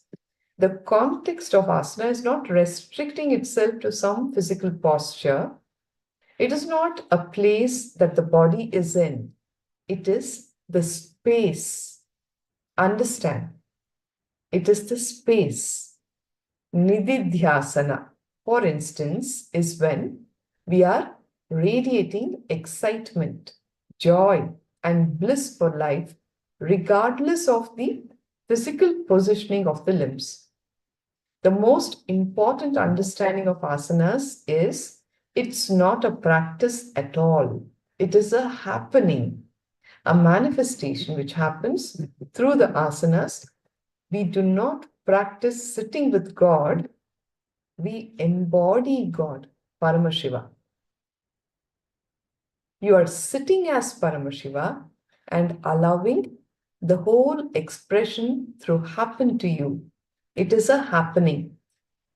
If people have been attending the Nithyananda yoga, you see, it starts off as a ritual. You are doing the achamaniyam, right? Like how you do a prayer. That is how you approach the yoga. You sit as Paramashiva and you allow that whole expression to happen. It is not just about some physical posture. It is from this space of Paramashivoham. I am Paramashiva. When we are intent on the vow of living like God, that we are performing an authentic asana. Through intensely flowing through the Pratama Vinyasa Krama of the 108 asanas, the body simply falls in tune with the cosmos. The second component is the pranayama. Pranayama, which refers to the breathing process. The air that you breathe in is just a vehicle for which the life energy comes in and goes out of your body. The prana, the life energy, comes in and goes out through the air. When you inhale, air comes in carrying the prana. When you exhale, the empty air goes out. Again, the Shastra Pramana for pranayama. This life energy is universal. Yoga Kundalini Upanishad, chapter number 1, verse 19 states, Prana Rodha Mathedanim Pravakshyami Samasataha Pranascha Dehago Vayuhu Ayamaha Kumbhakaha Smrutaha. Then I shall presently relate briefly about the control of the vital air. Prana is air coursing through the body, and ayama is said to be holding under control, the kumbhaka. So there are two components here, the prana and ayama, pranayama, right? Prana is air coursing through the body, and you holding the breath is ayama, the kumbhaka.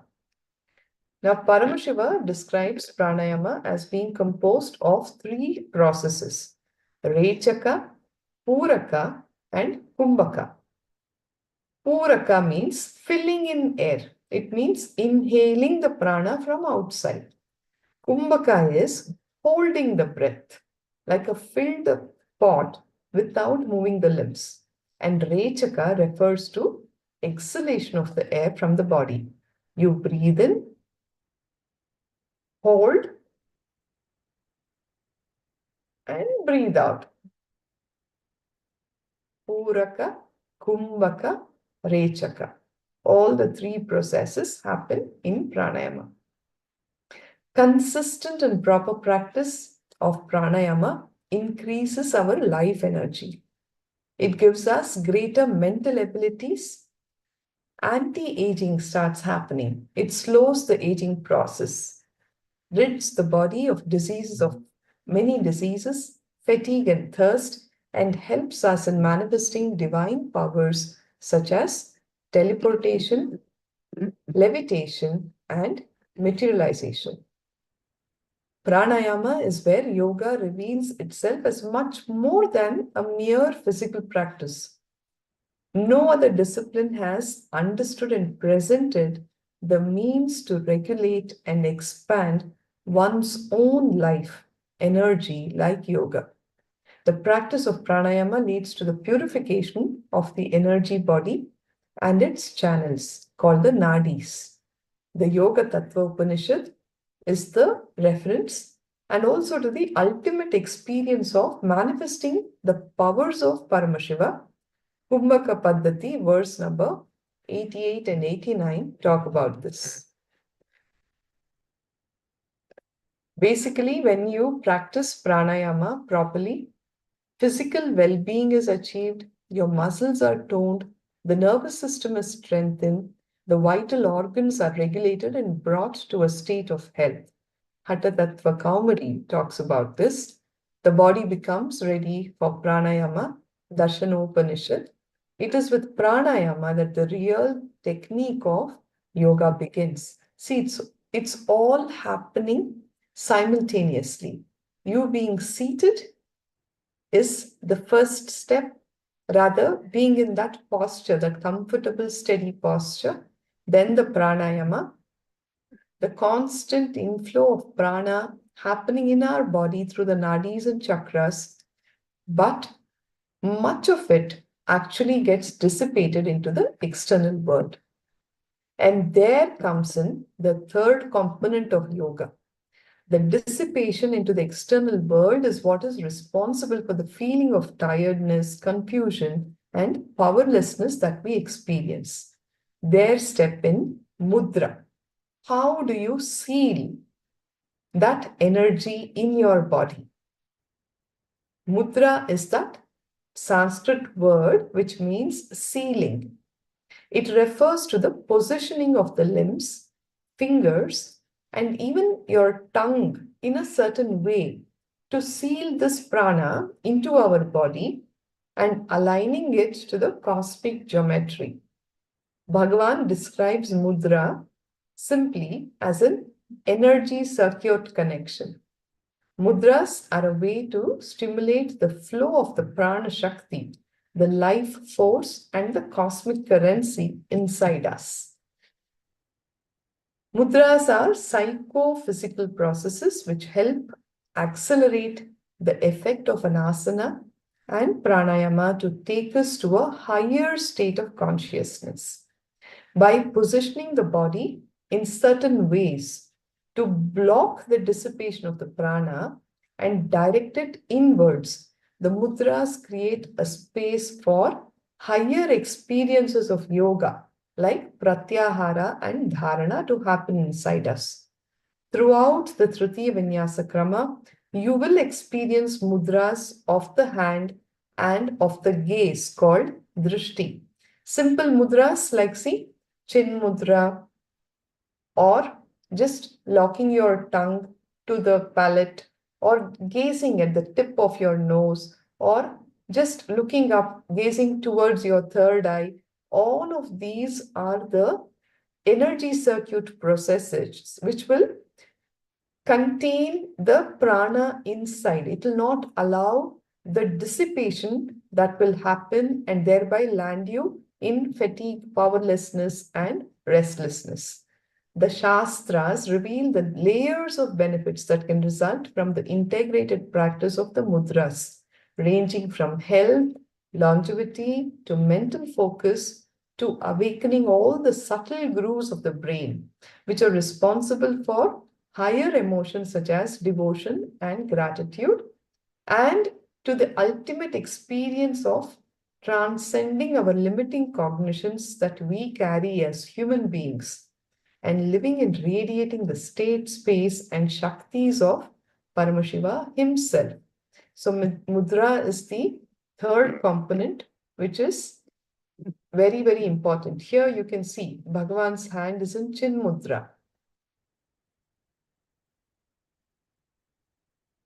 It is mentioned repeatedly in the scriptures that the initiation by the Guru holds the master key that can transform us from human beings into superhuman beings. Paramashiva himself. It is mentioned repeatedly in the scriptures.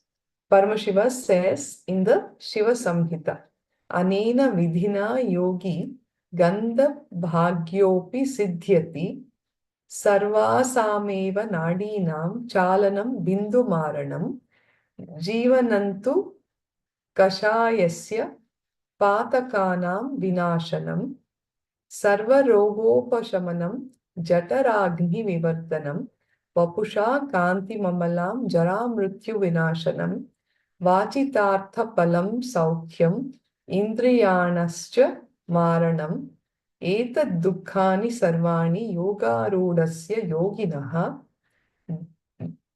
ved vyasa ta avashyam na atra karya vicharana. So this is the verse from the Shiva Samhita. The Akashic revelation for this verse by Bhagavan. In quote, I read, in this way, through the Mahamudra, even the most unfortunate yogi might obtain success.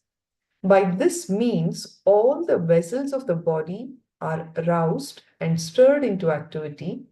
Life is increased, its decay checked, and all sins destroyed. All diseases are healed, and the gastric fire is increased. It gives faultless beauty to the body and destroys decay and death. All fruits of desire and pleasure are obtained, and the senses are conquered. The yogi, fixed in restful awareness, acquires all the above mentioned things through practice, and there should be no hesitation in doing so. Also, research has revealed the health benefits gained by practicing the mudras, which include freedom from disease, hunger, thirst, fainting, fatigue, indigestion, skin diseases, constipation, and more. Besides, mudras directly activate the prana and awaken the inner potential Kundalini Shakti in us, manifesting the state, space, and powers of Paramashiva. Mudras are a crucial component of the yogic methodology for Kundalini awakening. The Kundalini, which is the ultimate potential bioenergy available in each one of us, the largest untapped natural resource lying with humanity. When the Kundalini is awakened with the right knowledge, the right context, the right understanding, the right technique, the right process, and above all, by the direct initiation of the avatar, it can give us anything that we want. So that was about the mudras. Now, bandha.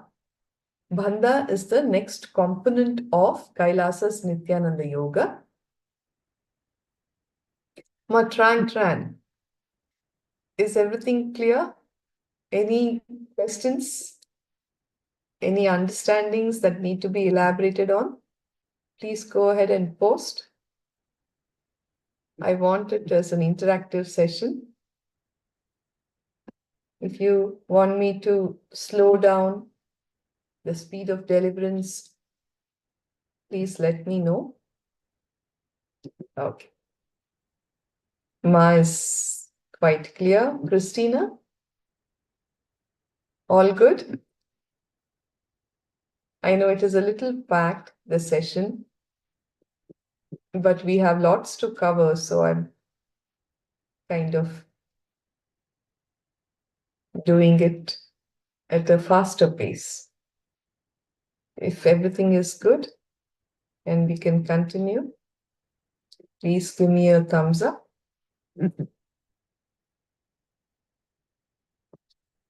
Any questions from the Chinese translation group, Ma Mahabhairava Gnana Swarupini?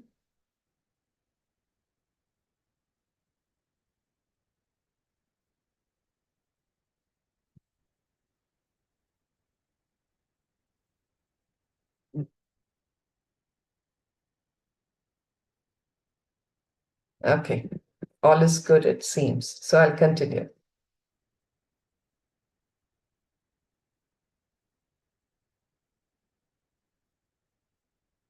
Okay. So the fourth component of Nithyananda Yoga is Bandha. Bandha is the internal awakening of the Kundalini Shakti. It is a Sanskrit term that means conducive to. It is the active maintenance of a state of contraction or pressure in the body by the yogi, initially practiced and eventually naturally occurring contractions of different body parts. Bandhas are performed by making muscular diaphragmatic contractions in specific parts of the body that pump energy into the stagnant or the dormant parts. Without bandhas, the energy tends to leak out. It tends to be blocked or dissipated due to our lifestyle. Here, bandhas are the bridge between the disconnected areas of the energy circuit. And this is the reason that this pumping and realignment of the prana and Kundalini Shakti brings tremendous healing and balancing at all levels, physical, emotional, and neurological system. So basically, the bandhas are held at the level of the neck, the abdomen, and lower down at the perineum. When you are performing the various yogic postures and doing the asanas, the bandhas will prevent the dissipation of all the energy. The bandhas are beautifully described in the Shiva Samhita. It says, Rajadanta bilam gadham sampidyam vidhina pibhet dhyatva kundalinim devim shanmasena kavir bhavet. Having firmly closed the glottis by proper yogic method and contemplating on the goddess Kundalini, he drinks the moon fluid of immortality and he becomes a sage or a poet within 6 months. The Shiva Samhita, chapter 3, verse number 73, talks about the bandhas. Understand, we spoke about the various chakras in the body, starting from the Mooladhara chakra, located in the perineum. The 2 inches above the Mooladhara is the Swadhisthana, located at the level of the pelvic bone, associated with the reproductive organs. At the level of your navel is the Manipuraka chakra, associated with the pancreas and the adrenals. The Anahata is at the heart center, associated with the thymus gland. The Vishuddhi at the throat center, associated with your thyroids. The Agnya is in the region between the eyebrows, the third eye, and the Sahasrara. The Agnya chakra is associated with the pineal gland and the Sahasrara with the pituitary gland. Now, these chakras are subtle energy centers and not physical organs. When you perform the various bandhas, it helps to push the Kundalini energy upwards through the chakras. Thereby, diseases are cured at physical, psychological, and the neurological levels. The different bandhas that we practice during the Nithyananda Yoga. One is the Moola Bandha, also known as the root lock, that happens and works with the Mooladhara chakra. It is basically the contraction of the pelvic floor muscles. The pranic energy, which normally flows out of the body, is prevented from leaking, and instead It is raised to the higher chakra centers along the spine. Locking this flow of energy at the base of the spine is also referred to as the Yoni Bandha. Mula Bandha is the most important bandha and it should be maintained during breathing exercise. The benefit is that it brings perpetual youth. Then comes the Uddiyana Bandha, the Jalandhara Bandha. Uddiyana Bandha is known as the abdominal lock and it happens in and works with the Manipuraka chakra at the level of your abdomen when you just pull it back and hold the navel inwards towards the spine. Through this action, the prana flows more easily into the Sushumna Nadi, the central energy channel along the spine, where the Kundalini energy can move upwards. How many of you here are doing the Nithyananda yoga every day? Or if you have practiced any form of yoga also, please let us know. You can put up the responses on the chat box.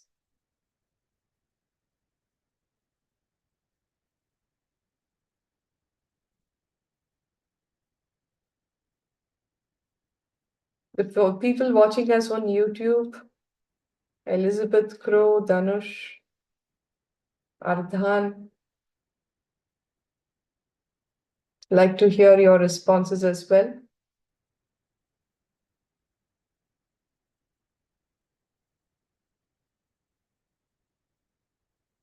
Most beginners in yoga are not even taught the importance of all these components, the bandha for that matter, holding and contracting the muscles at the level of the perineum, the abdomen, at the level of the throat here, the Jalandhara Bandha. All of that is very, very important to direct the Kundalini energy to the higher chakras, the spines. The fifth component is the Karana. The Karana are the dance postures that you would have seen in Nithyananda Yoga. The Natya Shastra describes the combined movement of the hands and feet as Karana in sacred dance. It involves synchronized movements of the feet, hips, hands, and even the fingers. The 108 Karanas can be seen frozen in the various temple sculptures and were used in the sacred dance. For the very first time, Bhagavan reveals the effect of the Karanas on the body and mind and the breathing patterns that they trigger. Performing the Karanas puts you into a state of high awareness of your body, engaging multiple body parts at the same time. The half squatting position in Karana is known as the Aramandi. If any of you here have learnt Bharatanatyam, the traditional dance form, art form that was given by Paramashivoham himself, you would be very familiar with Aramandi, where you will be bending down with your at the level of the knees. It would be bent and you'll be standing flat on your feet. Aramandi is common to most of the Karanas, which when performed aligns the body to the alignment of the cosmos. Several triangles can also be drawn along the lines of the body. Therefore, this posture enables the microcosm to connect to the macrocosm. The 7 chakras are also in complete alignment and aids the Kundalini to raise to the Sahasrara. The various Karanas, 108, were revealed by Paramashiva to his Gana Tandu, who then teaches it to Bharata, who is the author of the Natya Shastra. The Karanas incorporated into the Prathama Vinyasa Krama are Urdhvajanu, Ardha Swastika, Anchita, Gurnita, Katichinna, Nikuttaka, and Valita. Basically, these are the names of the various Karanas which have been used in the Prathama Vinyasa Krama. Bhagavan delivers a major conscious breakthrough to the field of yoga through the incorporation of these dance movements, the karanas.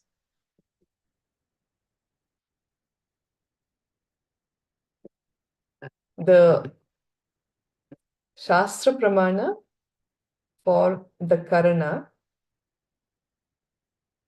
is here on this slide.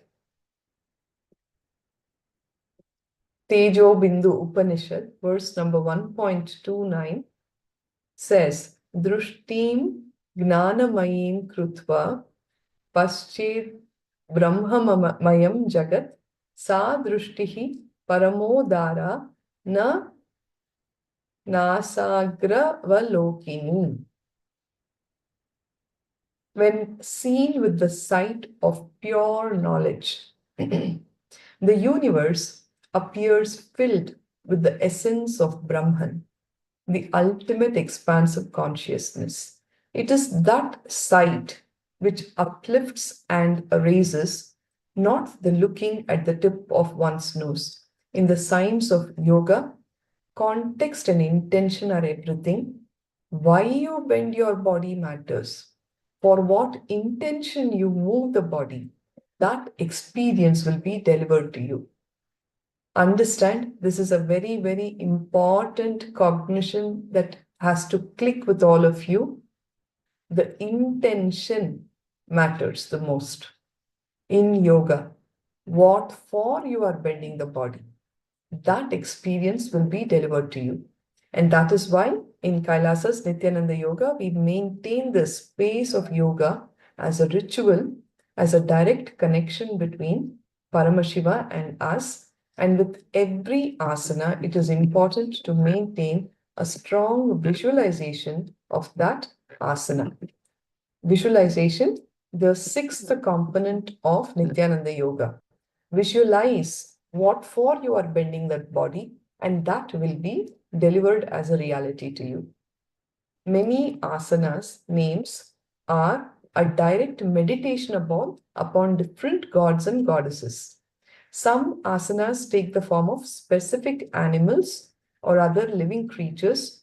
When we keep a clear visualization of each form we are embodying, the body can settle into the depth experience of each and every posture. Many times, Paramashiva tells in the scriptures that oneness can be experienced through seeing him in everything, in each and every point we bring our gaze to. Through the sequence of 108 asanas, you will be guided to meditate upon specific visualizations for each asana.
Yes. Continuing with the visualization technique. After the visualization technique, the seventh is japa.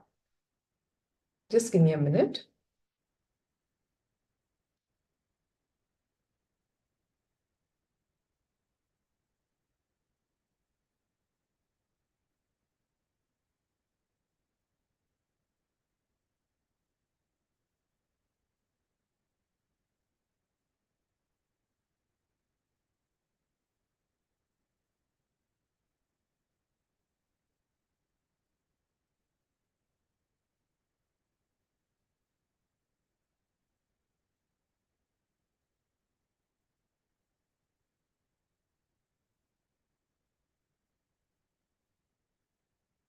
Japa is the internal chanting of a mantra with the visualization of it rotating around the throat in a circular way, allowing the yogi to feel the mild vibration of that mantra. Whenever chanting, wear an energized Rudraksha bead exactly on the Vishuddhi chakra, like this, in the hollow of the throat. Now, this is the place where the air is getting converted into sound. If you wear energized Rudraksha there, constantly every word coming out will have the quote of that mantra. It becomes like ajapa japa. You will see this Rudraksha and the mild vibration meeting, and the Kundalini in you will be awakened. Understand, the Rudraksha is a energy store. So, wearing that and doing the japa helps. Ajapa japa is one of the most powerful processes and techniques. It releases a certain kind of energy from our body and nectar from the throat. When you do ajapa japa, it is not that every second you chant once, your heart chants, your lungs chant, your throat chants. The more and more deep it goes into your being, more and more parts of your being resonates with it. The Mahavakya mantras refers to the ultimate mantras of all mantras used to invoke the divine presence. Throughout the Tritiya Vinyasa Krama, we implement mantras and Mahavakyas as powerful japas. Japa means repetitive chanting while bending the body. And these mantras were gifted by Bhagavan to directly connect us to Paramashiva. The following are the japas used throughout the 108 asanas.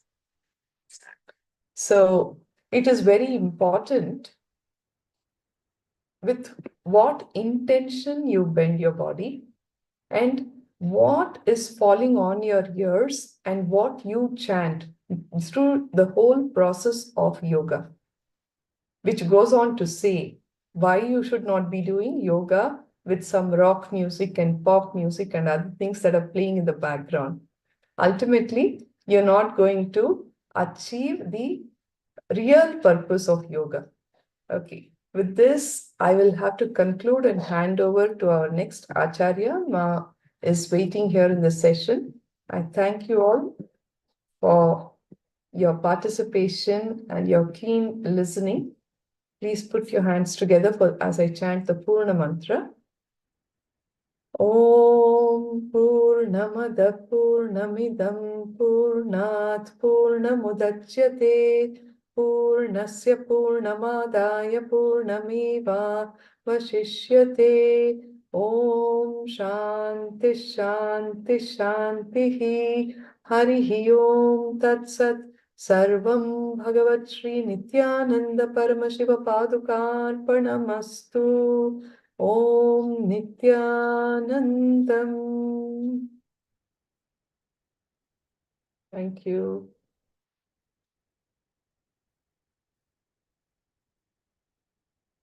Thank you, Everardo. Yes. Nithyanandama.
Please stay tuned. Ma is taking over in a bit.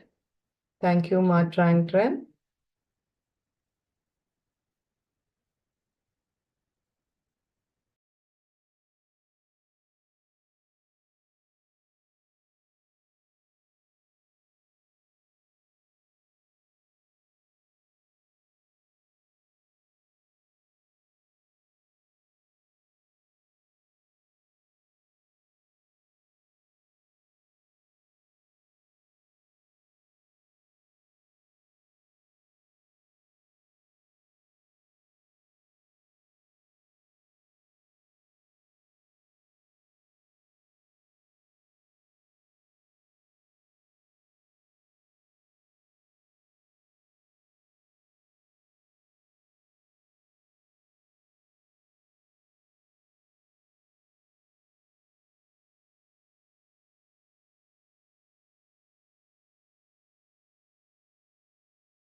Excuse a few minutes. There's some technical glitches at her end. She'll be joining in shortly. Any questions? Please go ahead and ask. Any sharings of your own experience with yoga is also welcome. Any of you would like to share any breakthroughs that you have experienced through the practice of Nithyananda Yoga over the past few days in the sessions? It would be encouraging for the other participants also to get into the practice of yoga. Anybody? Chunyu, Tran.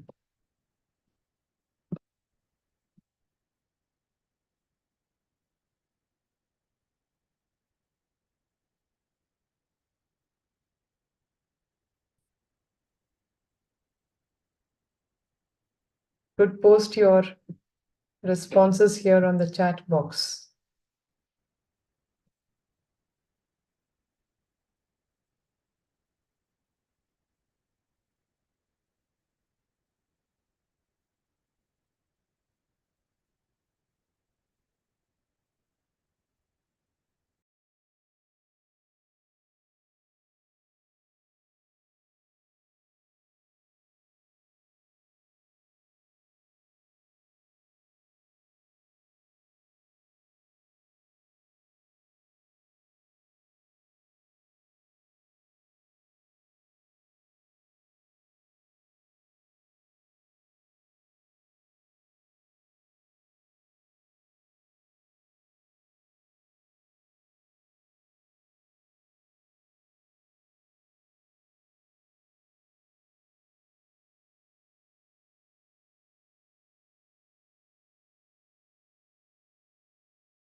So today I'm going to teach you guys yoga exactly the way I learned from my gurus.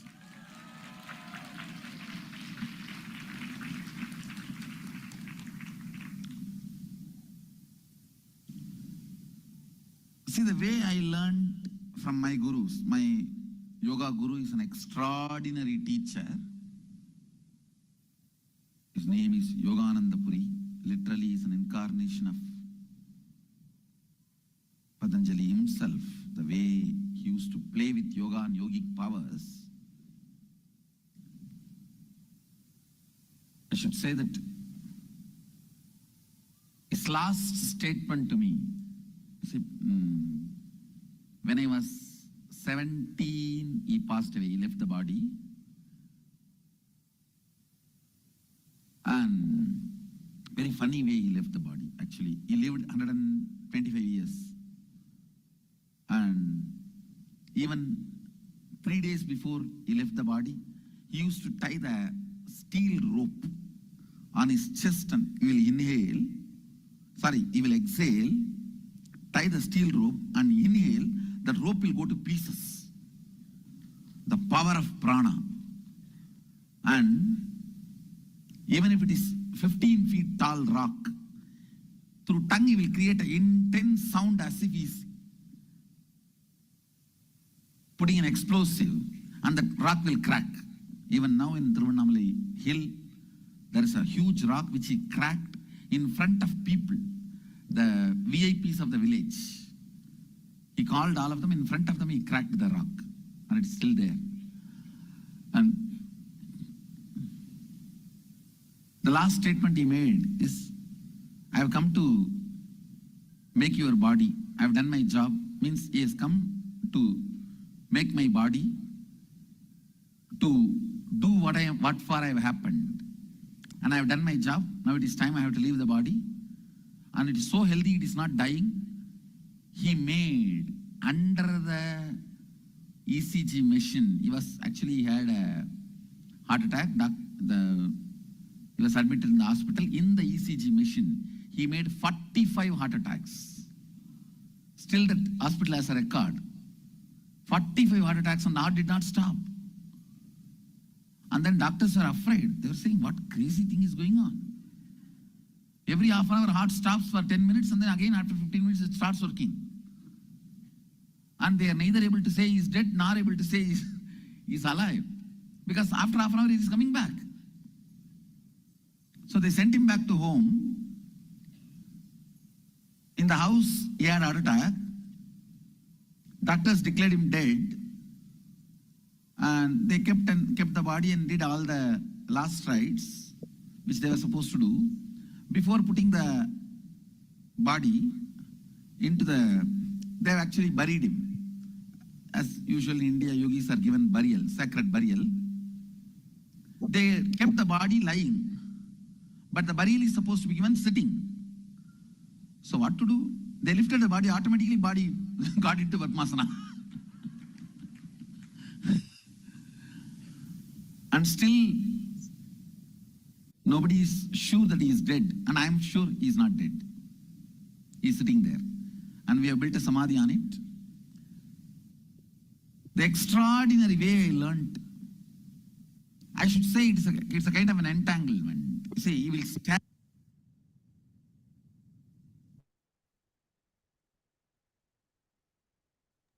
Yes, Uma Balaji is ready. She'll take over from here. Sorry, I'm completing for the technical glitch. Yes, Ma. Thank you, Ma. Thank you so much, Nithyananda. Nithyananda, everyone.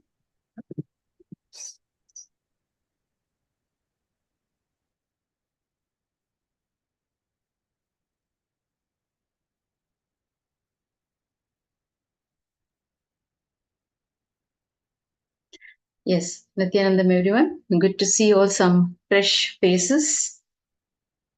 Yes, can all the others also please keep your cameras turned on?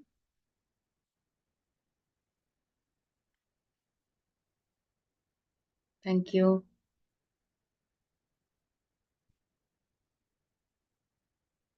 Nithyananda, Ma Trang,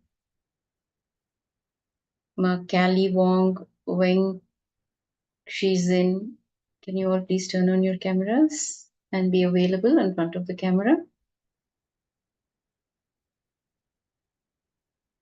Okay, let us begin with the Satguru Vandanam. Please sit with your head, neck, and spine in a straight line as we chant the Satguru Vandanam. Om Nithyanandam Paramasukhadam Kevalam Jnanamurtim Dvandvatitam Gagana Sadrusham Tattvamasyadhilaksham Ekam Nityam Vimalamachalam Sarvadhi Sakshibhutam Bhavatitam Trigunarahitam Satgurum Tam Namami. Yes, I welcome you all with my love and respects.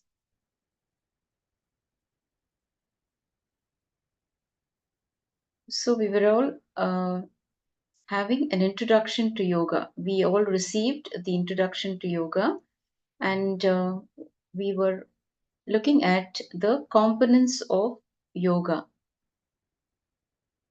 So let us continue to learn more about the various components of yoga.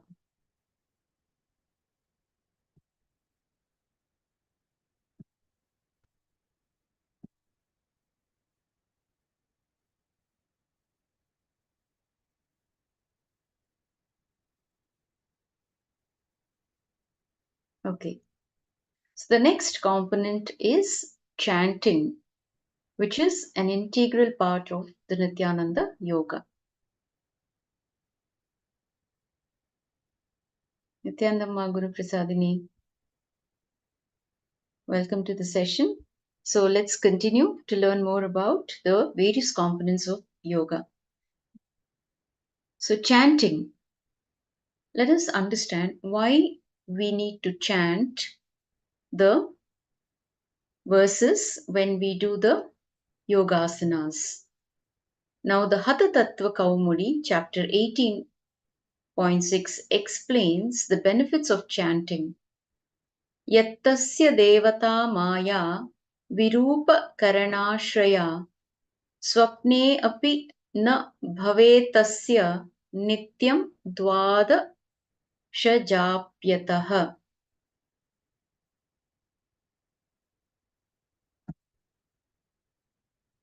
So the Akashic revelation, the meaning of the words that we just chanted. By the grace of the deity being adored, one will not face distraction, even in dream state, if one chants the mantra 12 times every day. Mantra is a Sanskrit word that describes a sacred utterance, a sound, a syllable, a single word, or a group of words. A mantra has spiritual powers with or without syntactic or literal meaning.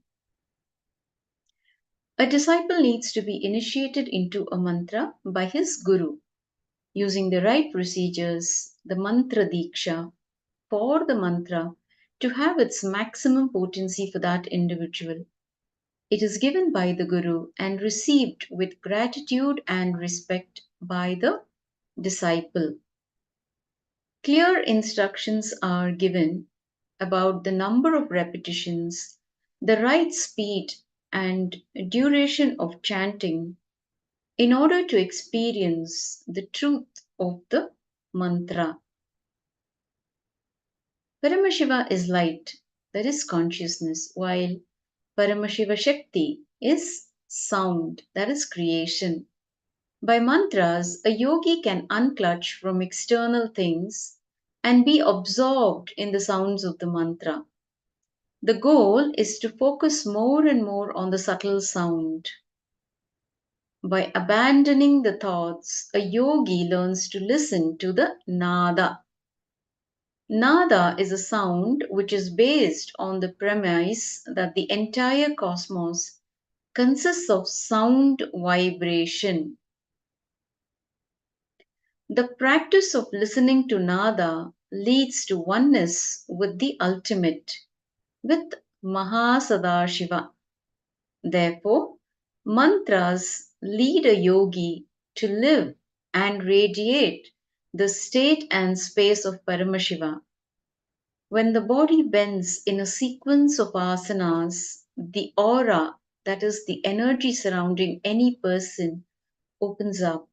Therefore, only the highest vibrational sounds should be entering the space. That is why in KAILASA's Nithyananda Yoga, the Sanskrit pramanas, the scriptural references from source texts, are continuously chanted out loud throughout the vinyasa kramas. As the aura or energy body is vulnerable and opened up while bending the body in yoga, the sounds listened to matter deeply. Whatever verbalizations you hear during that time impact your consciousness directly. The Sanskrit words of Paramashiva are the most beautiful, powerful verbalizations. The next component is weightlifting. Long before the rise of modern day bodybuilding methods in the Vedic civilization, weights were applied to the body as a method to raise the Kundalini, expand one's consciousness, and connect to the divine. Paramashiva, the supreme pontiff of Hinduism, Bhagavan Nithyananda Paramashivam, has yet again revealed another ancient science that breaks the mold and box that yoga has been placed into if you want to truly expand your yoga practice on the mat. Simply apply external weight to the body. Throughout his divine Leela, the Supreme Pontiff of Hinduism, Bhagavan Nithyananda Paramashivam, has stated on a number of occasions of how the importance of building the physical body and how it leads to various different benefits. You will fall into depression, you will stop falling into depression, and you will become centered into integrity. You will go beyond tiredness. That is why the Supreme Pontiff of Hinduism, Bhagavan Nithyananda Paramashivam, says weightlifting is a spiritual quality. I strongly support all the activities of you working on your body, like weightlifting, bodybuilding, and everything. With this as a part of his vision for humanity, the Supreme Pontiff of Hinduism, Bhagavan Nithyananda Paramashivam, has done intense self research and has had a number of Akashic revelations, the revelations from the cosmic archives, and has shared how this science was lived by the Nada Panthis, the Nada Sampradaya yogis, who used weights in combination with their yoga practices. From heavy stones to wooden logs, weightlifting is not something new to the Vedic tradition. There are various benefits of adding weights, such as an increase in flexibility, improvement in strength, and the deep, heavy breathing or pranayama that is involved. The ancient method of weightlifting built into the yoga asana practice is a yogic science involving traditional weights called Karanakattai, commonly known today as Karalakattai, and is the reason why the Nada yogis are called Karna yogis.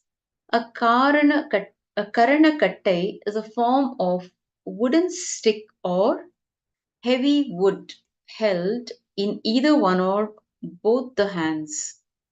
Today, the Supreme Pontiff of Hinduism, Bhagavan Nithyananda Paramashivam, has revived and evolved yet another Vedic science, this time with the revelation of adding weights in the form of Karanakattais in the various KAILASA's Nithyananda Yoga Asana sequences, which is being gifted to humanity for the first time in the Tritiya Vinyasa Krama 308 asana sequence. However, the Supreme Pontiff of Hinduism, Bhagavan Nithyananda Paramashivam, says there should be a clear definition of what weight should be used at the beginning and how that weight should be dispersed as you progress. He says the Nada yogis did not believe in having equal weights in both the hands. They say that on one side you should have a different weight. If you are male, your left side should have more weight. If you are female, your right side should have more weight. So they have a clear proportion. The unique method of utilizing weights with a specific hand also leads to amazing health benefits. In another Akashic revelation, the Supreme Pontiff of Hinduism, Bhagavan Nithyananda Paramashivam, revealed that anyone with a heart problem could add one half a kg weight to the right hand and it will be completely healed. Thus, by adding weights with yoga, it will completely heal the whole body in various dimensions. The next component is the mandalas. Mandala is a representation of the cosmos. The human body is analogous to the cosmos itself. Mandalas representing the cosmos and yantras representing a particular deity correspond to the internal structure of retinal and geniculate cells. Their construction is based on the tantric seer's intuitive knowledge of the mind's nature, its relationship with subtle channels of energy, that is the nadis in the body, and the human need for a symbolic life.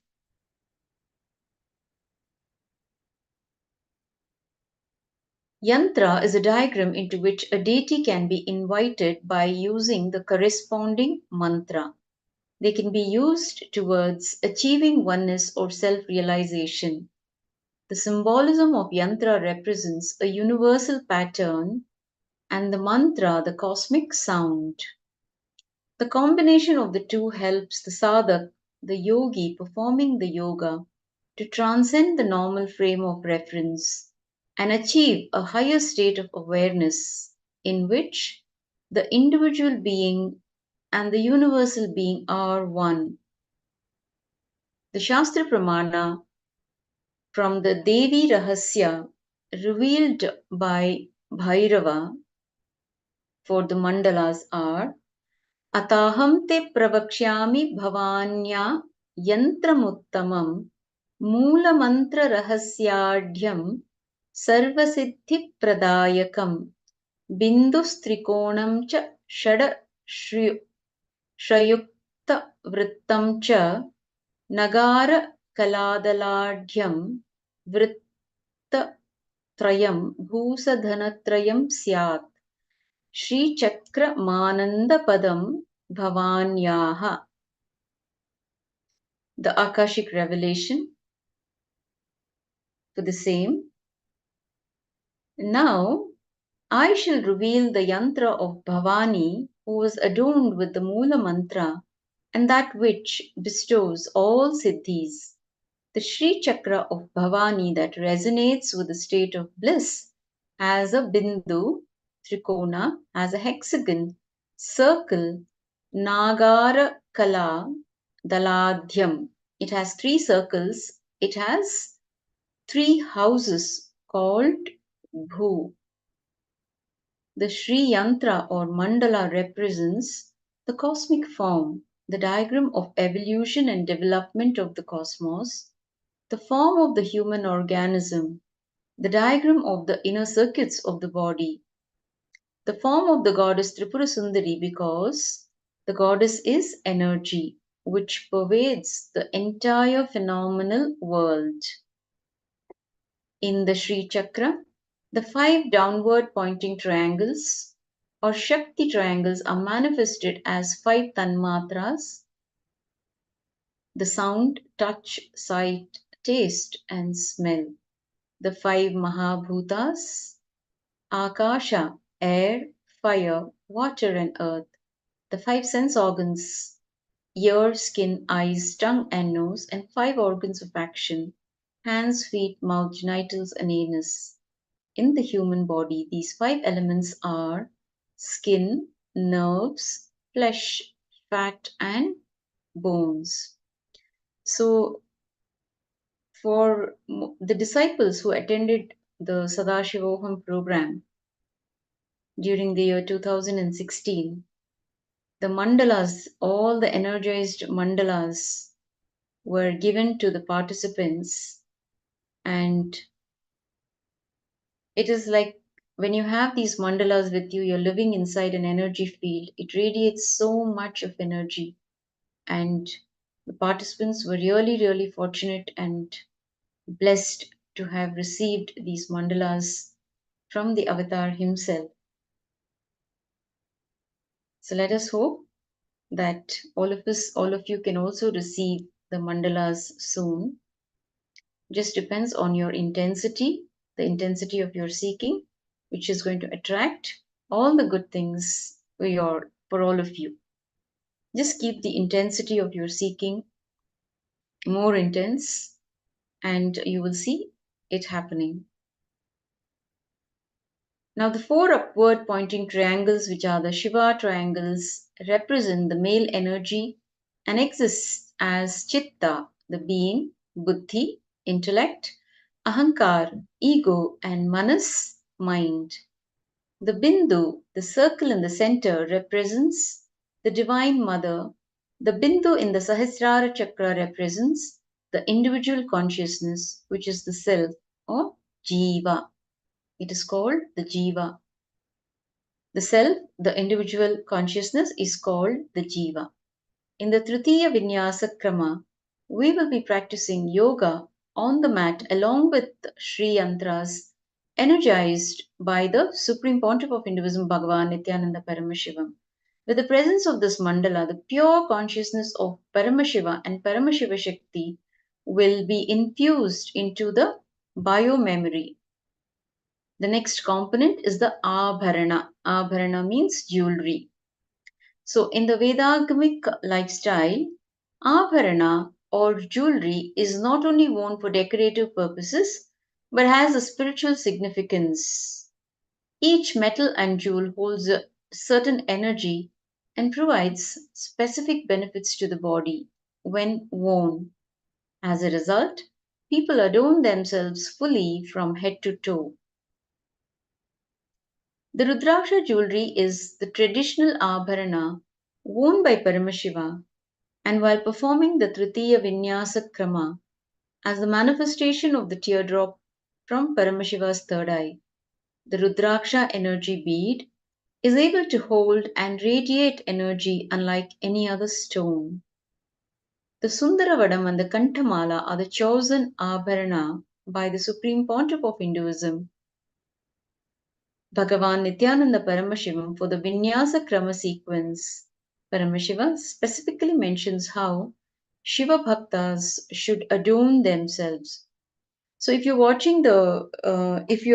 watching or performing the yoga asana at the beginning of the program, you will see all our sannyasis dressed up with the Rudrakshas.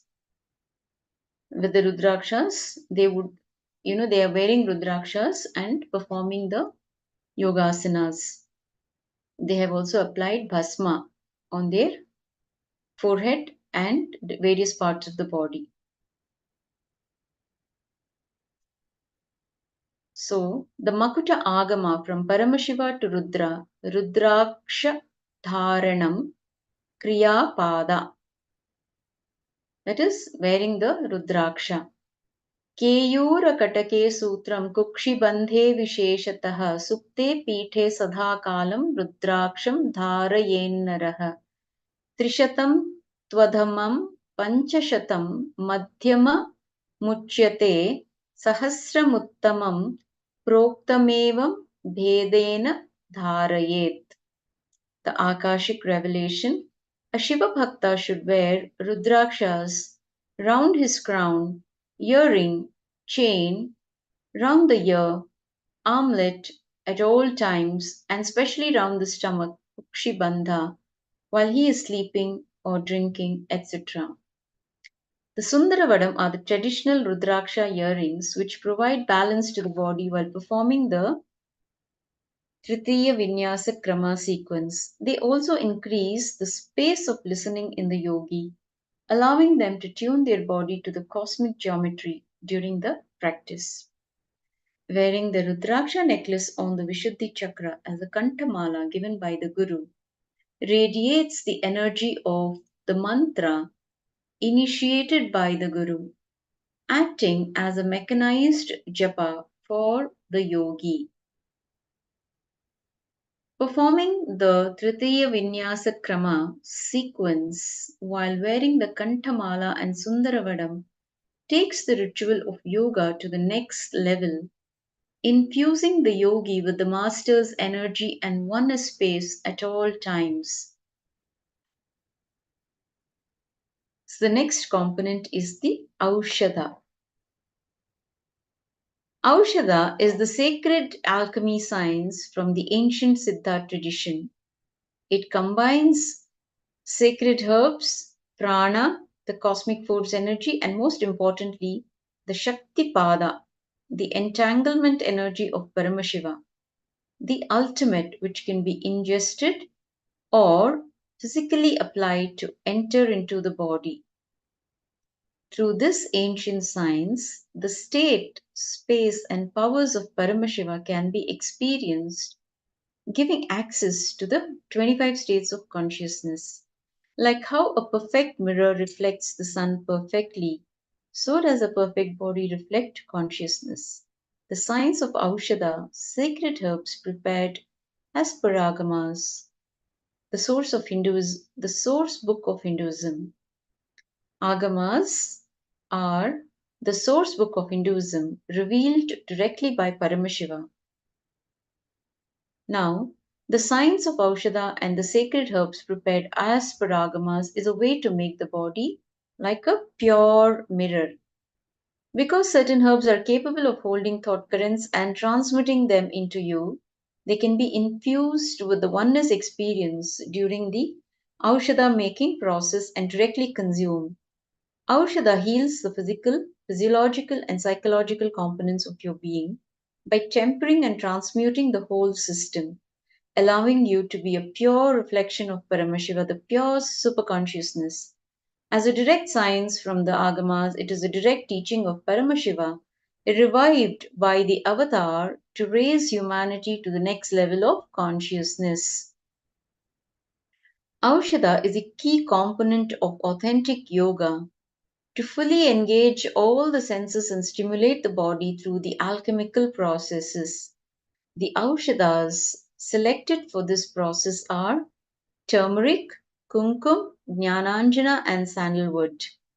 Turmeric is one of the most powerful ways to detoxify the body and absorb higher levels of prana throughout your yoga practice.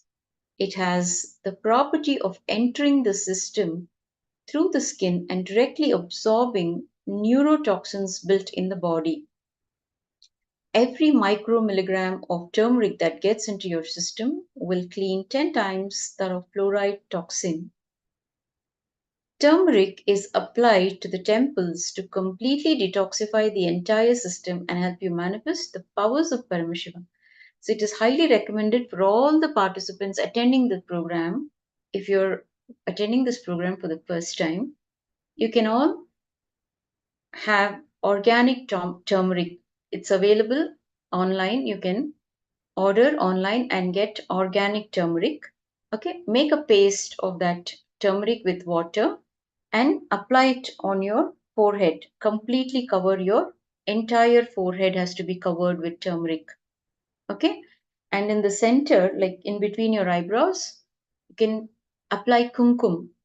Okay, kumkum is what I have applied here, the red bindi. So in between your eyebrows is the Agnya chakra.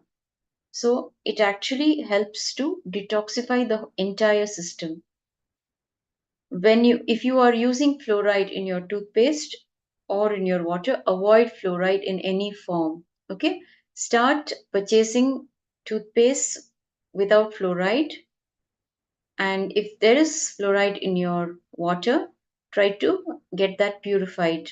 Okay, so before going to bed, you can also apply when you're attending these sessions. You can apply turmeric, make a paste of it in water, apply it over your forehead, completely cover your forehead with turmeric and apply the kumkum. So it helps you to detoxify and it helps you to manifest powers. When your third eye is detoxified, you start manifesting powers. Yes, you can apply on your forehead now. If you have organic turmeric, please use organic turmeric, because if it has chemicals, it may harm your skin. So avoid using the turmeric which has chemicals. The normal regular ones may have chemicals, so please be careful. Buy only organic turmeric and apply it on your skin, because if your skin is sensitive, you may end up harming your skin. So next is the sandalwood. The sandalwood is used to invoke divine energies.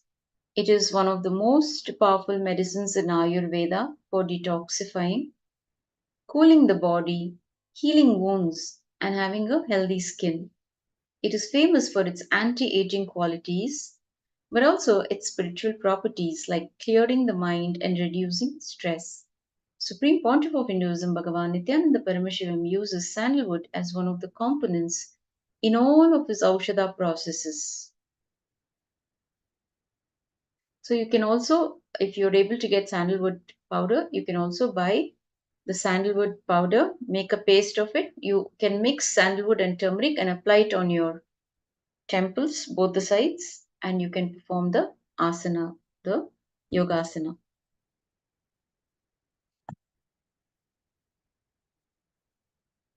Now, Paramashiva reveals Jnananjana in the Guru Gita to Devi.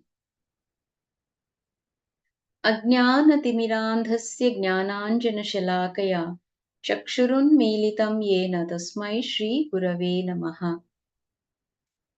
The Akashic revelation, one who removes the blinding darkness of the eyes caused by the absence of true liberating knowledge by applying Jnananjana, the sacred black eyeliner anointing the three eyes, which is of the essence and bioenergy of pure knowledge, and awakens the all-pervasive infinite eye, Chakshu, the intra-organ through which all that is seen onto that Sri Guru. I surrender. His Divine Holiness Bhagavan Nithyananda Paramashivam reveals the benefits of turmeric and kumkum, the Atma Pramana, which is Swamiji's very own experience. Rubbing the turmeric and applying kumkum that detoxifies the intra-organ called third eye. Putting your attention on the third eye activates something called Agnya, means the energy to activate the intra-organ called the third eye happens by putting your attention onto it. Let me repeat. Rubbing the turmeric and applying kumkum that detoxifies the intra-organ called third eye. Putting your attention on the third eye activates something called Agnya, means the energy to activate the intra-organ called third eye happens by putting your attention on it. So, how do we prepare? We learned a lot about yoga in this segment. Now, we're almost coming to the conclusion of the first part. Now, what to bring for Kailasa's Nithyananda Yoga? What is required to perform the yoga asanas? You will need a yoga mat, a hand towel or a wrist band, if at all it's required, a bottle of water, and most importantly, an open mind. So, the benefits of doing Kailasa's Nithyananda Yoga, asanas or postures are it optimizes the digestive functions. For example, when you perform the Matsyendra asana, it can optimize the digestive functions. The Mayurasana regulates fever and imbalances. The Virasana enhances enthusiasm and stamina. And the Siddhasana ensures success to the yogi. Some more tips while performing the yogasanas are: do not eat for at least 2 or 3 hours before performing yoga. Drink a couple of glasses of water 1 hour before performing yoga to ensure your body is hydrated. Ensure to drink plenty of water after performing the yogasana and wear clothes that allow your body to move freely. Do not shower immediately after performing yoga. Allow the body temperature to settle to normal. And wait for at least 15 minutes before consuming any food after performing yoga. The how-to of the asana, the posture practice. That is, before practicing the asanas or postures, once you're familiar with the series of asanas, asanas means postures. So once you are familiar with the asanas practiced in Kailasa's Nithyananda Yoga, before performing each asana, the postures, develop a habit of taking a moment to visualize yourself in the asana. So, a very important tip. So, before even you perform the asana, visualize that you are doing that asana and you're already in that pose. When you take a moment to mentally perform the asana, you are awakening the body's muscle intelligence. When the body is mentally prepared, when the visualization is practiced, the body will flow harmoniously into the posture. Then the entire asana practice will become a lot easier and much more enjoyable. While practicing Kailasa Nithyananda Yoga Asanas, as much as possible, try to consciously do the following. Smile softly to yourself. Avoid any kind of strain and tension to show on your face. It can change your entire performance and experience of the posture. Keep the eyes soft, wide, and always ready.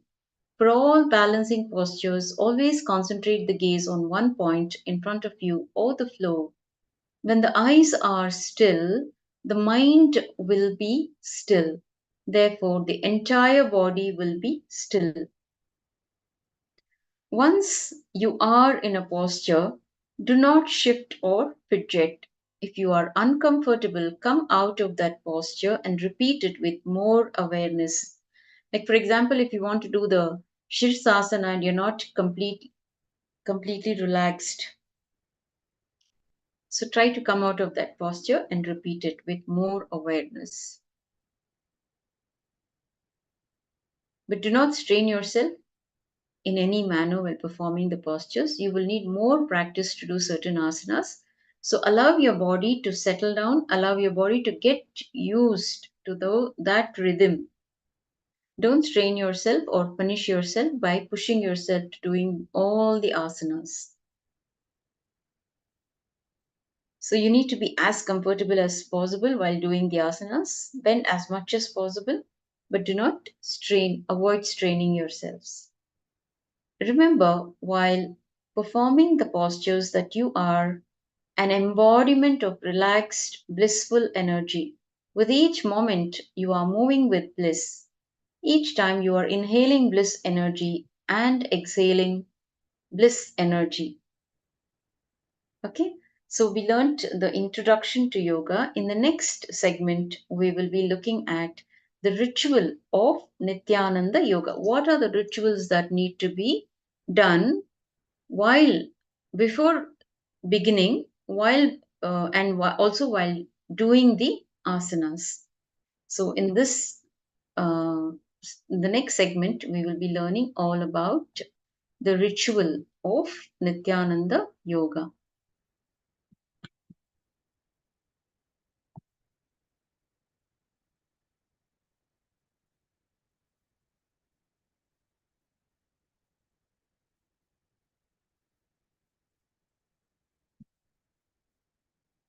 How to prepare ourselves for the ritual.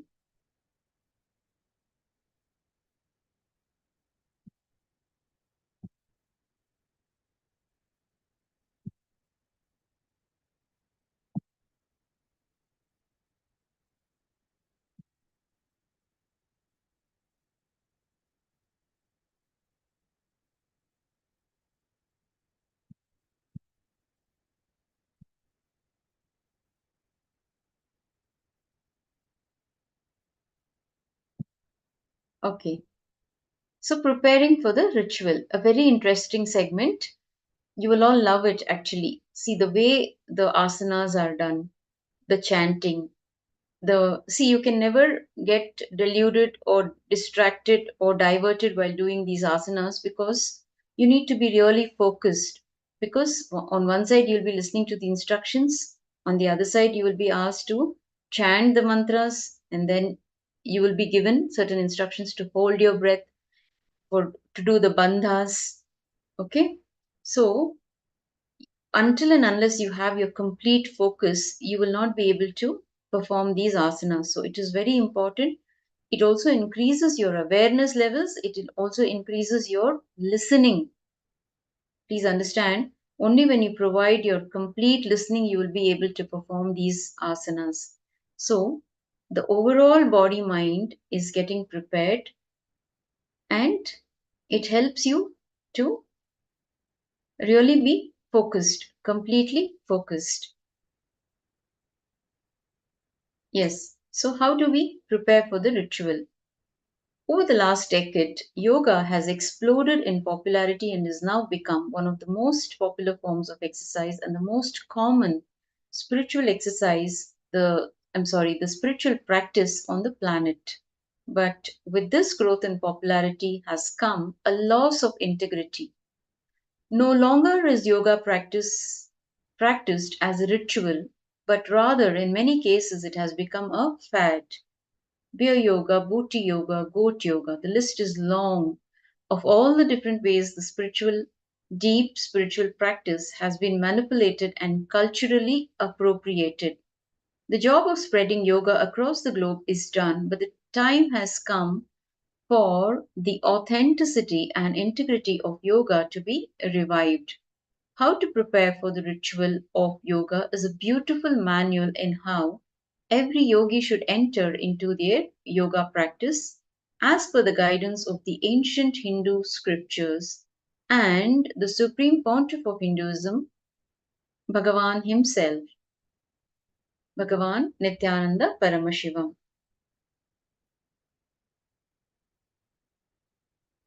So, preparing for the ritual, let us learn how how to practice, when to practice, where to practice, why to practice, to who, and answer any and all doubts that may get raised along the way. So, this text is going to inform you every aspect of the ritual.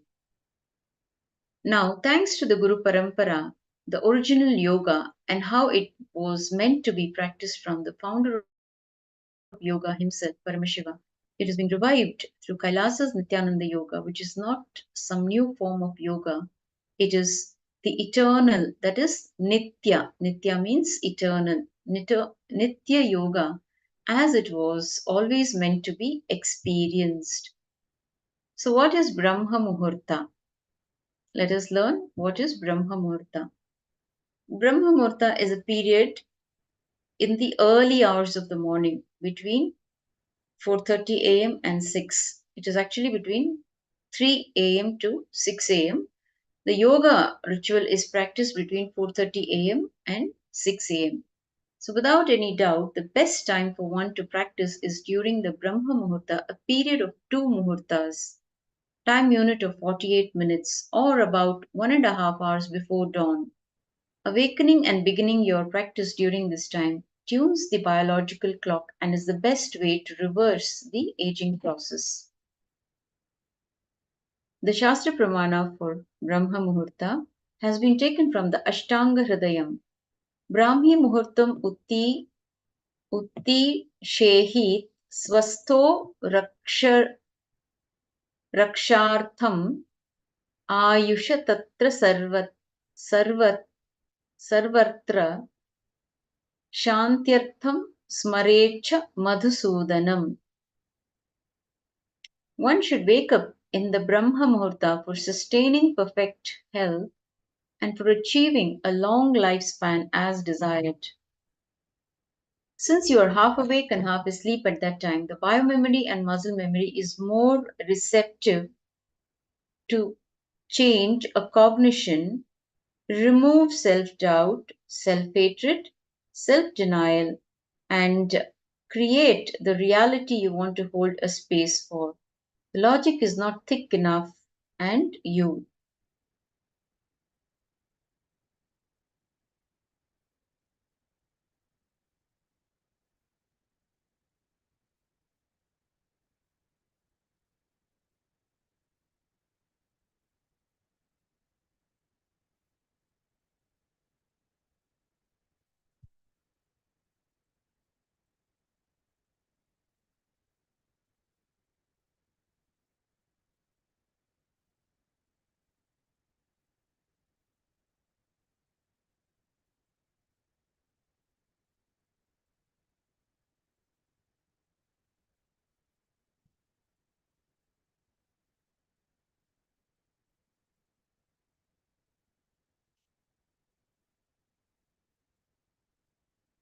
So the Atma Pramana, that is Bhagavan's very own experience,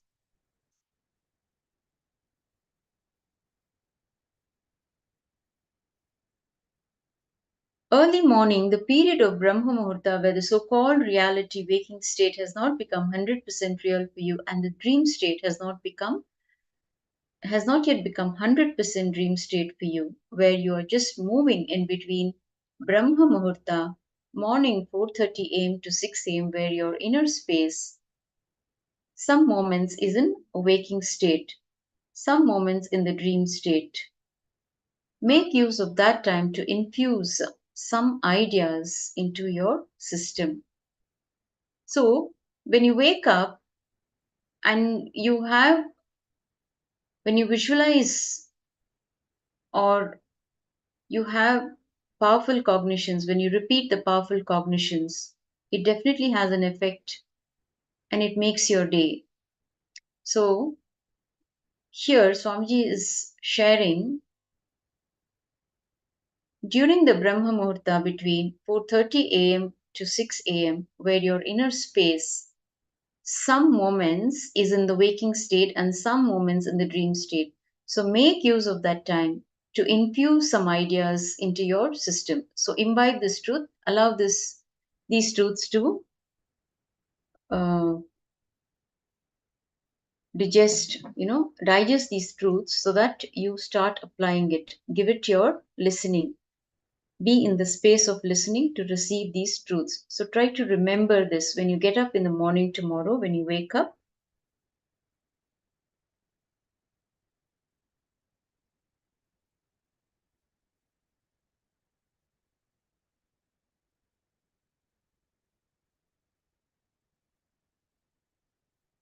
Okay, some moments in the dream state, make use of that time to infuse some ideas into your system.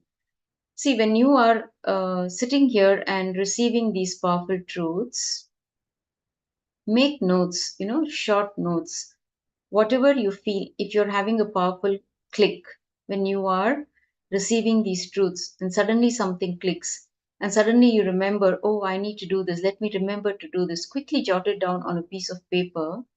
So it helps you to practice it. When you jot it down and keep it beside you, it it will help you to remember and it will push you to practice it.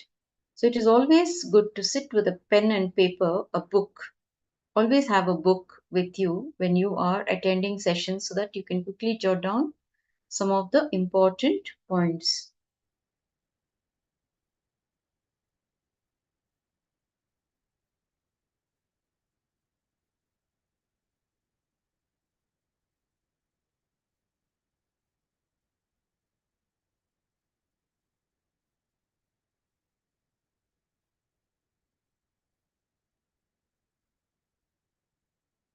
So you can write down if you are receiving any powerful cognition or if you're having any powerful click from whatever is being shared, you can quickly jot it down.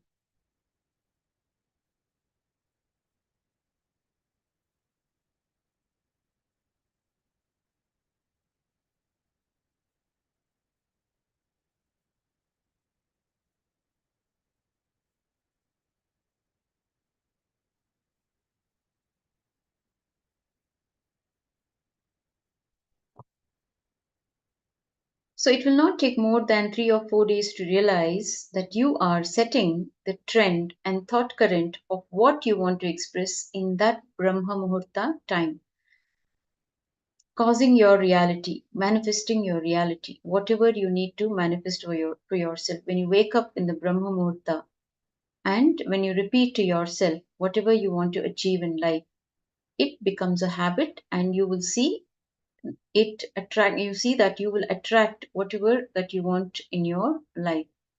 But you need to be aware only to have the right kind of powerful cognitions. Otherwise, okay, so you need to be more aware of what you are, of your thought processes. The Supreme Pontiff of Hinduism says that sleeping during Brahma Muhurta means wasting one's life. During Brahma Muhurta, you should not entertain the thought currents which are not directly conducive for your life, because whatever you entertain during that time becomes part of you.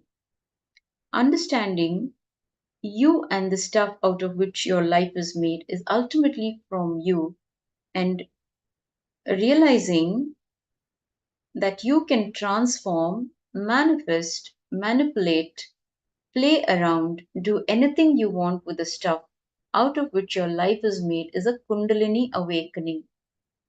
Waking up at Brahma Muhurta is a powerful spiritual practice that can lead an individual to this experience.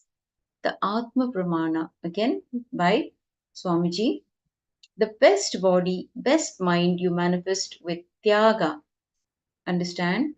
You can manifest the best body and best mind by Tyaga. Tyaga means sacrifice. When I say wake up in Brahma Muhurta between 4:30 to 6, if you give up your sleep, that Tyaga, sacrificing your sleep, that Tyaga makes your DNA develop in the natural selection process to choose, take up a quantum jump which will make your brain never fall into coma. You will be alive and aware even when you go into dream, deep sleep, and even when you leave the body. Icham Mrityutva. The death by will given to you if you wake up in the Brahma Muhurta. So, waking up in the Brahma Muhurta even has so many benefits that you can even choose the time of your death. Anybody wakes up in the Brahma Muhurta eats sun's energy, the Surya Kiranas. The gift of the sun is the early morning sunrise time, the energy he gives and the light he showers. Whoever wakes up in the Brahma Muhurta and eats that sun's gift is given Ichcha Mrityu. The next ritual is cleansing and detoxifying. So, how do we purify our body? What do we need to do? By taking a bath, we are purifying the external part of the body. How do we clean the internal parts? Now, yoga is a science of awakening the Kundalini Shakti, the infinite potential energy which lays dormant within all of us. However, like a pipe with clots in it, our body has energy clots in many of the 72,000 nadis. Thus, before we even begin to move our body on the mat to absorb and retain as much prana as possible, the yogi should first cleanse and detoxify their body as a daily ritual in itself. The Apta Pramana for the cleansing and detoxifying the body. Shuddhimeti yada sarvam nadi chakram malakulam tat yeva jayate yogi prana sangrahane kshamaha. The Akashic revelation, when all the network of the impure nadis get purified, then alone a yogi becomes capable of retaining prana. The Atma Pramana by Bhagavan Nithyananda Paramashivoham. Understand, Shaktipada is rekindling the energy component of you, and that component taking over your body and mind. So prepare your body through yoga and panchakriya. Prepare your mind with Vedic software, integrity, authenticity, responsibility, and enriching. Always be in the space of responsibility and enriching. The Shuddhi Kriyas involve 4 powerful cleansing processes to remove toxins and impurities from the system. Just like how we take a shower every day to clean the external parts of our body, Panchakriya is a process which cleanses the internal organs of our body, keeping it cool. These techniques not only cleanse our body, but bring peace and balance to our mind and lightness and bliss to our being. Which is why during programs, the Supreme Pontiff of Hinduism insists that all the participants do the Shuddhi Kriyas every day so that the heat created during the Kriyas and energy darshans can be removed and so that the body is able to hold the energy permanently. Ramakrishna Paramahamsa says he is also another enlightened being, an incarnation, who was the master of Swami Vivekananda. So Ramakrishna Paramahamsa says, you just need to keep your stomach clean and light, nothing else. You just need to carry your body gracefully, nothing else. Panchakriya is a technique embodying purification. Once you complete the Panchakriya, you will feel the whole body is pure. Panchakriya cleanses the body and the Haritaki powder is said to activate the non-mechanical parts of the brain. So the Haritaki powder is the nutmeg powder that is available. Again, you can order it online, organic Haritaki powder. It is available. You need to consume this powder just before going to bed. After your dinner and just before you go to bed, you need to consume this powder. So this powder it increases the oxygen levels in your body by 300%, and it helps in activating the non-mechanical parts of the brain. So our morning Panchakriya is not just taking bath, it is detoxification process, decalcification process. Applying Vibhuti and Kumkum is decalcification. Taking the Jalabasti, Neti, all the Kriyas is detoxification. Detoxification, decalcification put together is Panchakriya. The Supreme Pontiff of Hinduism revealed a Vakyartha Sadas, a direct Shastra Pramana from Paramashiva himself on the benefits of Jalabasti, which took place between a Saptarishi and Devi in the presence of Sadashiva. They were discussing about physiology and health. One Rishi made a statement, if your stomach is heavy, do not believe it is fat. And then he strongly stated, it is poo, it is not fat. And then he strongly stated, it is poo, it is not fat. Then Devi asked, what is the percentage? And the Rishi responds, 3/4 is fat and 1/4 is the mala or the poo.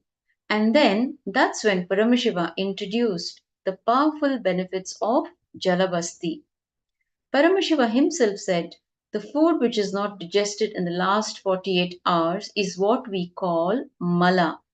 The food which is not digested for a few years is called fat. He says, Jalabasti melts both. Enema melts both. It cleanses both. To that detail, please understand everything you're going to do is to make you manifest Paramashivatva. Today, the modern science even shows that enema can support weight loss, remove toxins and heavy metals from your body, improve your skin, immunity, blood pressure, and even energy levels. So the colon cleansing is the Jalabasti, the Apta Pramana that has been taken from the Hatha Pradipika of Swatma Rama says, Atha basti karmana bhidagne jalapayun yasta nalo katasanaha adha adhara kunchanam kuryadapanam bastikar mavid. The Akashic revelation, one adopts Utkatasana in navel deep water. After inserting a tube in the anus, one manipulates the anus to raise the apana or the vayu upwards. This is basti karma. Another powerful cleansing technique, jalaneti, easily removes the mucus and pollutants from your nasal passage and sinuses and allows air or prana to flow without obstruction. Many people notice how this helps relieve allergies, colds, and sinusitis, and even claims that it prevents and manages other diseases of the respiratory tract like asthma, pneumonia, bronchitis, and pulmonary tuberculosis. On top of this, Swamiji has said that this is also able to subtly cleanse the third eye, Agnya chakra, as the purifying water passes through that region. The Apta Pramana has been taken from the Hatha Pradipika of Swatma Rama, verse 3.18. Kapala Shodhani Chaiva Divya Drishti Pradayini Jatrur Dhvajataroghaugam Netirasu Nihanticha. The Akashic revelation. The process of Neti quickly cleanses the frontal sinuses, offers clear eyesight, and rids one of the hosts of diseases occurring in the region above shoulders. Eyes easily become overused and tired from being constantly subjected to external stimuli like bright lights from the computer and TV screen, poor indoor lighting, and the irritants of air pollution like smoke, dust, and fire. Acuity of vision is reduced in tired, irritated eyes. This can result in headaches, migraines, general fatigue, irritability, squinting, and eye strain, impacting health and quality of life. The Netra Shuddhi benefits. Cleansing removes accumulated dust particles, eye secretions, and body heat that irritate the eyes, reducing itching, eye strain, redness, and burning sensation, making them feel cool and fresh. It reduces puffiness around the eyes and even helps in the prevention of conditions such as cataracts. It also has a relaxing effect on an anxious mind. The Netra Shuddhi technique. So, how do we do the Netra Shuddhi technique? So, you need to see eye cups are available again online or in the shops. You can buy the eye cups from any store, or if you're not able to find one, you can order it online. So these eye cups are used to cleanse the eyes. So you can fill this eye cup with pure cool water and bend forward and bring the cup to eye. Now the eyeball is in the water. Rotate your eyeballs and blink several times, alternatively after making sure the eye cup fits the eye socket snugly. Lift the chin. Open the eye and rotate the eyeball, blinking several times for 20 to 30 seconds. If there is a slight burning sensation, stop the cleansing and bring your head forward and remove the cup from the eye. Repeat the same with the other eye. So you need to change the water between your eyes and also ensure that you're using pure and cool water. Now, you can repeat this 2 to 3 times for each eye and as required. The Apta Pramana from the Bhava Prakasha, Annapana Kritandoshan, Vata Pitta Kapodbhavan, Haritaki Haratyashu, Bhuktasyopari Yojita. The Akashic revelation. When taken after food, Haritaki immediately negates and removes all the negative effects of Vata, Pitta, and Kapha that arises out of the food we eat. The oxygen level in the blood increases to 300%. The main thing is the whole blood becomes pure. 300% oxygen means equivalent to 2 hours of pranayama. Made of the powdered nut of the Kaduka tree, native to India, this medicine works in a subtle way on the mind as well, wiping away all the engraved memories, that is, the samskaras and negative mental patterns, helping one to become aware of the inauthenticities and complete with their root patterns. So, Haritaki powder is an integral part. Let it become an integral part in your daily lives because it directly leads one to enlightenment. It is not just about cleansing the body or increasing the percentage of oxygen in the blood, but it also helps to achieve enlightenment, of course, with all the other components included. The ceremonial bath. So, after rising out of bed, one should always take a bath or shower and cleanse the body of any or all impurities. Yoga is sometimes referred to as a practice, however, it is actually a Hindu ritual, and before all rituals, the sadhaka, spiritual practitioner, should cleanse the body.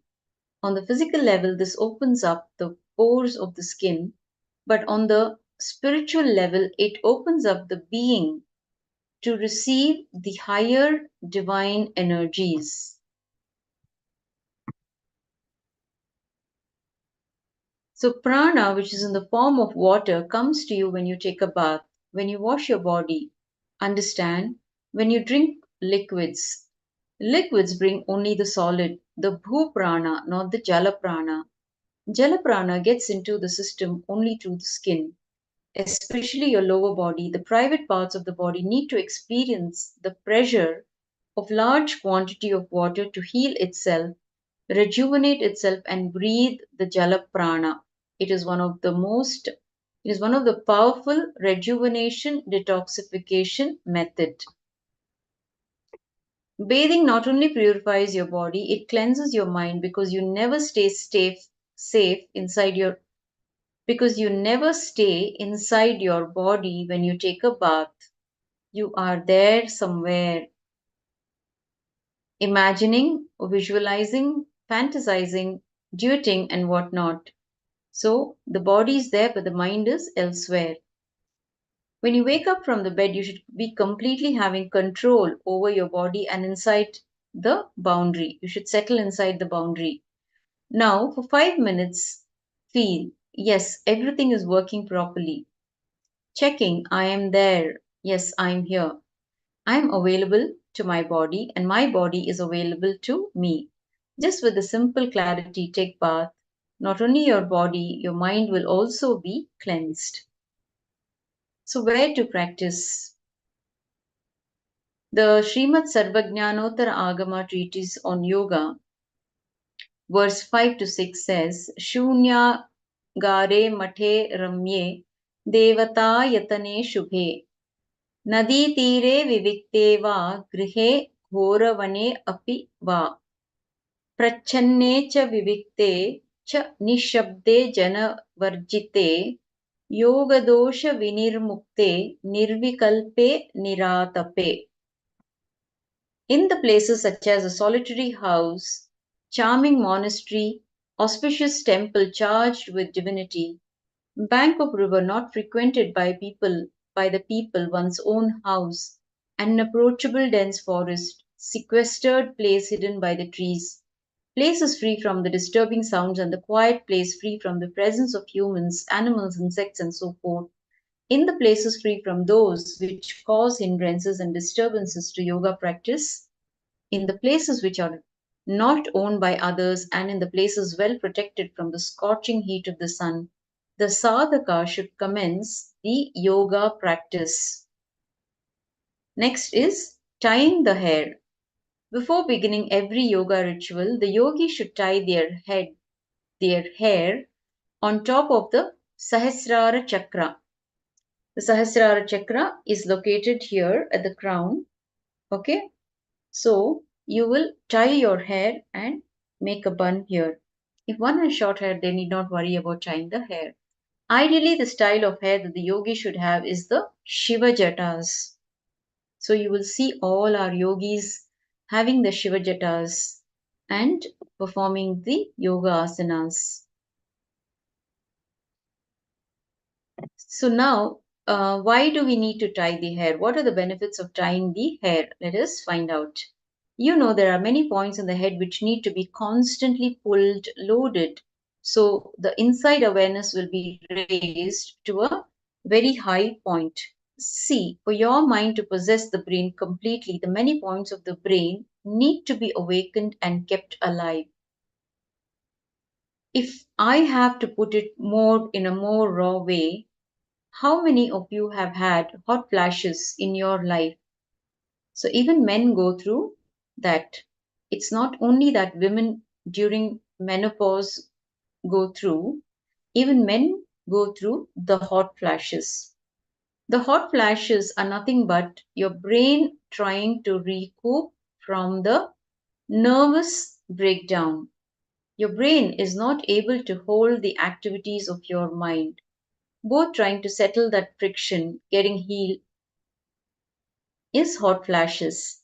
The jatas are all the help for your mind's activity getting settled with your brain. So larger mind activity like Turiya Tita experiences can be bolted in your brain with jata. So the Kirana Agama Mahatantra, the Charya Pada, mentions wearing the Shiva jatas. So the Shiva jatas, how to wear the Shiva jatas or wearing the Shiva jatas is mentioned in the Kirana Agama Mahatantra in the Charya Pada, the pure sacred matted hair of Paramashiva. Guru Swapet Ya Gag Guru Swapet Ya Gagre Shuddha Van Yatra Bhutale Jatanam Vestanam Karyam Shiromundam na Vestayet. Nakasfuta tatha karya katakakya tava shubha janaka kya surtasyaha kartavyascha jata shubha visamanama bhogang na panchadi sankyaya yattecha kanakakyadya कर्तव्यासहचोदिता वर्णतत्त्वा कलाज्ञान पदस्थानादिभेदः क्षेत्रं सुवरितं कृत्वा तत्सप्तिं मूर्धज्ञेन तु यथानयोपघाता तथा त्यर्थजतास्त्विह उपघाता भवेस्थानं तेन रक्षा प्रयत्नतः. The Akashic revelation for the verse. Now I will explain about the wearing of jata, the matted hair. The yogi wears the braided hair forming a coil on top of the head. Those who are with shaven head should not wear the matted hair. There are various patterns in braiding the locks of hair. Jata, which are beneficent and auspicious, Nakasfuta, Kataka, Janaka of circular form, these are the varieties of jatas. These kind of jatas are formed by partitioning the locks of hair into 15 or 13, 11, 9 or 5 parts. There are some more kinds of jatas known as Kanaka, etc., which may be divided even into 50 or 36 or 38 or 28 or 81 or 14 parts according to one's own convenience. Staying in a sacred place, one should wear jata by yoking the locks of hair with one and another. It is enjoined in the scripture that a person who wears jata by some way or the other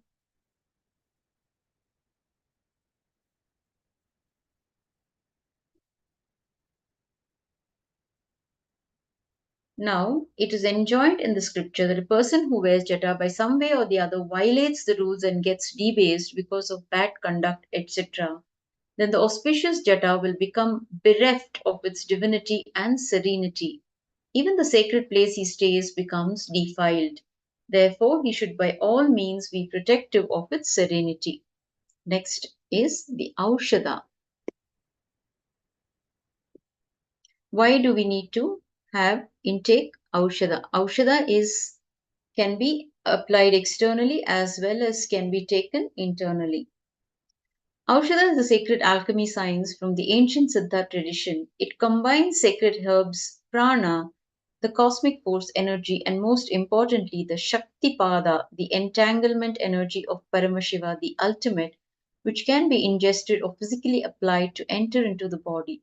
Through this ancient science, the state, space, and powers of Paramashiva can be experienced,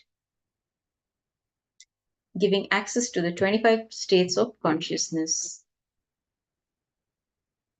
Like how a perfect mirror reflects the sun perfectly, so does a perfect body reflect consciousness. The science of Aushadha, the sacred herbs prepared as per Agamas, source book of Hinduism revealed directly by Paramashiva as a way to make the body like a pure mirror. Because certain herbs are capable of holding thought currents and transmitting them into you, they can be infused with the oneness experience during the Aushadha making process and directly consumed. Aushadha heals the physical, physiological, and psychological components of your being by tempering and transmuting the whole system, allowing you to be a pure reflection of Paramashiva, the pure superconsciousness. As a direct science from the Agamas, it is a direct teaching of Paramashiva, revived by the avatar to raise humanity to the next level of consciousness. The next is applying Bhasma. The Shastra Pramana that has been taken from the Purva Kamika Agama, verse 66 to 68. सव्यापसव्यहस्ताभ्यां शनैरुद्धुलयेत्तनुं न च गुर्वाग्निदेवानां सन्निधौ मार्ग एव च अशुद्धा भूतले चैव भस्मास्नानं नयेत् शुद्धिः क्वचित् शस्तं हि देवस्य सन्निधौ उद्धुलनविधिप्रोक्तो विपरस्य शिवासने उद्धूलनेऽप्यशक्तेश्चेत् त्रिपुण्ड्रं वापि कारयेत्. With the right and left hands, the sadhaka should apply the bhasma by smearing over his body. Such smearing of bhasma should not be done by the well-learned sadhaka in front of Guru. Sacred fire, shrines of the deities, roads and passages, and being in the impure ground. In some scriptures, smearing of the bhasma, uddhulana. See, this is the sacred ash. Bhasma means sacred ash or uddhulana. So, smearing of the sacred ash in front of the shrines of the deities and of the sacred fire has been well recommended. The directions for the smearing of the bhasma have been laid down for the Brahmins in the Shaivagamas. If the sadhaka is not capable of doing this bhasma uddhulana, that is the smearing of the bhasma, he may apply the bhasma in the style of 3 stripes, the tripundra. So the Shastra Pramana for applying bhasma has been taken from the Purva Kamika Agama, verse 69 to 72. Tripundram vidhivat kuryad vipradya grihamedhinaha nrupa vidshudra jatinam pattapundum lalatake panchakashta sandhishu pravidhiyate murdha lalata karnau cha chakshushi घ्राणको तथा आस्यं ग्रीवातु चांसौ च बाहु कूर्परकौ तथा मणिबन्धौ च हृन्नाभिमेद्रं पायुस्तथैव च ऊरू च जानुनी चैव जङ्घस्वीचौ तथैव च पादौ दात्रिंशदित्येते पट्यन्ते सन्धयः क्रमात्.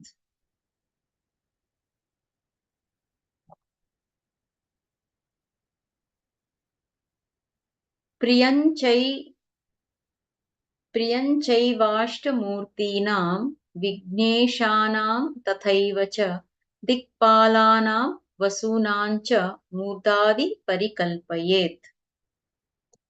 So let us look at the Akashic revelation or the meaning for the same. The Brahmins and others, the householders and such other persons should apply the bhasma in 3 stripes, the tripundra, according to the directions set forth in the agamas. The kings, the warriors, merchants, and the agricultural people should apply the bhasma so as to appear in a single stripe in the forehead. It is laid down in the scriptures that the 3 stripes of bhasma may be drawn in 5, 8, 16, or 32 parts of the body: the head, forehead, eyes, ears, nose, mouth, neck, shoulders, arms, elbows, fist, heart, navel, genital organ, anus, thigh, knees, shanks, buttocks, feet. These are the 32 parts of the body recommended for the tripundra. By applying the tripundra on these 32 parts, 8 murtis, 8 Vigneshwaras, 8 Dikpalakas, and the 8 Vasus are very much pleased.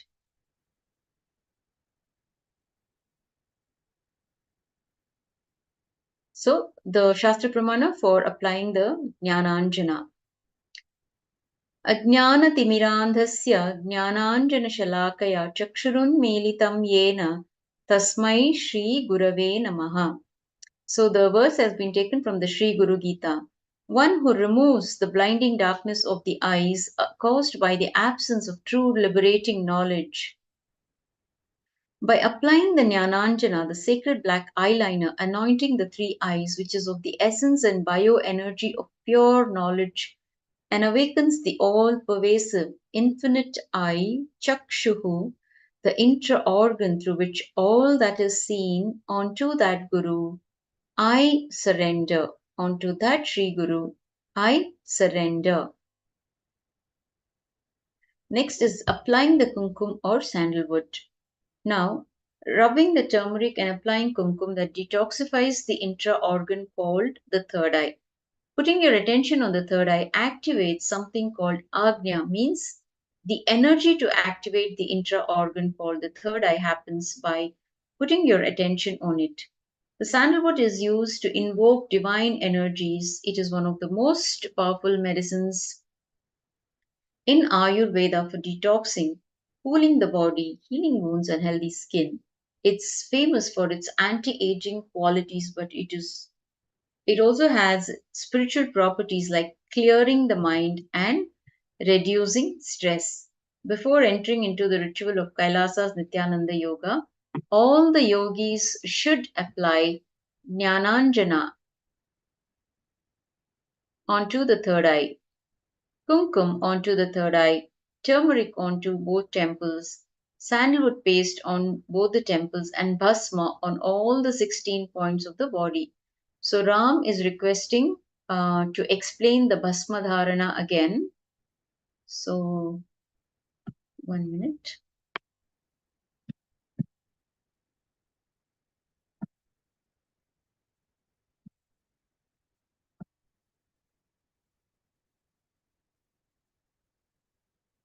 Just a minute.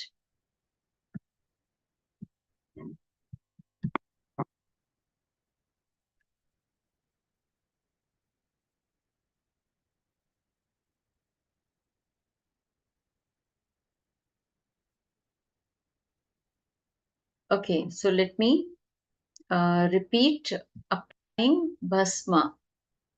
So the Akashic revelation to apply bhasma. The Brahmins and others, the householders and such other persons should apply the bhasma in 3 stripes, the tripundra, according to the directions set forth in the agamas. The kings or warriors, merchants, and the agricultural people should apply the bhasma so as to appear in a single stripe in the forehead. It is laid down in the scriptures that the 3 stripes of bhasma may be drawn in 5, 8, 16, or 32 parts of the body: head, forehead, ears, eyes, nose, mouth, neck, shoulders, arms, elbows, fist, heart, navel, genital organ, anus, thigh, knees, shanks, buttocks, feet. These are the 32 parts of the body recommended for the Tripundra. By applying Tripundra on these 32 parts, 8 Murtis, 8 Vigneshwaras, 8 Dikpalakas, and 8 Vasus are very much pleased. Hope that is clear. You got it, Aya?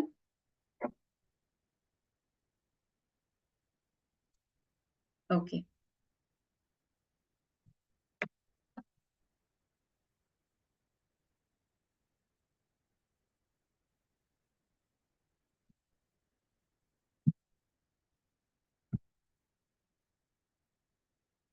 Next is the direction for yoga. Which direction do we stand and perform the yoga asanas? So, beginning the ritual of yoga. Okay, thank you.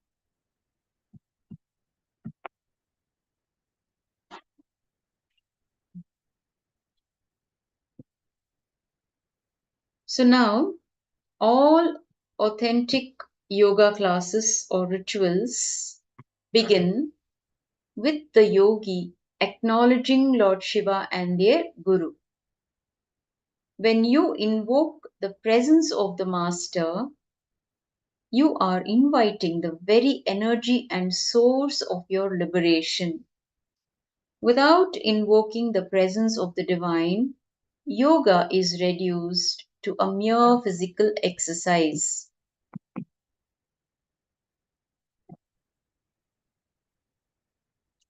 The Shastra Pramana that has been taken from the Ishvara Gita verse 52 says, Namaskrityatha yogandrachi shyam shaiva vinayakam Gurun chaivacha mam yogi yunjita susumahitaha. The yogi should perform the yogic process by offering his devoted salutations, that is namaskar, to the disciples, to Vinayaka, that is Ganesha, the Lord, the deity Ganesha, his guru, and on to me, that is Paramashiva, Ishvara, by placing the self in the uniting space of oneness, being absorbed in restful awareness.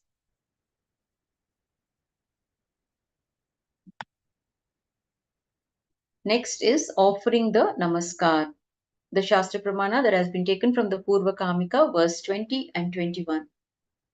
With your heart absorbed in nothing but the Guru, let go of your attachments to your status as student, spouse, parent, and to your social standing, fame, and cravings for accumulating wealth. It is true that those who direct all thoughts to me alone achieve the highest state. The supreme state can also be attained by wholehearted worship of the Guru, who is Shiva manifest in human form. Offering namaskar, when we chant the Satguru Vandanam, which we chanted in the beginning of the session. Every session begins with the Sadguru Vandanam. So the meaning for the Sadguru Vandanam is, I surrender to that Sadguru who is the eternal bliss and bestower of supreme happiness, the one who is the embodiment of wisdom, who is beyond duality, who is omnipresent, to whom the supreme goal is giving the enlightenment experience, who is eternal, pure, and unshakable, who is the silent spectator of all thought processes, who is beyond emotions, who is without the three qualities called sattva, rajas, and tamas. Chanting the Shivamula mantra. The Shivamula mantra is a mantra chanted internally before each and every yoga ritual. After acknowledging the outer guru,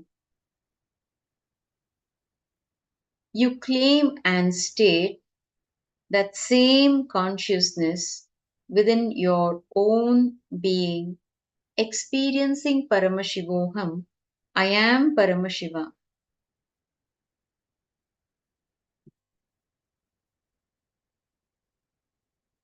The Sarvajnanottara Agama states in the Yoga Pada section, verse 10, without allowing the upper row of teeth to touch the lower teeth and without allowing the tongue to touch the corners of the mouth, and Keeping his eyes half closed and raised, the sadhaka should repeat the Mula mantra of Shiva in a perfect way as instructed by his Guru. After chanting the Sadguru Vandanam, chant the Shiva Mula mantra 11 times internally. The Shiva Mula mantra is Om Ham Haum Shivaya Namaha, meaning I bow down to the Supreme Consciousness, to that consciousness who is my beloved teacher, I bow. Next is the ritualistic cleansing. All Hindu rituals hold both a scientific and spiritual significance, including Achamaniyam. The ritualistic cleansing, a purification ceremony which plays an important role in one's consciousness, in one's conscious evolution. This purification ceremony or samsara or samskara is a process to free you from various vices, sins, faults, and is even said to resolve physical deformities. The Achamaniyam, which is the ritualistic cleansing. The literal meaning of the word Achamana means to sip. In Hindu scriptures, Achamanam is the process of sipping water known as while reciting sacred chants. Achamanam is a purification ritual in which the yogi sips water 3 times from the base of the right thumb, also known as Brahma Tirtha. This process is repeated 3 times to free the yogi from 3 shortcomings: Kaik, the physical or bodily, Vachik, verbal, and Manasik, mental. The physical shortcoming, the verbal shortcoming, and Manasik shortcoming, it can be overcome just by doing this process of Achamanam. It also provides physical benefits. Your throat is cleared from Vata, the air element, which is associated to the Vishuddhi chakra, Pitta, the fire element, which is associated with the Manipuraka chakra, and Kapha, which is associated with the Swadhisthana chakra, the water and earth element, doshas, and you can clearly chant the mantra or recite divine names. This ritual helps unblock and cleanse the above mentioned chakras. Now, the Srimad Sarvajnanottara Agama treatise on yoga, verse 7 says, Snatva Shuchi Rupas Prishya Pranamya Shirasa Shivam Yogacharyam Namaskritya Yogam Yunjita Manavaha. The Akashic revelation, having taken the usual ceremonial bath, maintaining purity in body and mind, having performed the succeeding rites such as getting besmeared with vibhuti and sprinkled with consecrated water, having prostrated before Shiva and his Acharya Guru, who has initiated him into the discipline of yoga, the sadhaka should attentively involve himself in the disciplines of yoga. After chanting the Sadguru Vandanam and the Shiva Mula mantra 11 times, take 1 Uddharani spoon of water from, Uddharani means spoon, from the Panchapatra, which is the cup, and pour it on the center of your right palm. Then, with the chanting of the mantras, drink the water from the palm 3 times. Om Atma Tattvam Shodhayami Svadha, Om Vidya Tattvam Shodhayami Svadha, Om Shiva Tattvam Shodhayami Svadha. Now chant the Hridaya mantra, Om Ham Hridayaya Namaha. The ritualistic cleansing, the process. With the base of the thumb, wipe the lower and upper lips, wash your hands, touch the lower and upper lips with the index, middle, and ring fingers together. Wash your hands, touch both the nostrils, right and then left, with the tip of the thumb and index finger joined together. Touch the eyes, right and left, with the tip of the thumb and ring finger joined together. Touch the navel with the little finger and thumb joined together, then the right and the left chest. Wash your hands. With all the fingers, touch the crown of the head and both the shoulders, right and then left. And then you make a conscious declaration. In the ritual of Kailasa's Nithyananda Yoga, before beginning the asanas, the yogi first sits and declares the purpose for which they are there. Why did they wake up so early? Why did they set this time aside for themselves? The context is clearly set from this point forward. I am here, about to move the body, in order to manifest the divine within me, Paramashivatva. I am the divine Paramashiva.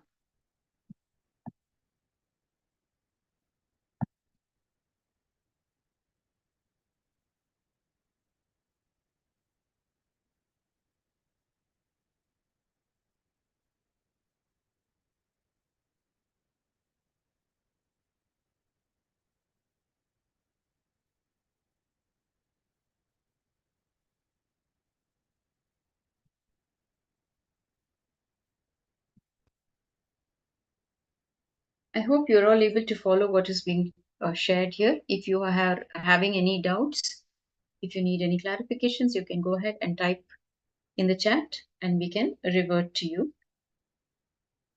If you have any doubts, kindly mention in the chat.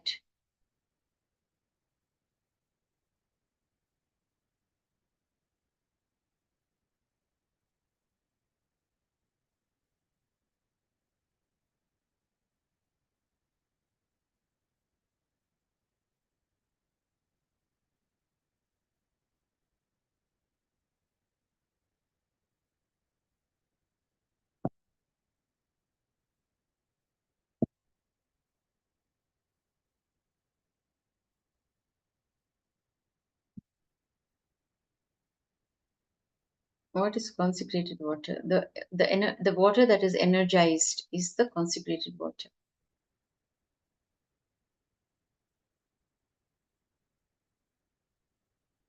See, you chant certain mantras and you hold your fingers on top of the Panchapatra and chant certain mantras. Okay, that energizes the water. That is consecrated water.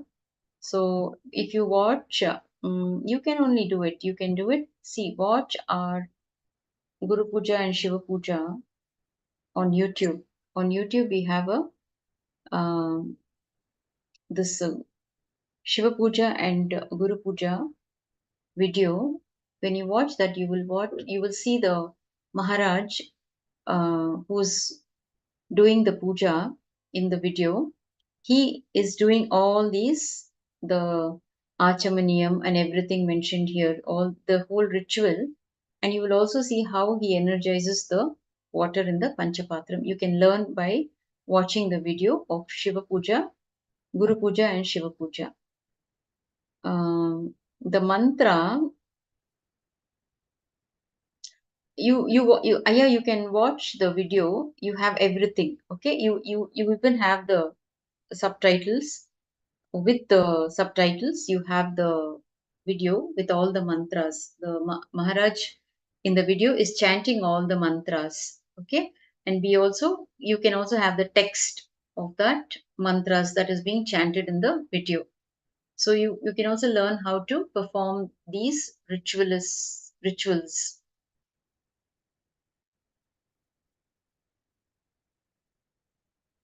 You can just type Shiva Puja, Guru Puja, and Shiva Puja, Nithyananda, and you will have a few videos in the playlist.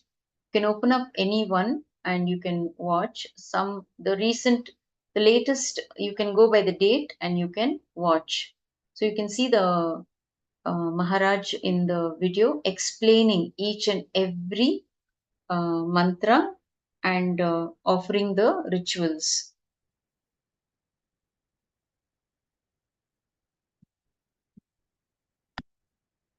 Now, the conscious declaration that you make is I am the individual self. Shiva, who is considered to be the supreme self, is different from me.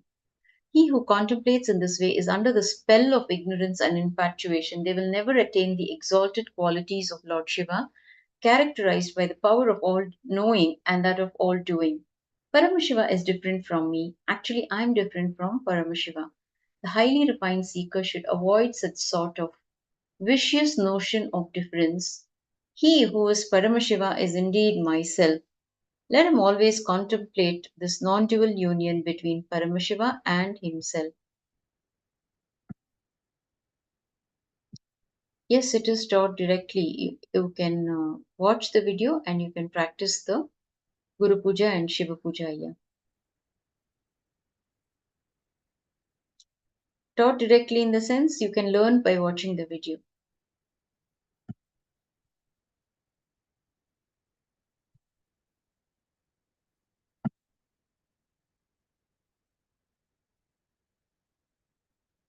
Now, the conscious declaration, the Atma Pramana, by the Supreme Pontiff of Hinduism, Bhagavan Nithyananda Paramashivoham says, anything repeated by your conscious becomes your unconscious and becomes your body.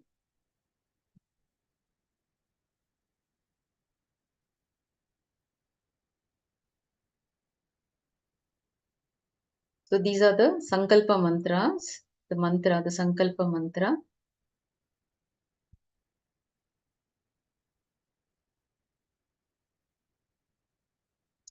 Now let us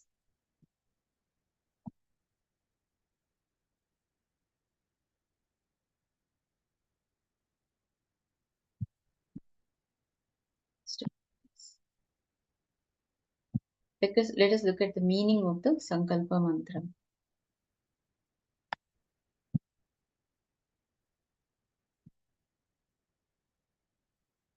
So, the meaning of the Sankalpa mantra is in order that the master is pleased by the process of destruction and my karmas and sins, I, for the benefit of myself during the second half of the lifetime of Lord Brahma, during the Kalpa called Shvetavaraha,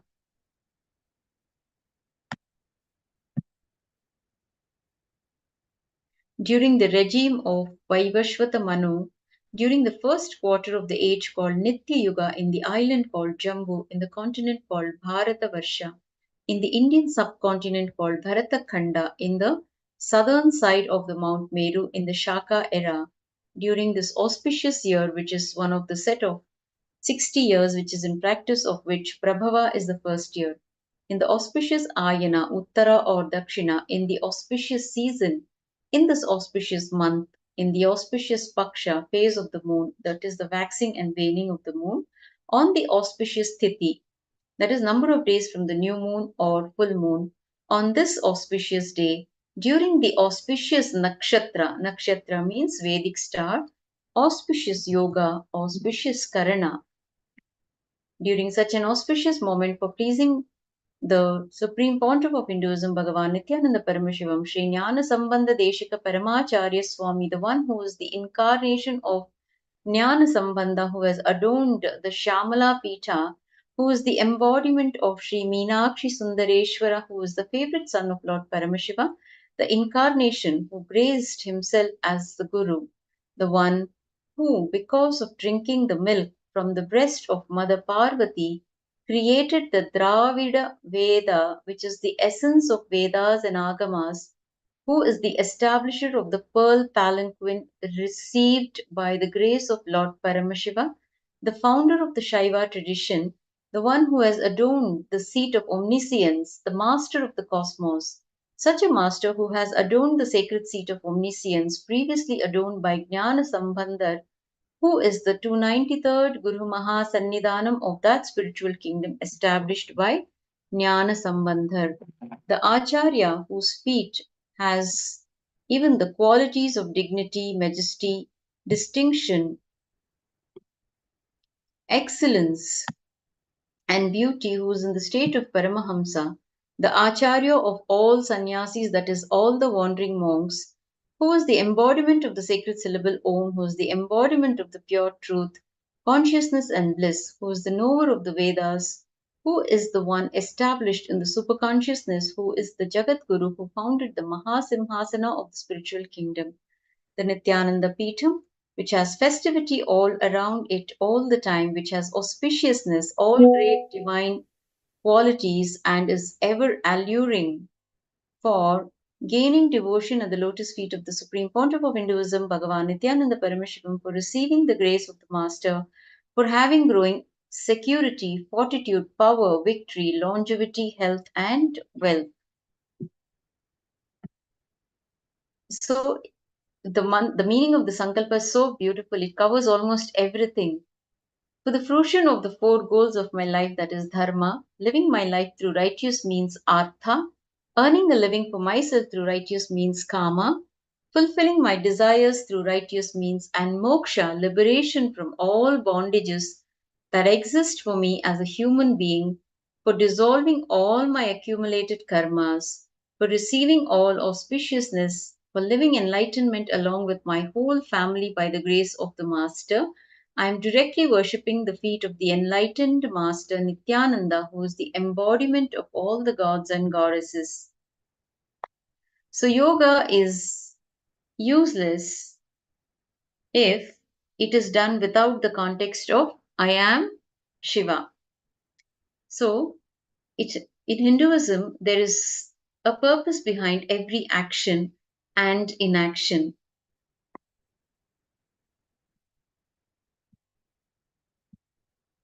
When you enter into the ritual of yoga, you are following a science, a proven method of various Guru Paramparas.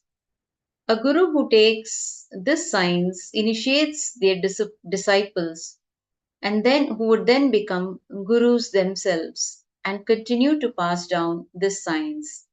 Included in this ancient Hindu science is the process of entering into the ritual of yoga.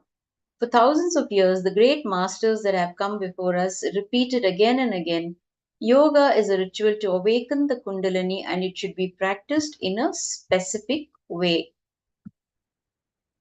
Yoga is useless without the context of I am Paramashiva. So unfortunate it is that today millions of aspiring yogis are led astray on their path because of the disconnect between their practice and what the enlightened masters warned of before. You can practice yoga as much as you want, but unless you enter into the ritual of the specific method laid out for their disciples, their yoga practice is useless for their spiritual evolution. The Shastra Pramana that has been taken from the Tejo Bindu Upanishad, verse 1.28. Anganam samatam vidyat same brahmani liyate nochenaiva samanatva mrujutvam shushka vrikshavat. Looking upon all the limbs of yoga as sameness, establishing your body in oneness, dissolve them equally in the Brahman. Without this, to try to straighten the waist or limbs or to bring them in equilibrium is as useless as if they were the branches of a dead tree. Samabhyacheshwaram samyak kritva cha yogamattamam grihaviyat sustito bhutva gurum santosha buddhiman. The Akashic revelation, having adored the Lord God properly, and having completely performed the best of the yogas and being in a calm and steady state and posture, let the wise yogi initiate himself into this yoga by pleasing his guru.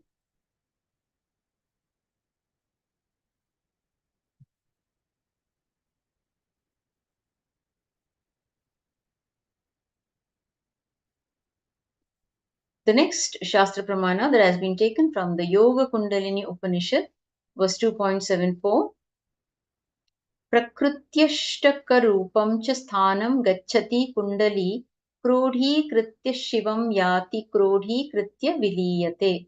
In this way, the Kundalini Shakti, by going through the 8 forms of Prakriti, that is the 5 elements, mind, intellect, and ego, unites with Shiva and dissolves in him. So the additional preparations that you need to do before doing the yoga asana, performing the yoga asanas, before all the ritual of yoga begins, there are a number of other preparations to align to which the Supreme Pontiff of Hinduism, Bhagavan Nithyananda Paramashivoham, has made as a part of all Nithyananda Yoga Vinyasa Kramas. They are: consume 1 cup of turmeric water mixed with ahimsa honey, that is non-violent honey that is extracted in a non-violent method is known as ahimsa honey. This aids in the detoxification process. You have to wear black colored clothes. This protects you from absorbing any negative energies within your facility while your body is most susceptible. Remove your upper cloth or t-shirt for male bodies only. Yoga is a Hindu ritual, and during rituals, male men should remove their shirts to absorb the energy of the divine. So, wearing a kantamala, this is the kantamala, Rudraksha bead at the throat center, and Sundaravadam, that you can see Swamiji wearing the Sundaravadam, hooped Rudraksha earrings. The sacred Rudraksha beads placed in these locations help to raise the level of one's consciousness and manifest multiple powers of the third eye. So place an image of the Sri Chakra either above, for example, on the ceiling, or below on the yoga mat. With the presence of this mandala, the pure consciousness of Paramashiva and Parashakti will be infused into the biomemory. And you also need a cup and spoon from a puja kit for the ritualistic cleansing, that is the Achamaniyam. You need to face towards the east. The sun rises towards the east, where the sun rises, and as previously revealed in various scriptures, acknowledging and having the presence of Guru, the master, is a requirement in the ritual of yoga. So for this, we chant the Sadguru Vandanam, which is nothing but invoking his presence.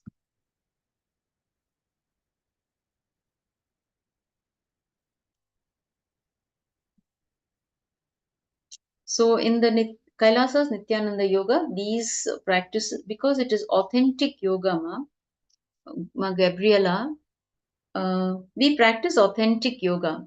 So it is not just about the postures, okay, the kind of asanas that you're doing. It is much more, okay? It is much more than practicing the yoga. See, these asanas, you will have communion with the cosmos. It gives you that strong feeling connection with the cosmos. When you practice, when you do it in a ritualistic way, whatever is being explained here, you will attain that strong feeling connection with the cosmos. So that cannot be possible in the regular yoga asanas. That is just bending of the body and just the asanas. But this adds so much quality when you do the ritualistic yoga. It adds so much quality not only to your uh, uh, to the whole thing, the entire well-being of your body, mind, everything is taken care of by doing the ritualistic Nithyananda, Kailasa's Nithyananda yoga asanas. Now the dress code, Aya is asking, you can wear a black, uh, comfortable yoga clothing. For men, you have to remove your shirt. Okay, you have to wear only the black pant, or if you can tie the dhoti, like how our yoga acharyas in perform during the beginning of the program. You can watch and perform the Kailasa's Nithyananda Yoga along with our yogis performing, and you can dress up like them, similarly like them, and do the asanas. Okay, watch the yogis performing the yoga asanas, and you can only for men they need to remove the upper cloth.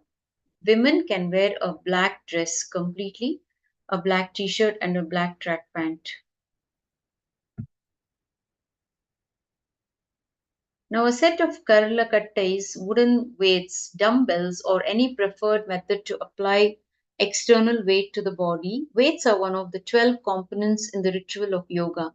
This optional component helps to increase the strength, flexibility, and overall manifestation of a yogic body. Yes, you can wear Rudraksha mala if you have one. Otherwise, you can get one and wear it. So, you can actually watch our yogis performing, how they are dressed up, what jewelry they are wearing, how they have applied the bhasma. You can watch them and you can do the same. So with that, we come to the conclusion of this segment. If you have any questions, any more doubts, you can mention in the chat here.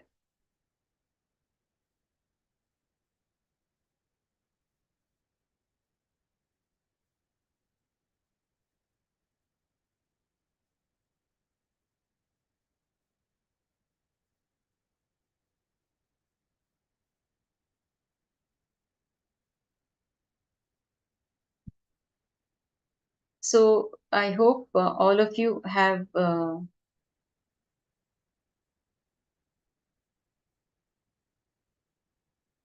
yes, Saya. Earring, if you have, you can wear the Rudraksha with the Rudraksha, not just a plain earring. The Sundaravadam you can wear. So ma Trang, ma Shunyu, ma Guru Prasadini, ma Christina, ma Gabriela, ma Lynn. Hope you have followed what was being shared here during this session. If you continue to have any doubts, you can please you can share here. Yes, yes, even the men also wear earrings, the Sundaravadam. They wear Aya.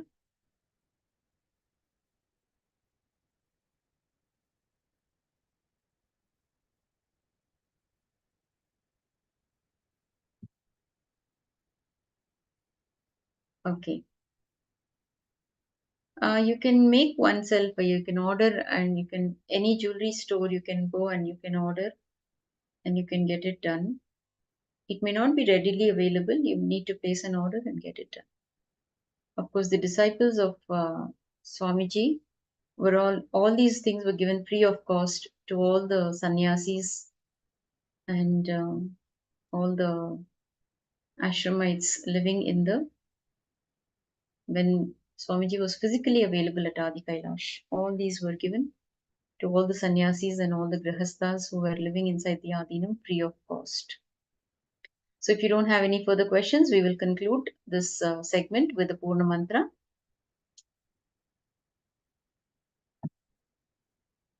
Thank you one and all for your participation.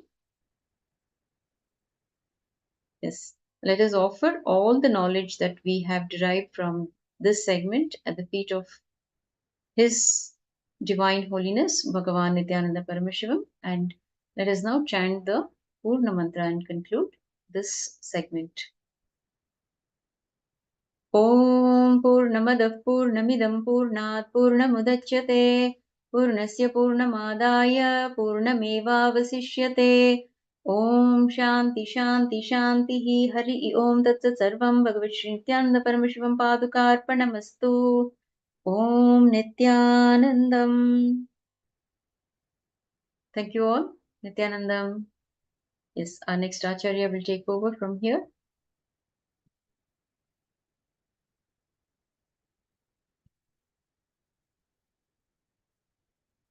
Thank you. Thank you, Mama. Nithyanandam. Nithyanandam, everyone. I hope all of you are enjoying the sessions on Yoga Spurana, the flowering Nithyanandama Guru Prasadini.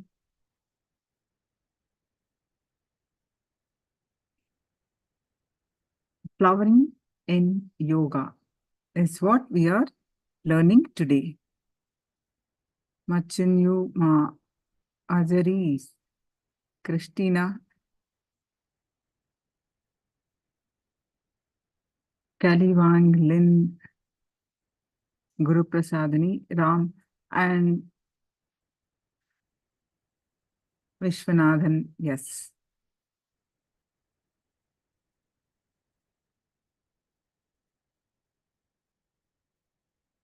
Now, let's learn more deeper truths and deeper secrets of yoga.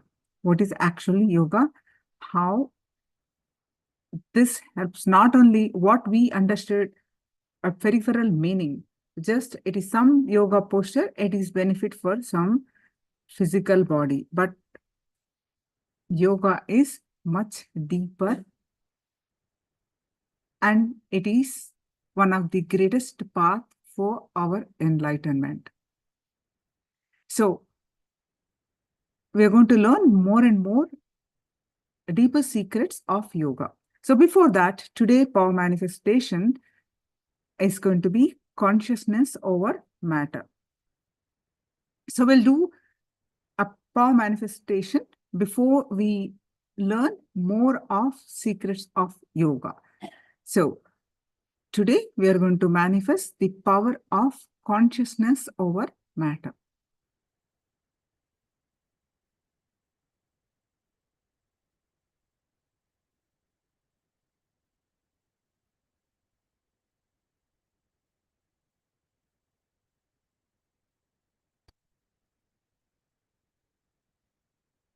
So in the advanced, so what is this power about?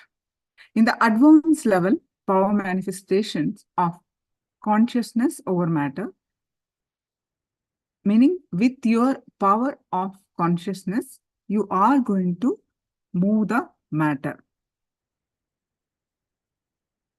In the advanced level of this power, the initiated disciples can connect with any matter. Initially, we start off with a coconut. If you do not have the coconut, we generally do with a round fruit. Initially, we start with that. In the advanced level, the initiated disciples can connect with any matter, any immobile, can even move stones or mountains, can ask the tree to bear fruits, can allow the flowers to shower from trees, can connect with any living being and ask it to respond in a specific way. Literally, nature listens to you with your power of consciousness.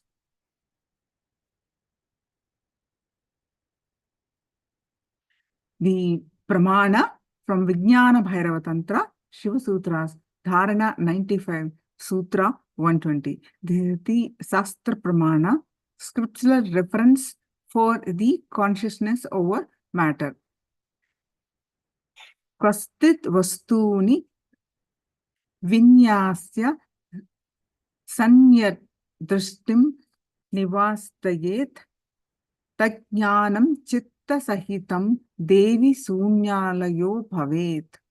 Having fixed one's eyes on a particular object vastu, we call in Sanskrit, we should slowly withdraw the sight from that object, as well as slowly eliminate the knowledge of that object, along with the thought of impressions of it. Then, O Devi, one abides in Shunya. That means what? The state where there is nothing other than this exists, which is the state of all inclusiveness or infinity.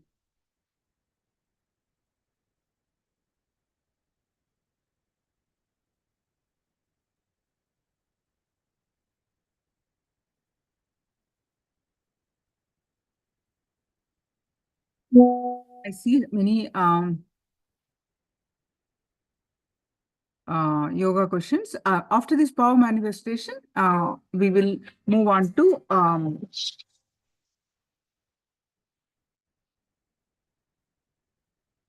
after this power manifestation, we'll move on to the yoga question and answer.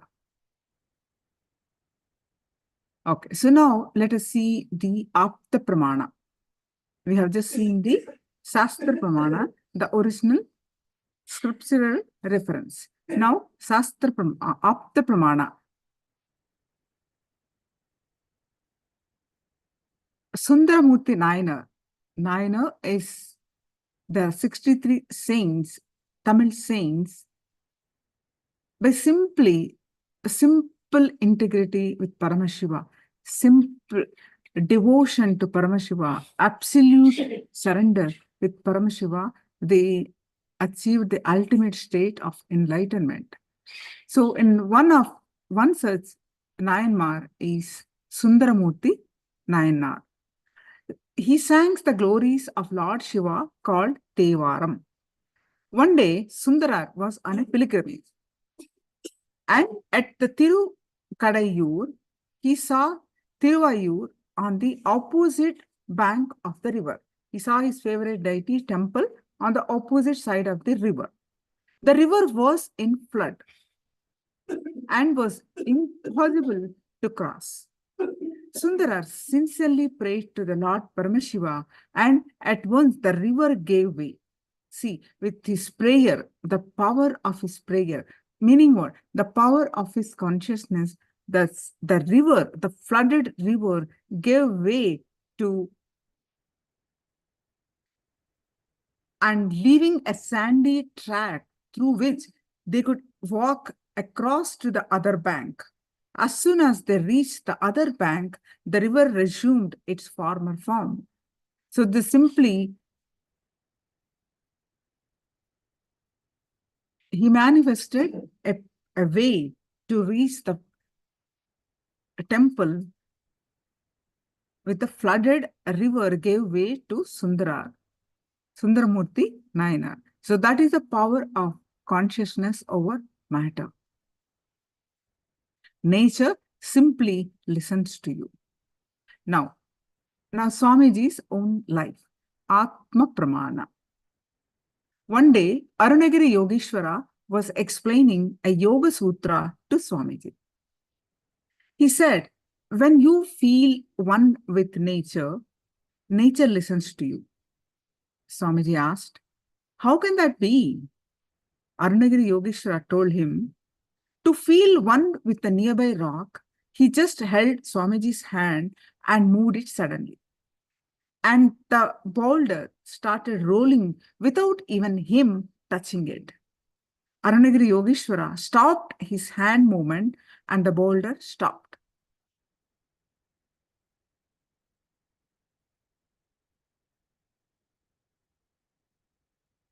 So, Sakshi Pramana, our own Pramana. What is that? From the scriptural reference, from the Attas who followed the scriptural reference and experienced that, to Swamiji's own Atma Pramana. Now, what is our testimony? Sakshi Pramana, the disciples, devotees who experience this power of consciousness over matter. This is the experience of millions touched by the avatar around the globe today. More than 100,000 beings from around the world initiated into this science of third eye and power of consciousness over matter. So now you can see this. Get creative. Take a picture before you do the healing on them. Then, once the change has happened, take a picture and show them. Ask them, you like it this way or do you want some more change?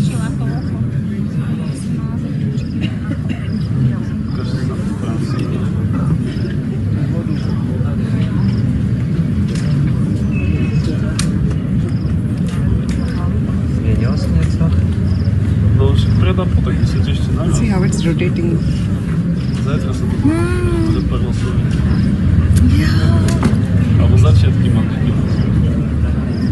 Wow. Better you can record it, no? That's great. It's wonderful, What? Wow. Banana is turning. Oh.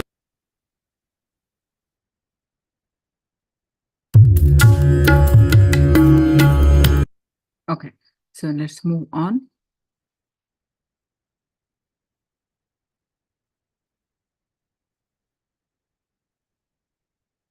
Extraordinary power of third eye, consciousness over matter.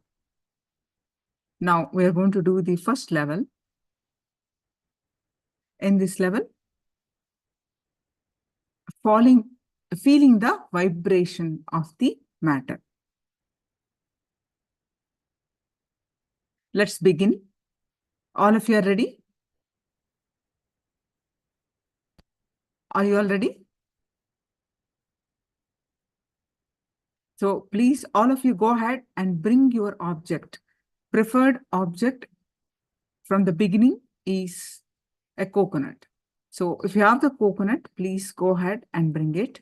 If you do not have the coconut, you can bring any round fruit.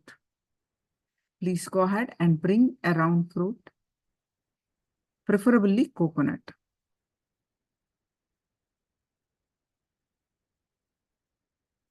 Just take a minute, quickly run and bring your round object, a coconut.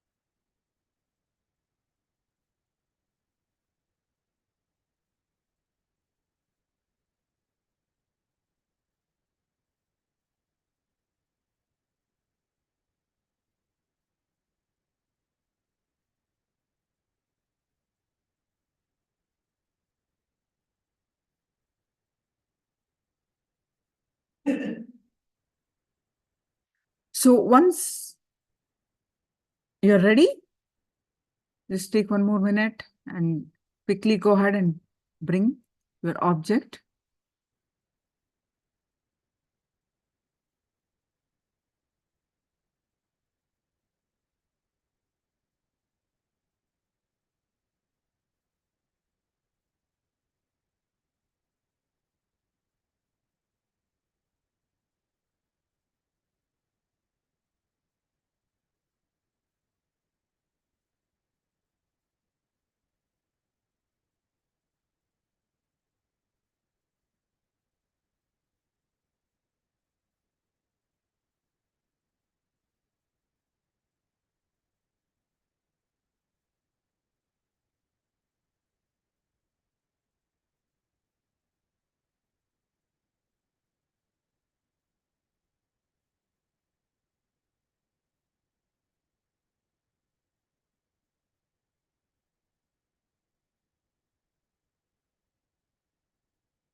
Now, let's start. Now, open your Living Enlightenment book and receive your powerful cognition. How many of you are joining brand new today? The Living Enlightenment book is this is how it looks. The physical copy looks like this, right? So if we do not, and this is how we do. We open randomly. We chant Mahavakya 3 times. Om Nithyananda Paramashivoham. You chant the Mahavakya inside and remember Swamiji and just open randomly and read wherever your eyes fall. And that 1-2 sentences is what Swamiji is speaking to you. That is what gives you the powerful cognition. If you do not have the physical copy, then use soft copy, right? Use the soft copy. How many of you do not have this soft copy of Living Enlightenment book? Do you have the soft copy? So, okay, I'm going to post the link of the soft copy and please save it. This link, you need to save it because we are going to use every day to manifest the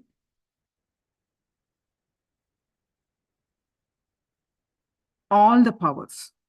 We start off with receiving powerful cognition from Living Enlightenment book. For those of you who have this book, please go ahead and post your powerful cognitions. Whether you have a physical copy or soft copy, please go ahead and post your powerful cognition from Living Enlightenment book.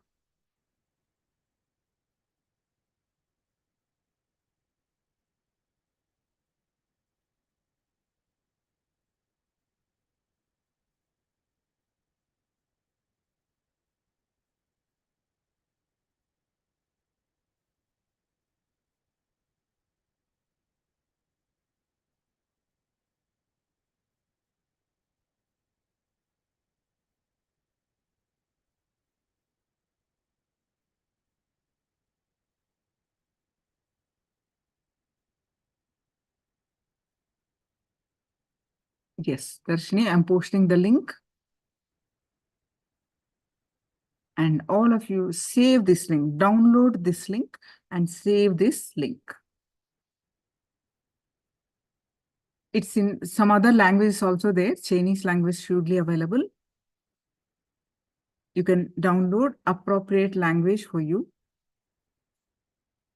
And I'm also going to post in the YouTube viewers the link.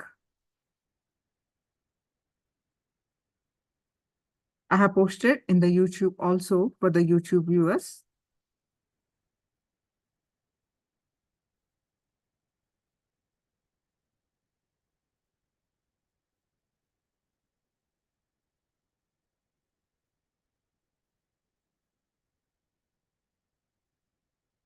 Yes, now let's start.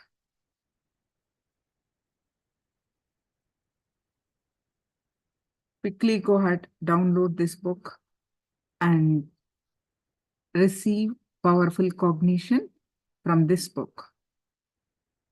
How do you do the soft copy? You open the book and move the cursor, chant the Mahavakya, and just move the cursor and drop whenever you want. And read whatever your eyes sees first, wherever your eyes falls first. And that is your powerful cognition. Literally, it's a living deity. Swamiji is speaking to you at through this book. The words, the meaning, everything will change to address your issue, to address your mental setup at this moment. That is what you need to listen.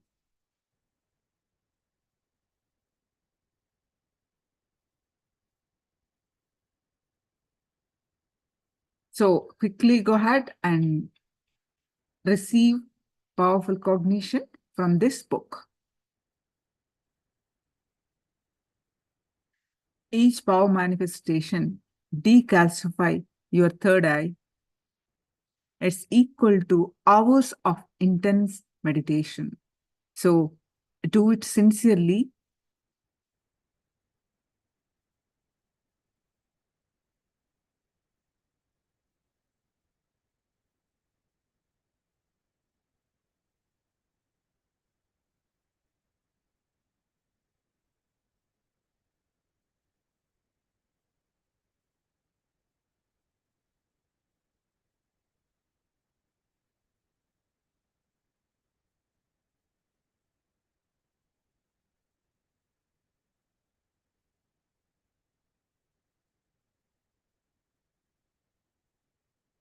So there is Shini.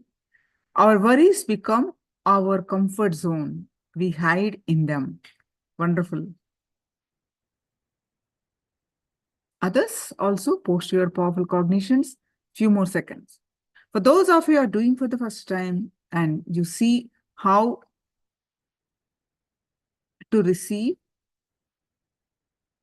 and after every Jnana session, we'll be doing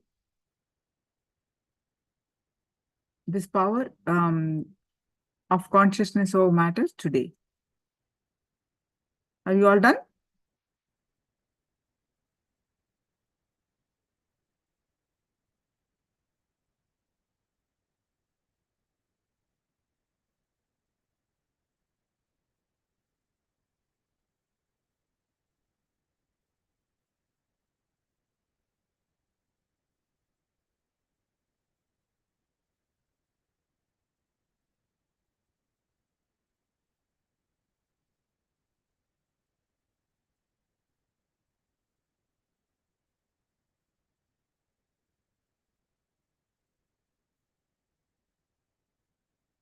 awaken, Vishwanathan posted, to awaken the Kundalini Shakti once received from a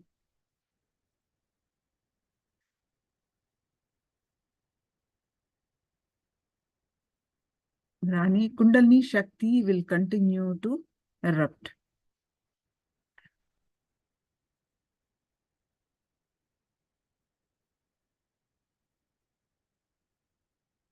Yes. Now let's move on. So all of you, please keep your object on your hand. Your palm should be straight. Palm should be straight, and keep your object on the palm. Right side or left side, whichever you are comfortable. Keep your object on your palm.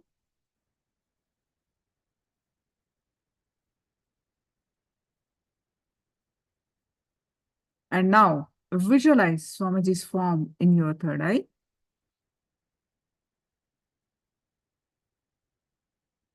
You can also actually record how the power manifestation you are progressing.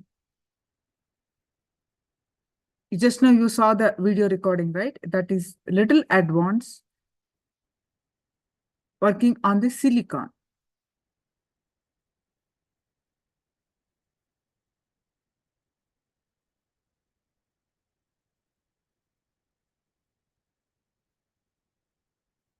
Yes.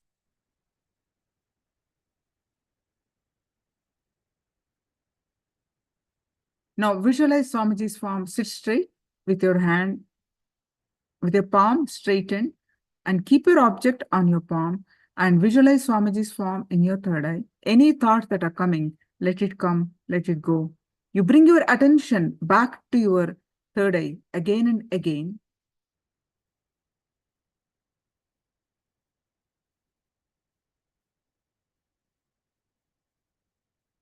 Now start chanting the Mahavakya.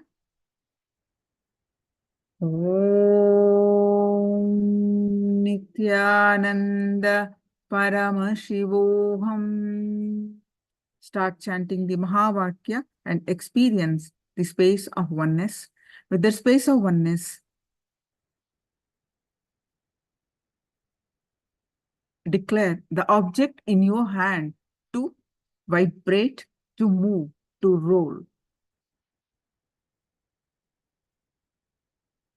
Intensely chant the Mahavakya. Paramashivoham. Paramashivoham. Om Nithyananda. Paramashivoham. Om Nithyananda. Paramashivoham. Om Nithyananda. Paramashivoham. Om Nithyananda. Paramashivoham. Om Nithyananda. Paramashivoham. Om Nithyananda. Paramashivoham.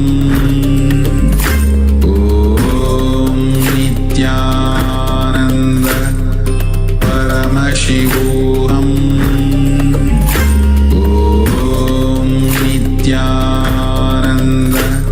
Nithyananda. Paramashivoham. Om Nithyananda. Paramashivoham. Om Nithyananda. Paramashivoham. Om Nithyananda. Paramashivoham. Om Nithyananda. Paramashivoham. Om Nithyananda. Paramashivoham.